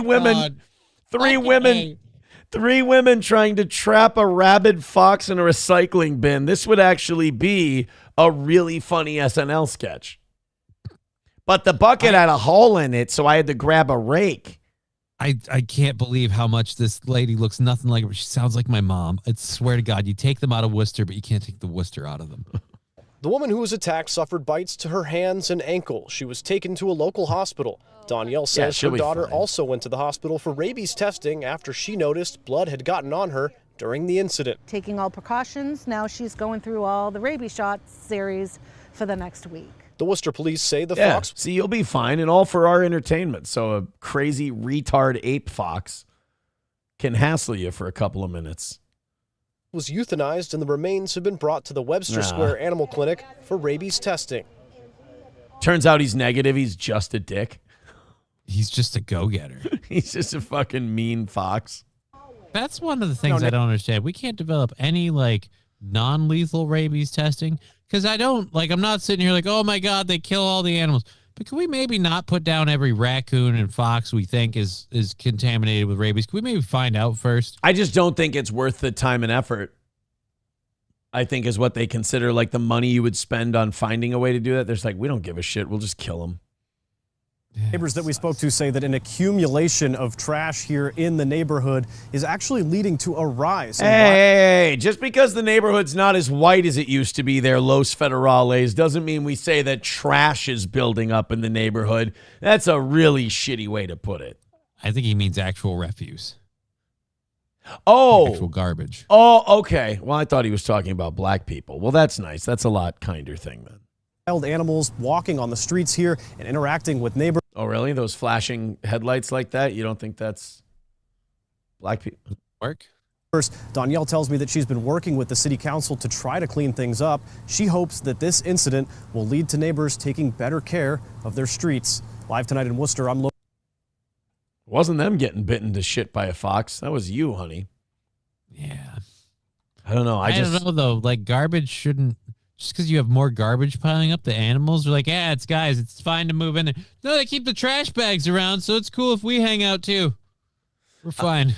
I want to see if I can find brain parasite turns moose into zombie. There's actually a lot of these videos. So now it's the problem of you got to find the one you're talking about. I mean, they're probably all really super awesome. Real quick, I want to catch up with some of these. Thank you guys very much for your contributions today. Let me make sure I'm all caught up, and I am.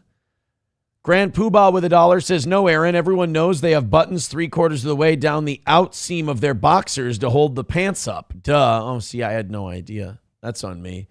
$2 from 383 Novocaine says, add these to your merch store. All right, we'll check that out. Thank you. And $1 from Veldrain says, then there are honey badgers, skunks, and badgers, even normal, are super aggressive. Respect to those. Super aggressive? Well, they spray. They'll spray the shit out. I mean, that's as aggressive as I need them to be. Right. It's effective all on its own. Sam Show says, so you respect anything with brain parasites? That explains a lot. No, just the small animals who are willing to go try to fuck up a human. I got respect for something batting above its weight class, man. 160 away from today. We slowed down a lot. We got to 190 at 7 something. So that means in the last 2.5 hours, we made $30. Yikes. Hit like, hit subscribe, hit follow, and throw us a few dollars. And we can get this knocked out. Oh, someone found the pin. No, thanks. I'm not going to be adding these to the merch store. Thank you very much. Yeah, I don't think. Yeah, no, that's fine. I'm good. You know what, though? The Mark Levin Show audience, they'll buy those in bulk. Oh, yeah, they'll eat that shit up. You get right after it. They will absolutely be biting all over that shit. That was funny when Cenk Uygur was yelling at Ben Ferguson on Piers Morgan. And he was like, you're not America first, you're Israel first. And Ben Ferguson goes, what is this lapel pin? And he pointed a lapel pin, Ben Ferguson did, that had the American and Israeli flag together. That's kind of what his point was. Oof. That is a big oof. All right, zombie mooses. Let's take a look.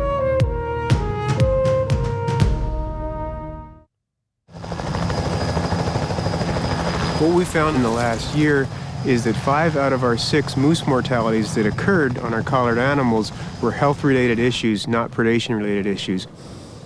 The moose cows that we've been collaring, when they give birth, are in much worse health than they should be. And we think that that may contribute to them being less effective in terms of protecting their calves from predation.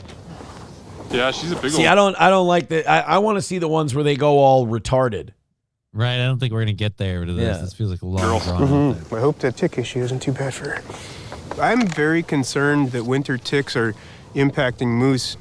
When tick populations are high, there can be very high tick loads on an individual animal, and that can cause hypothermia because they rub their hair off. And in addition to that, it can cause the moose to become anemic from blood loss. Put it in there? I did. Shit. Cool, thanks. Ticks aren't the only tiny animal that can bring down a moose.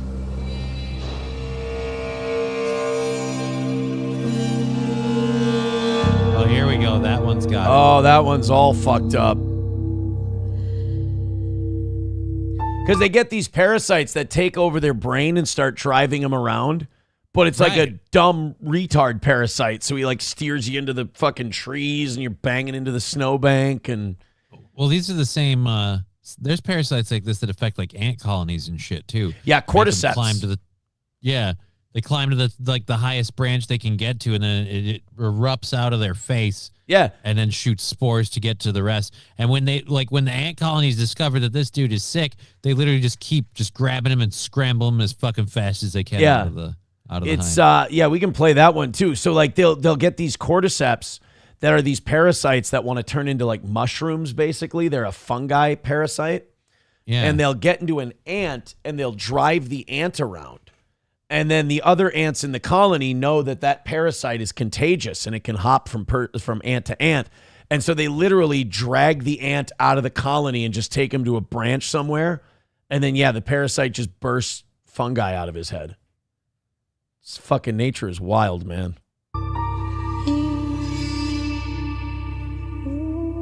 Oops, see, they crash into the snow. Parasites are terrible drivers. There are a lot of different things that could be affecting this animal, but the leading thing that I would think of was probably brainworm. Like, there's nothing you can do for it, too. You got to put the moose down. Like, you can't remove the brain parasite. Davey. Yeah, brainworm is a parasite that's carried by white-tailed deer. It doesn't really affect the deer at all. But when it's in a moose, it looks for the same geography that it finds in the deer. In looking for that geography, it tunnels through the brain of a moose and it causes a lot of neurological damage. Essentially, the moose becomes a walking zombie. It's a horrible way for an animal to die. Ugh. I'm trying to think of the name of it, but I remember when I was younger in the 90s, there was a horror movie that had the same kind of premise where it affected people, and then those giant like cordyceps things would like jump out of their chest and spray spores and stuff. Ew. Honky with $5 says, rumor has it that the infected moose's last words were, "We were in a very loving and sexual relationship." Oh, that is a very brain damaged moose at that point. You know, some people would call it drug dependency, but poor moose. Yeah, here's the, I think this is the ant. There's two different ant cordyceps videos. I think this is the one we're looking for David Attenborough, right? Yeah, David Attenborough is a good one to go Not with. the David Attenborough one. Yeah, this is what happens. Started. That's as soon as they see an ant just sitting there smacking himself in the head, they go, "Oh God, get Bob the fuck out of there." Bob caught the retard.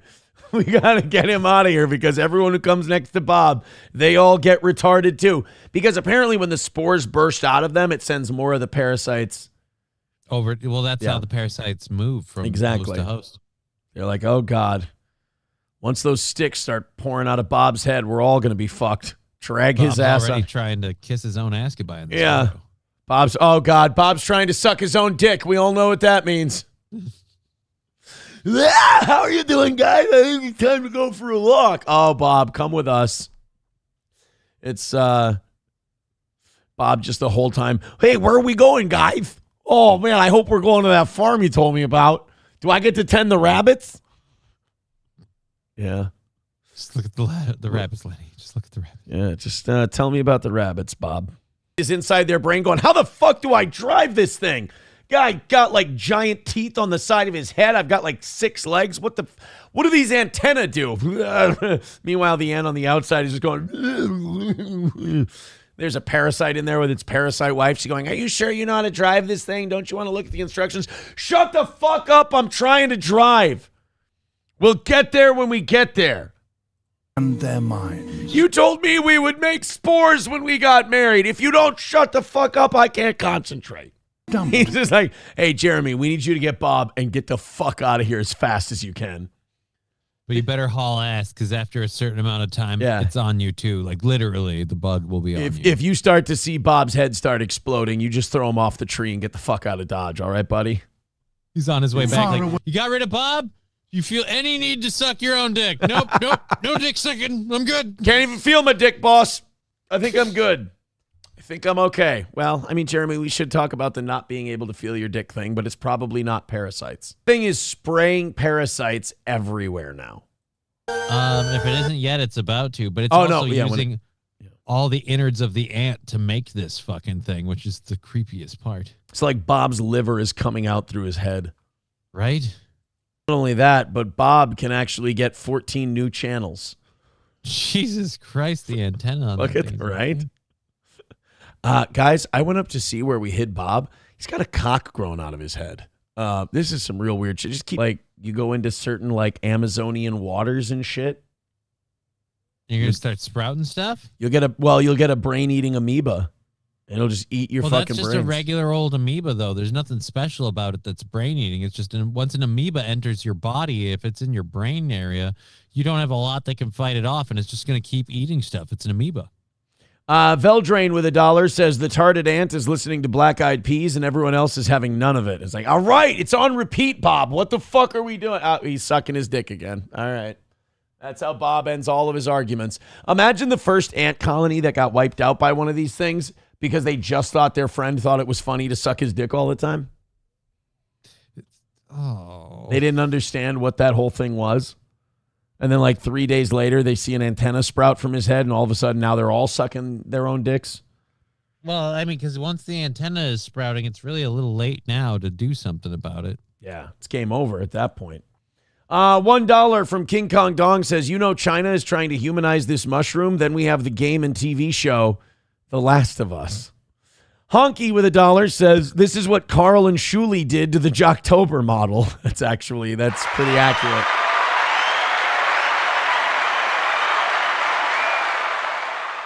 Byron Granger says, it's like we should be with trans. All right, I didn't say that. I did not say that once someone says, I think I want to cut my dick off, we should run him off into the forest. All right, come on, Jim. I identify as Sheila. Of course you do. Just follow us. Sprout's a cunt. He's like, what the fuck happened to Jimmy? Adam Simon says, we found Jimmy Motha. Oh, but I'm bumping Jimmy Motha. It's you see, it's like Jimmy Hoffa, except it's not. Thank you guys very much for a couple of bucks. 155 is our number. We have slowed down considerably today, but who knows? We've been having a very good show. Maybe some crazy shit will happen. We rallied from 135 yesterday. So let's get some of those 5 gifted memberships. Let's throw a few. Zero PayPal, Streamlabs, Venmo so far today. Oh. So we could always start that out. Yeah. So hit like, hit subscribe, hit follow, and knock out some of that G word today. We appreciate it. Johnny, do you have time for one more? Yeah, let's give it a go. I have Tim Burkett, a congressman, saying aliens are real. Oh, boy. Is this the whole aliens are real and they're breeding with human stuff? There's been a lot of that going around. Some people have been saying that. They'll do anything to distract from the Epstein files. But then also, J.D. Vance recently said he believes aliens are actually demons. I don't doubt that one, and I'll tell you why. More common. We only know of how many dimensions? 4, technically. 4 dimensions. And what do they think? There's as many as 7 or 11 or something like that? I mean, possibly, but yeah, I think we know 4. So how do we know aliens, or how do we know demons aren't interdimensional beings? Right. Well, this is actually kind of one of the things that a lot of people have said, that like, if you operate within the realm of science being still existing within religion, then like our world is cordoned off and the rest of the universe is the parts of these other dimensions and stuff like this that are visible and in our tangible physical space. But yeah, like aliens themselves, like when we talk about demons in the Bible and shit, like they could just mean extraterrestrial life. Yeah, there's like physicists and shit like that are religious. They're like, yeah, these other dimensions, that could be heaven. Right? One of the dimensions is heaven, one of them's hell. Yeah. Things that in them are angels, demons, all that fun shit. Right. I like that. There's some scientific theories I hear where I'm like, you know what, I'm going to go with that. And you're like, why? Because that sounds good. It just sounds nice. It fits well. Right. Not being specifically religious, it isn't the worst idea I've heard of an explanation for how 2 things can be the same thing, but each person thinks it's different. Like aliens or alien life exists. Like, right, but the demons are real. Right, but they're the same thing. I'm going with aliens or demons so far. No reason not to at this point. It would explain demonic possession as well. All right, so this is Tim Burkett. This is not the face I want to see when someone's about to tell me that the aliens are legit. That's way too nice of a grandpa face. But this is a sitting U.S. congressman deciding he's going to tell us that the aliens are real. And while this is going on, I want everyone to gift 1 membership. Thank you. Now, I guess it would be about 2 weeks ago. That was very alarming, the way you said that, at least.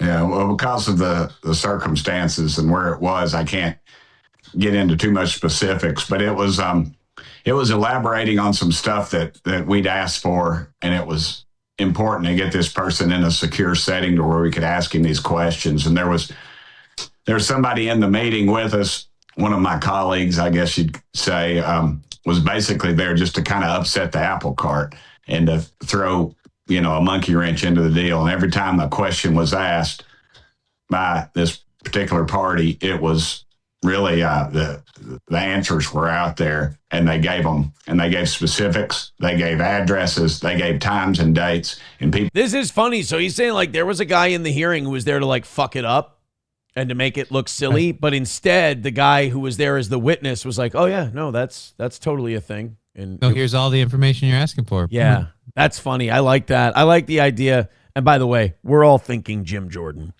but Jim Jordan's in there being a cunt to the UFO alien guy, and the alien guy's like, oh yeah, Bibble, he lives at 1475 Arroyo Lane. Like he's a dude. He's all right.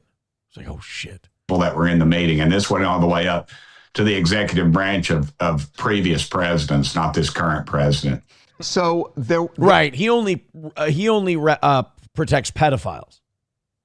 So as soon Not as those aliens start effing kids, they can count on Donald's support. Then Donald Trump will be able. Well, no, not necessarily. They have to molest kids under the banner of Israel. Okay. And then he'll cover for them. He has to check with Miriam Adelson first. There have been different reports over the years. Some reports that there have been pieces of machinery that were found that did not seem earthly. And then there have been reports about life that is not earthly. Which one of... They're talking about King Charles, by the way. Those two, or both, are you talking about? A form of life that is not earthly, or just something mechanical that's not earthly? I'd say you'd be safe to say both. The way... Look, we found wreckage and spaceships, and believe it or not, some of them little fuckers survived the crash. Yeah, I mean, they're a resilient race. I really hope we never have to go to war with them. I hope Benjamin Netanyahu never thinks that their planet is promised to him in the Bible 6,000 years ago, because if so, we're going to be fucked. These guys are tough. Kepler 7 is 2 weeks away from having a nuclear weapon.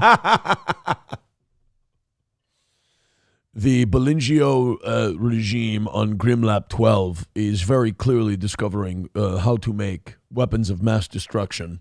And if we do not take them out, this would be a grave danger to Israel. I mean, the United States of America and all of the other people that we love, the whites.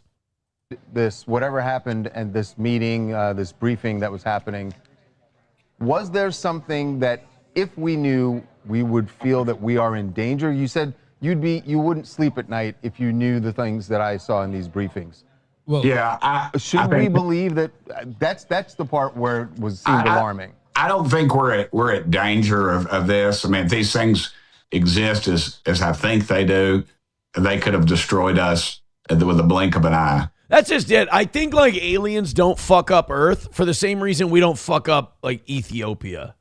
Like an anthill. Not that we don't want to. We just don't fucking care. Yeah.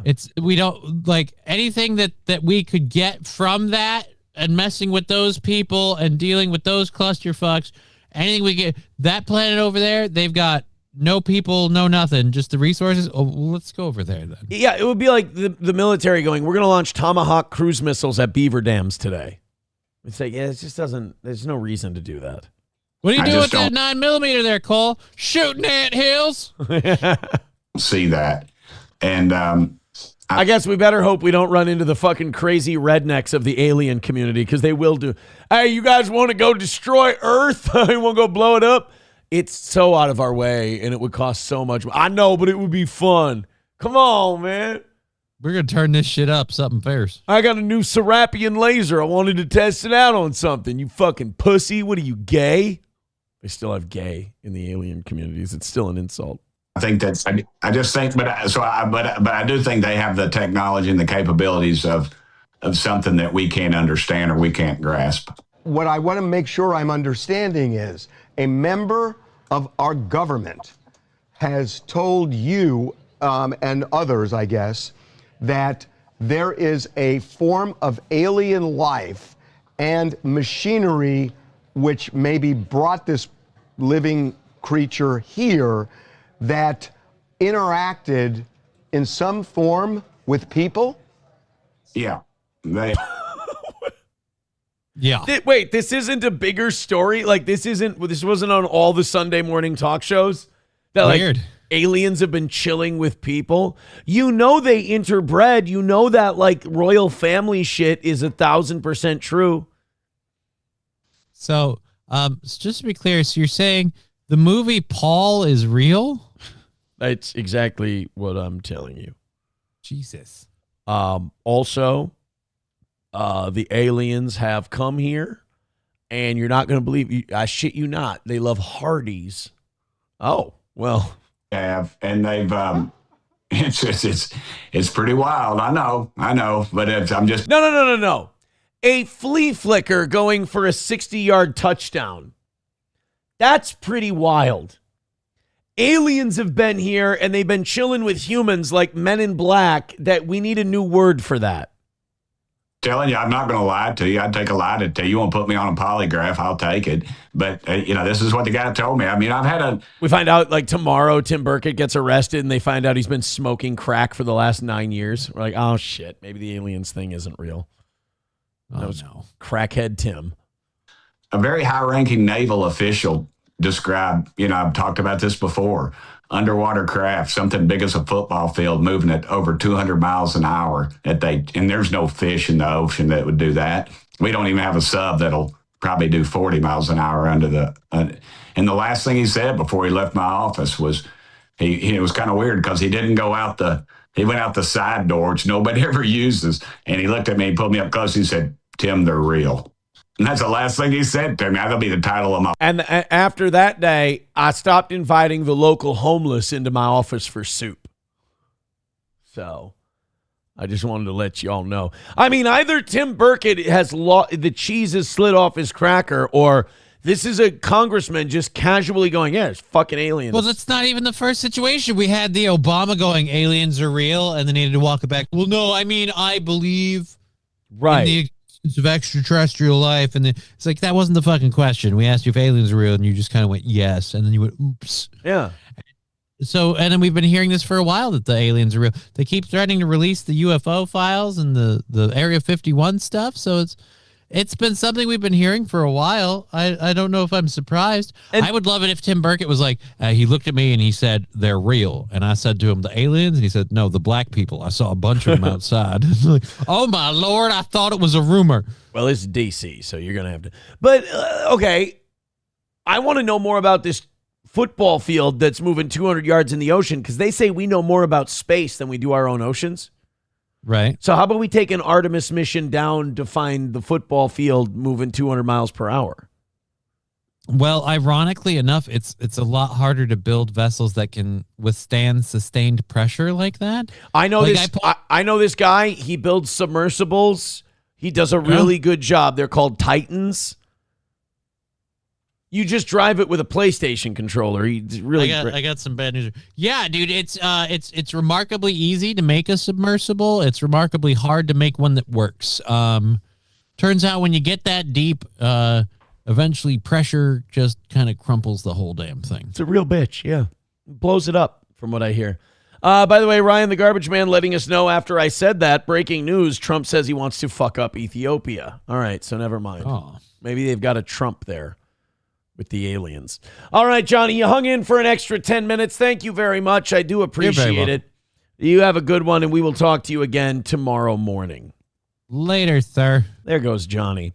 All right, guys, let's see if we can get a little money in and give ourselves, I don't know, what do we have, 20 minutes, $155? I don't have a lot of hope for knocking out today, but what I would like to do, what I would appreciate, getting us down into manageable double digits so that when Oz gets here on Thursday, we can, maybe knock that out. So I'd appreciate a nice little rally, especially if you enjoyed today's show. I've had fun. I gave myself a headache doing today's program. So hit like, hit subscribe, hit follow. But if you really appreciate the program and you got a couple of bucks to spare, gift a membership on Rumble, click the PayPal link, go to Steel Toe Media Inc. on Venmo, throw us a couple of bucks somewhere, and let's see if we can't team up and make this a manageable defeat today. I've like I said, I'm not going to stress out about notching a win today because it just seems like today's not the day. But I would appreciate us not losing by triple digits. That would be cool. So let's do that right now. I know I've asked a couple of times today. It did not happen. Maybe this one works. Streamlabs, PayPal, Venmo, Super Chats, Rumble Rants, etc. Please and thank you.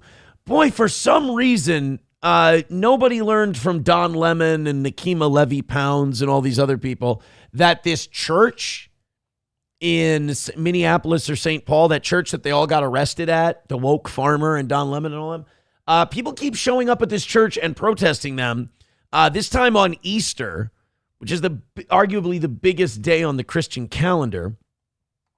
They show up because they believe that this church, it works with ICE, or like the main pastor at this church works with ICE. Now, I will say this, not to bag on Protestants too hard, but some of y'all non-denominational pastors, you want to get involved and hooked up in politics. I'm against it. I don't want my priests or my pastors or anything like that getting into politics or getting into things that are of this world and everything. I mean, we're supposed to be learning about Christ. His kingdom is not of this world. I don't like the idea of churches getting involved in politics, and I don't like the idea of politics getting involved in churches. So this guy, you could argue he's bringing this shit upon himself. However, at the same time, how about we just don't be pieces of shit and we don't go protest churches on Easter? That would be cool.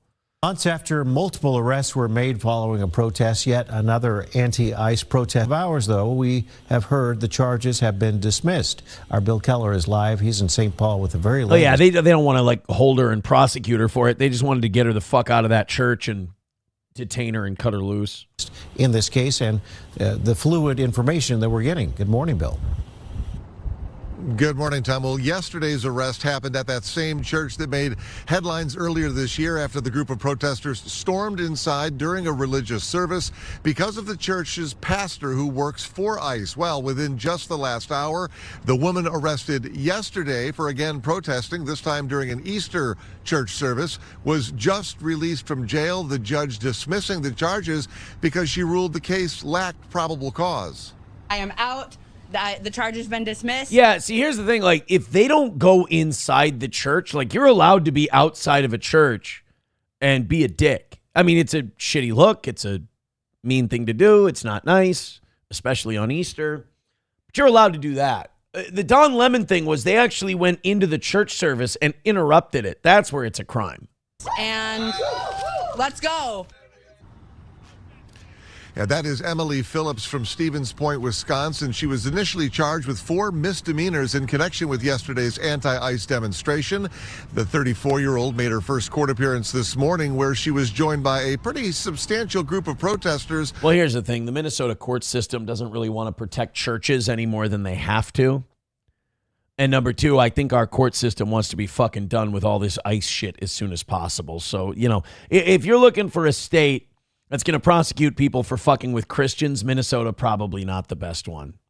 Who showed up? I mean, they'll only throw a Somali Muslim in jail for 1 year and a day for ripping off, you know, tens of millions of dollars from the taxpayers. But you can go fuck with a Christian church all day long. They'll just drop your charges. To follow her case. By the way, message received. State of Minnesota. We know where you stand. Well, police say that Phillips was among a group of demonstrators who were gathered outside of City's church. Yeah. They say they were disrupting the Easter services by yelling into bullhorns. Officers warned those protesters to stop or face arrests.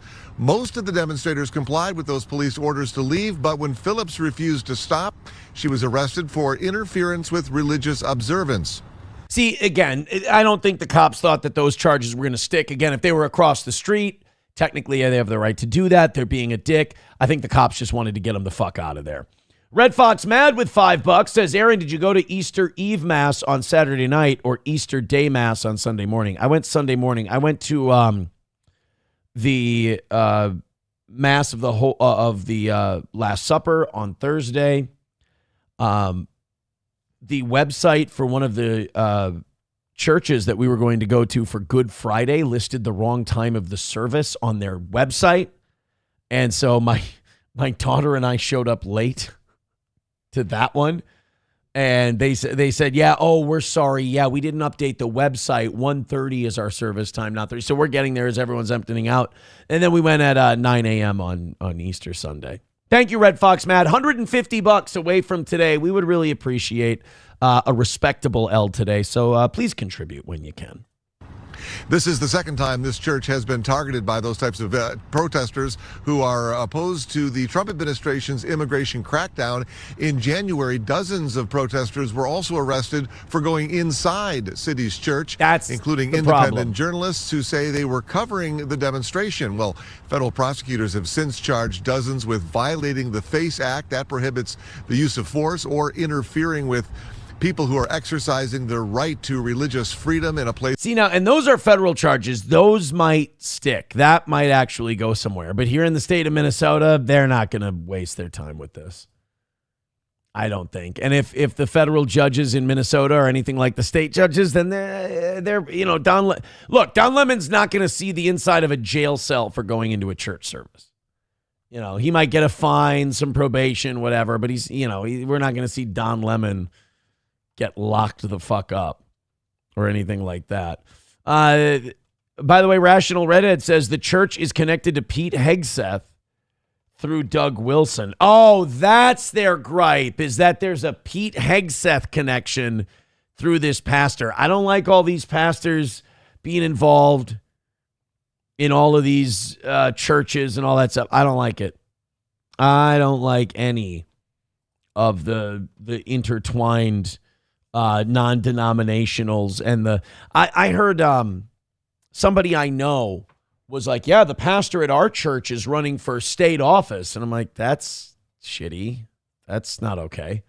Like, no, it's really, really great. And it's like, I don't want someone who preaches the gospel to be splitting his time with being a politician. And I definitely don't want a politician preaching at me. So I don't know. I don't like the idea. Hit like, hit subscribe, hit follow. I'm going to keep going. Let's get some memberships in there. Some Streamlabs, PayPal, Venmo, Super Chats. Let's get some money in here. We are a listener-supported show. We do need your support to be successful, and we appreciate that support whenever we get it.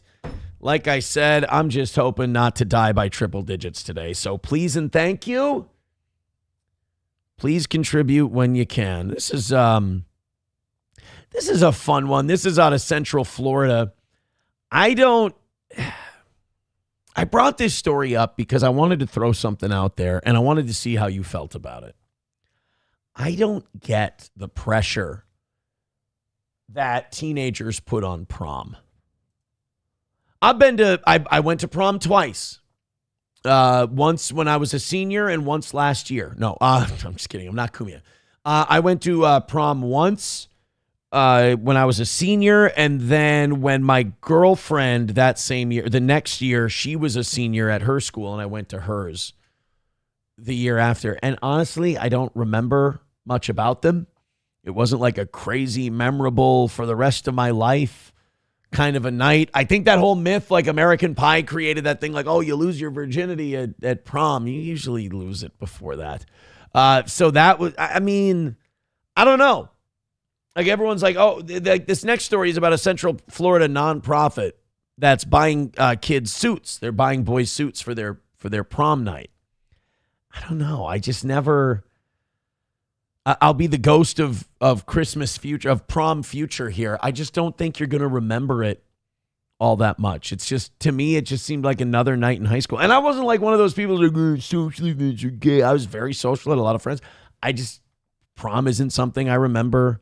Shit, man, I barely remember my graduation, to be honest. Let's take a look. Central Florida students are getting ready for the big dance. It is prom season, and most families will spend hundreds of dollars per student by the time you add up the tickets, the transport. That's another bananas thing.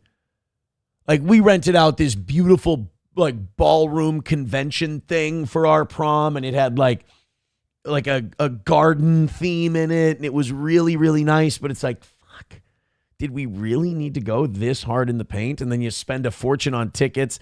I mean, renting a tux back when I was a kid was still like $100 some odd. I can't imagine what it is now. Transportation and even dresses and tuxes. West 2's Gail Pascal Brown is live in the newsroom this evening. Gail, you found an organization that's helping students with some free stuff. Bro, help their mom and dad with rent. Help their mom and dad with groceries. Like, now that I don't appreciate the suit and everything, like, you can go to Goodwill and get, some decent clothes for your prom for like $20 or so. Give them some cash, buy them some groceries, fix their car, get them an oil change. Yes, because everything is so expensive. I mean, the average prom dress can run you anywhere from $150 to $300. What about tux? More than that. Again, that's what it used to be when I was a kid. If you're renting them, $200 or more. Damn. So 26 Health is trying to make prom fun, not frustrating, by offering free attire and accessories.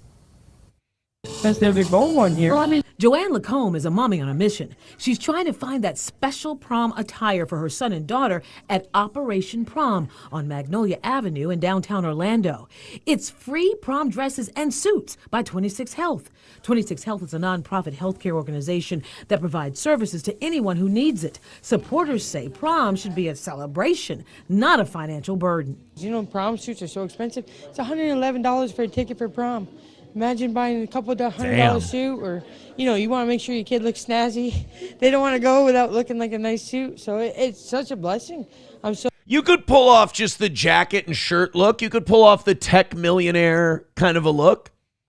Like, you know, the nerdy, like, graphic tee with a jacket over it. I mean, you're going to look gay, but, you know, if you're on a budget, you could pull it off. I mean, if you're going to spend hundreds of dollars per kid on something and they're poor, struggling kids, fuck. Buy him a sandwich or something. I don't know. I don't remember my prom. I remember a little, but it's not like this, oh my God, kind of an event. Carlos says, same. I just used a suit I already happened to own as well. Bapa Shab says, actually, it was you were 35, right, Aaron? Yeah, it wasn't last year. I'm not a pig. Bigot on Socialist Media says there was often blue light dance nights from grades 7 to 12 that the police would organize. Well, it's a fine community. King Kong Dong says, my senior prom, my date decided to fuck me on the party bus in front of 12 other people. God, we were disgusting people. I was still doing shit like that in my 30s. I'm a fucking pig. I'm a piece of shit. Ugh. All right, guys, let's see if we can rally up. Can we get close to a W? I don't know, but boy, I would really like to not lose by 150. So let's everybody throw in a 5 or everybody throw in a 10. Let's see if we can rally up. Let's ride the train and then go with Erica. That's been working out really well lately. Very fast start today. Unbelievably fast start. In the last 3 hours of today's show, we made $40. Fucking hell. Like in the first hour, we made 100. That was very nice.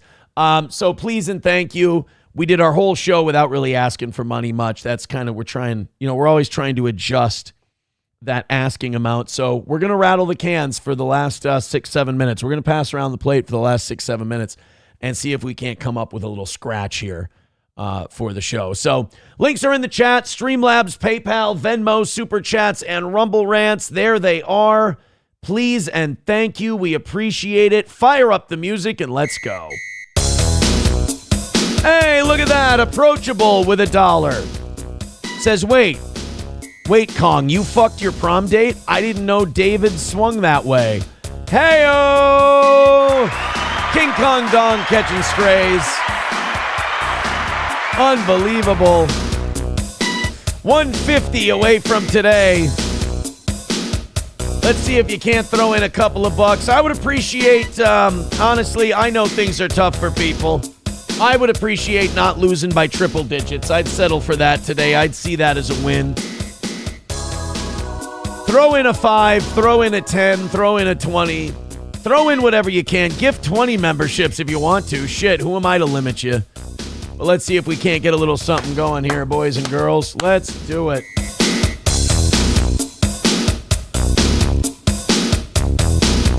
Main Vein with $1 says, how was it when you took April to her prom, Aaron? Again, I didn't do that.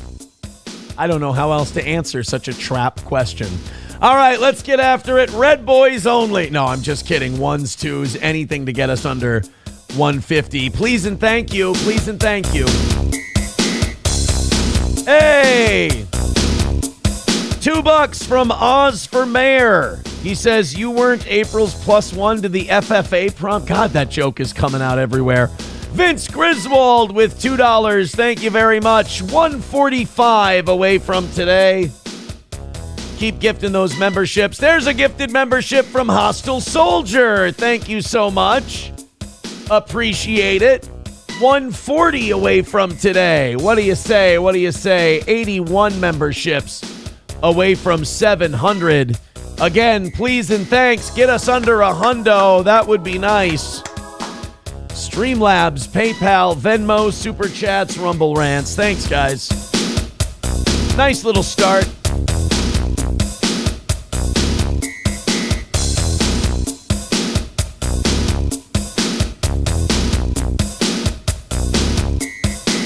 Let's see what we can do.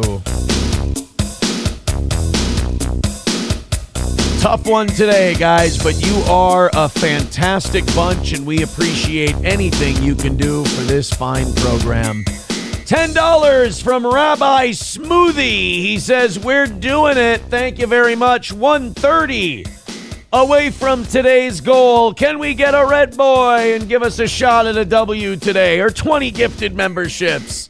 Paddle Brothers Zio got that membership from Hostile Soldier. Thank you very much. 130 away from today. 35 away from getting into double digits, so it's not too disastrous of an L for the toe. Thank you very much. Let's keep those 5s and 10s and 2s going. And those gifted memberships. Thanks, kids. You know the links. Streamlabs, PayPal, Venmo, Super Chats, Rumble Rants. Let's go. Another win for the toe? Probably not, but maybe a nice rally for the toe.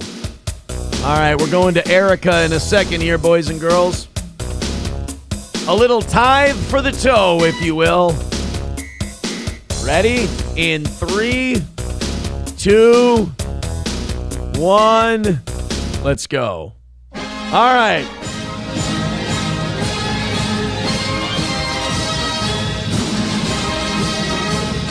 $130.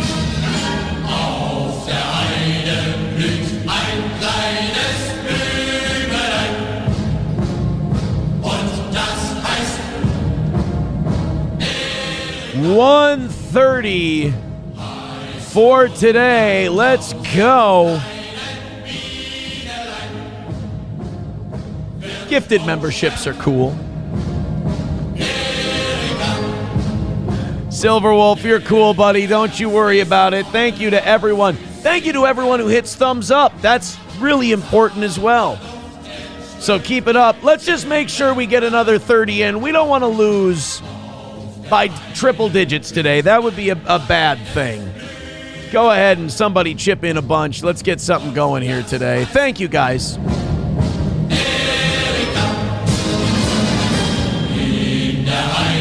I did hit the post. I clocked that post. Oh, boy. Please and thanks, please and thanks, please and thanks. $130 away.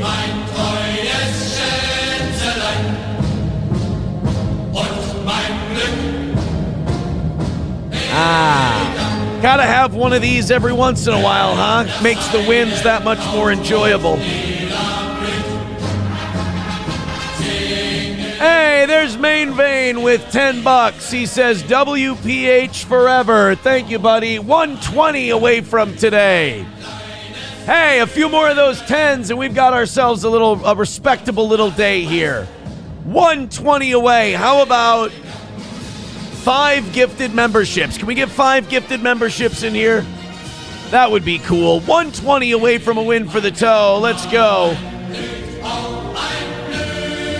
Let's make this a respectable L today. Can I hit the mid button? They should make a mid button. We'd probably rule that mid button. We would own that shit.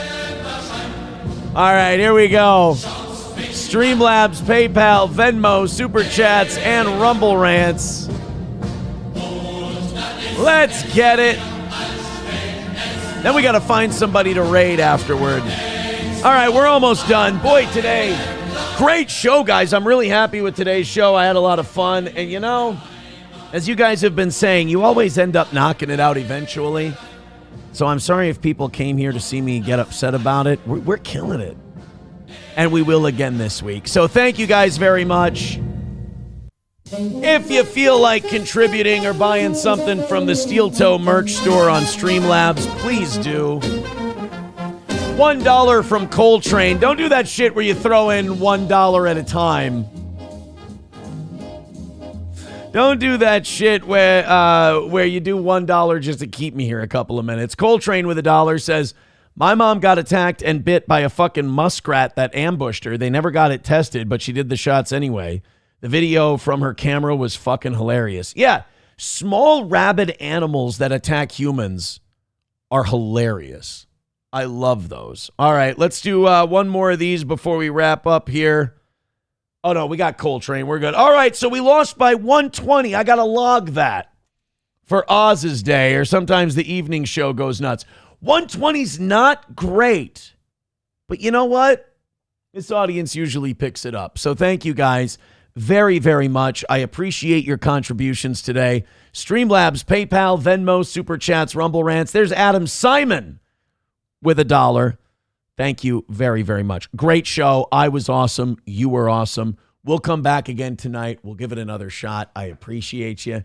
Hit like, hit subscribe, hit follow, and throw $500 on our Venmo. Take it easy, boys and girls.